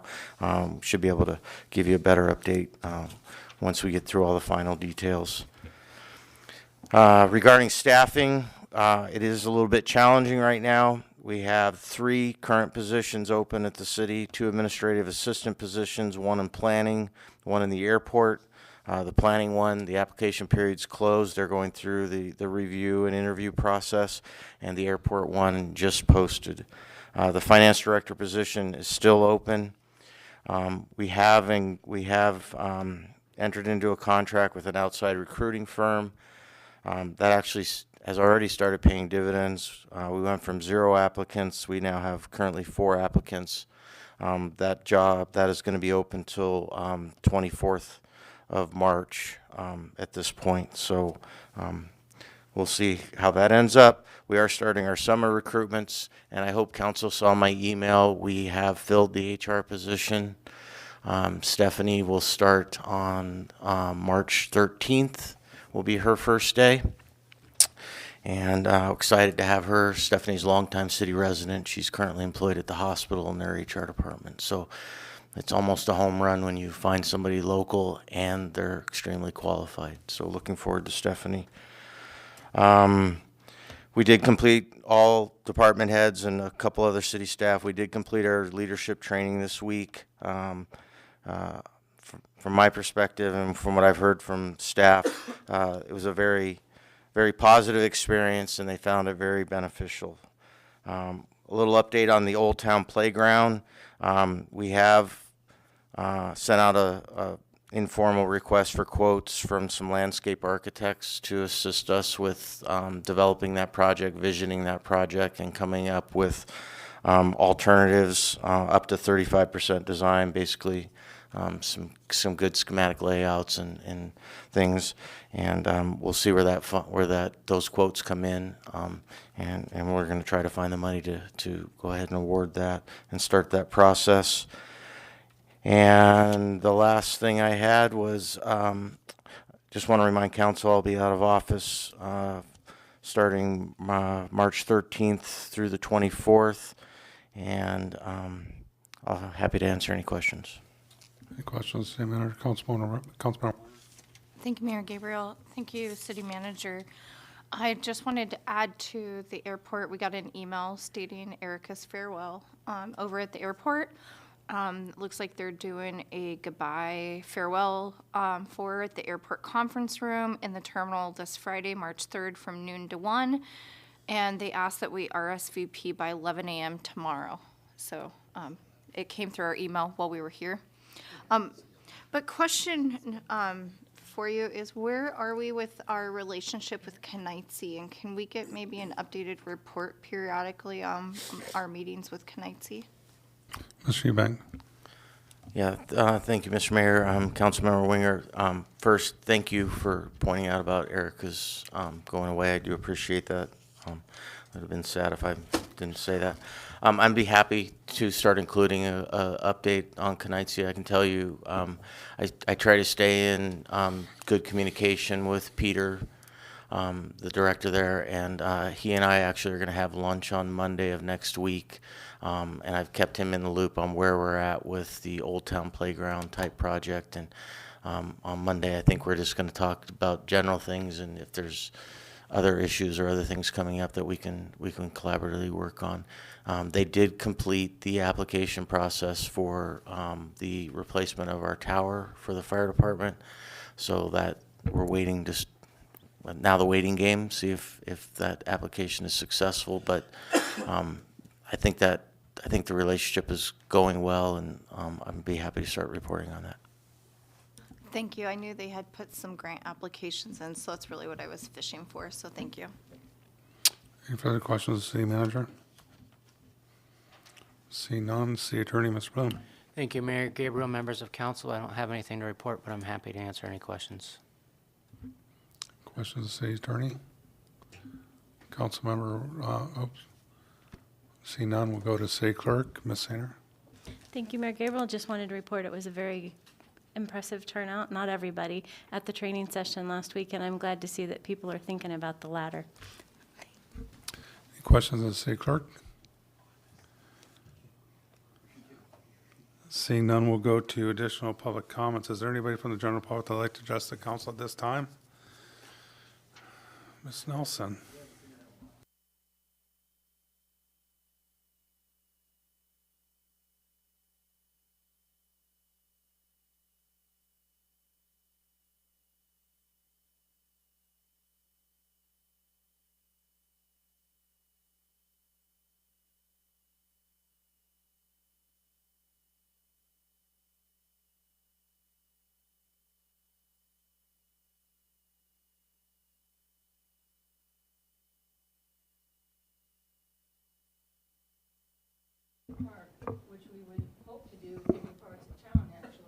but along a fence, maybe not that fence that's there right now, but in that area, we have some thoughts as to what we want to do with some other project that would be outdoors. But when James Adcox was here as librarian, children's librarian for the library, he had participated in a really good art in the park thing in Minneapolis at one point whereby they had projects around trees so that there were media items such as pencils, crayons, paint, whatever. And then the trees were wrapped with paper or canvas or whatever, and people could do things right then and there. And we could certainly do that in different parts here, as well as on fences, like that particular fence. Not the way it is right now, for sure, or it would be very difficult, but just to keep that in mind, if we can be included, especially with the visioning, I would very much like to be visioning with them if that's possible. Right now, we have the bird show, which you've maybe heard a little bit about. We have a lot of birds in that gallery, as well as the back gallery where the jail is. And this weekend, we will be launching, along with Kenai River Brewing, who again has come up with a beer in conjunction that is the Yellow Belly Sapsucker beer. And that will be Friday night, as opposed to our usual first Thursday is Friday night. And so also, that speaks to snow. I left a message with Scott. I said, I'm really sorry to talk to you about snow. But, we've had our past issue with the Oilers across the way with their big parking lot. Well, they've obviously had snow issues too, and they've got it very, very well cleared right now. But all along Cook, beyond the front of the playground, it's piled as opposed to removed, which is what we did the last time when we really needed to get rid of some snow. So I'm begging Scott to come up with some of the big loaders to get in there and remove at least some of it from where it is right now, essentially to Joe's or behind the apartment complex near Joe's. There's no room for cars to park. They're outside of the space in front of the playground and the art center and the church next to us. So just heads up on that. I don't know what we can do, but I'm begging, we're all begging. Talk to the Legion, and again, this is for Friday night, and talk to the Legion at Friday night, as some of you may know, is steak night at the Legion, so there's no extra parking there. Anyway, trying to work it out the best way possible. This month, we'll also have George Kirsch giving a talk on birds and bird ID and bird calls and so forth and so on next week. And then towards the end of the month, Todd Escalon, a name that probably many of you know, and he will be talking about hummingbirds, and they are kind of the canary in the coal mine for Alaska. Those of you who have lived here a long time know that 15, 20 years ago, you didn't hear about hummingbirds. Now you can have a conversation about birds or things outdoors, and somebody will bring up hummingbirds. And one of the most interesting things about them that I have learned from Todd is that those amazing little tiny brains know their feeders. They all know their feeders. There's not that many designs, and if they've been there once, they absolutely remember them from then on. So anyway, just interesting facts, and he will have some great visuals and videos and so forth and so on. And also, we've been able to have a number of workshops in the back room, and they've all been successful. They've all been full. So, we're marching right along, and also moving along to the best of our ability right now with the Rasmussen grant. And, that's just tough. We just have to keep plowing through the details on that and get to where you need to be for them. We will have to raise a fair amount of money, but we're not in as bad a shape as we thought we were actually to begin with. So, moving right along. And that will be the whole building. No, we thought, as I maybe have mentioned before, we thought maybe we could go to the next room and do something there. No, not as far as Rasmussen is concerned. They don't want to just keep picking at it. They want to take care of the whole thing. So it's a big project. Any questions? Wow, good timing. Councilmember Sonart. Thank you, Mayor Gabriel. Marion, what is the date and time of the bird call lecture? That is next Thursday. That would be, The 9th? yeah, probably, what is it? I can't remember for sure. Thursday the 5 or 9th. 7, I don't know. Thursday the 9th. And time? What time? What time? I don't remember. 5 or 7. Further questions for Ms. Nelson? Anyway, we're gonna have a big party this Friday night, so come on over.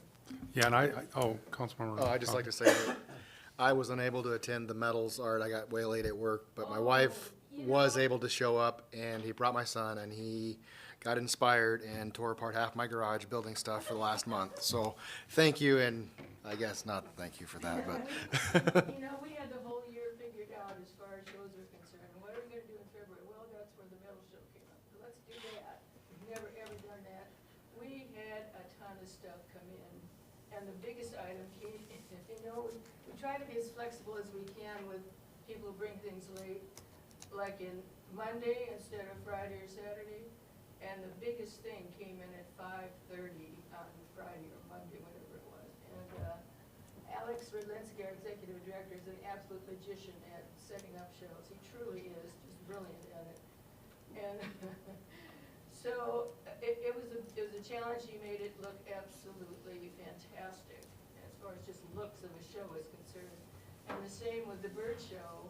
You know, normally in the past we've allowed or asked for or made the offer for 2 items per artist per entry. We've been doing 3 to assure us to have a good full gallery and an interesting show. We are to the point now where we need to go back to 2 because it's getting to be just really, really difficult to fit them all in, as it were. But it certainly makes for a full show and a really interesting show because then we get, you know, 3-dimensional things that are hanging, things that are this, things that are that, and makes it more enjoyable and more educational all the way around. And I think with more things coming up, the dance group wants to come in, yay, we want that. You know, they will maybe use that as a figure drawing situation too, so on we go. Anything else? No, I'm still waiting for the hummingbird at my house. We put out a hummingbird feeder every year, one day, hopefully. Further questions? Thank you, Marion. Is there anybody else from the general public who'd like to address the council at this time? Anybody online? Seeing nobody, we'll go to council comments. Councilmember Dothett.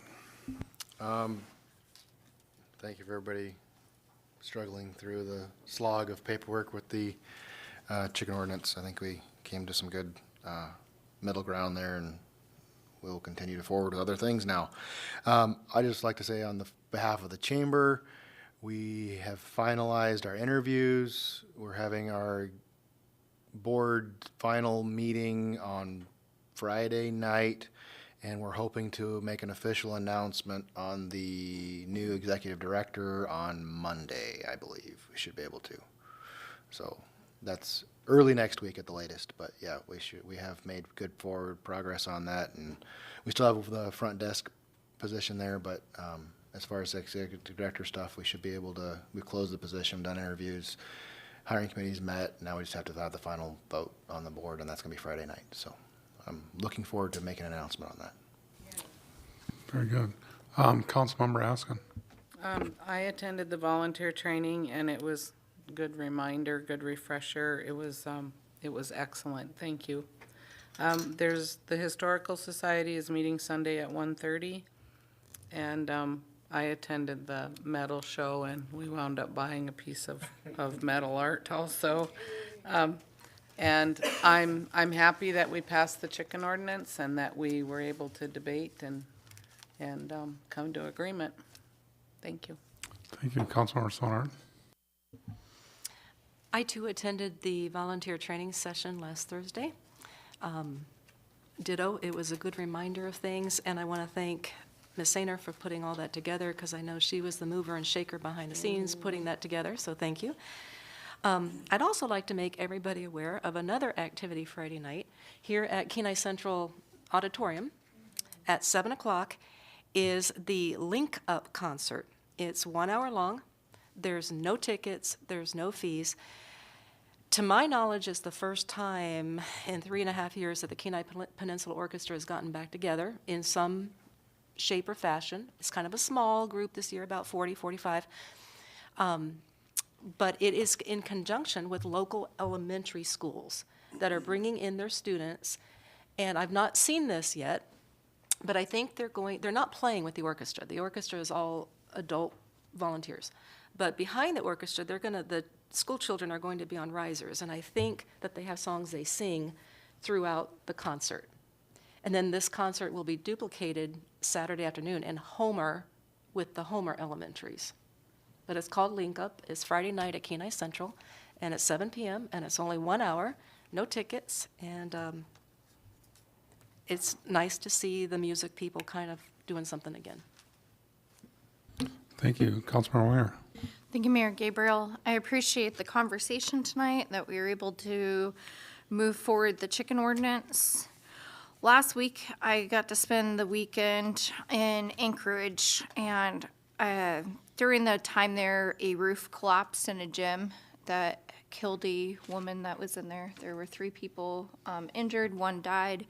And that was their second roof collapse in just a couple of days in Anchorage. And I know we've had a lot of heavy snow loads, so I just want to remind people, remove snow off your structures, especially as we're getting into this change of weather where we're going to see the warming and the freezing and the warming and the freezing and more snow. You're getting an ice load up there, and that ice load with the snow load is a disaster waiting to happen. So just a friendly reminder to people to remove the snow off your structures. You can find a slew of people on Facebook that are doing it just for earning money, people that are doing it that are licensed, insured, and bonded, so you can definitely find help. Just reach out and ask. Also with that, there's been a lot of moose in encounters. There was a lady that was stomped in Anchorage from a moose. We've had a lot of close moose encounters here. Just be mindful. They're having to walk on our roads. They're having to walk on our sidewalks. They're bedded down at our doorsteps. So just be mindful and watch for moose. I also got to do the Love of Reading event at Mountain View Elementary. This is my 4th year getting to do that event. And they coincided during this week. They do the I Did a Read, and the kids read 10 minutes, and they have these little paw prints, and they get their parents to initial their paw prints, and they follow the Iditarod trail as they read. So they go through stop by stop, and then at the end, they finish a gnome. Yesterday, they awarded the top readers in the school, all got a little Iditarod puppy dog. My daughter came home. Guess what? We got a new dog. I read a lot. So that's, I think it's always a great program that they're doing to really encourage kids to read. So the Love of Reading gets community in there, gets us to kind of show our enthusiasm for books that we like, shows involvement. A lot of these kids don't have parents that read to them. So what we may do with our children doesn't mean that these children get the same thing at home. So the Love of Reading really coincides well with their I Did a Read program. And then I just want to close off with, in the last couple weeks, we've heard more about a sex trafficking campaign. We're hearing about this on the state level. Nikiski Fire Department actually had a awareness message on their reader board on the roadside. I know we've discussed this previously about maybe looking at doing some sort of awareness posters, and it was deemed scary and intimidating. But now that the state, as well as other people in our area are participating with the sex trafficking campaign, I believe that we should as well be looking at bringing awareness to that. That's all I have. Vice Mayor Basin. Thank you, Mayor. Good conversation. I guess since the Clarion representative is still here, she didn't hear one time what came first, the laying hen or the egg. Good night, everybody. Councilmember Naxted. Thank you. It's been a nice evening, actually. But I wanted to thank Shelley here and Scott Bloom for the presentation, for volunteers and everything. And there was a lot. The room was pretty full, even though there were a few that couldn't make it and everything like that. But a lot of preparation was done, and I awful lot of work for that, and I do appreciate it, and look forward to doing that maybe someday in the future too. If you're going to do that, I'll come. That's all I have. Thank you. Tonight we have no executive session. See no other business before this body. We are adjourned.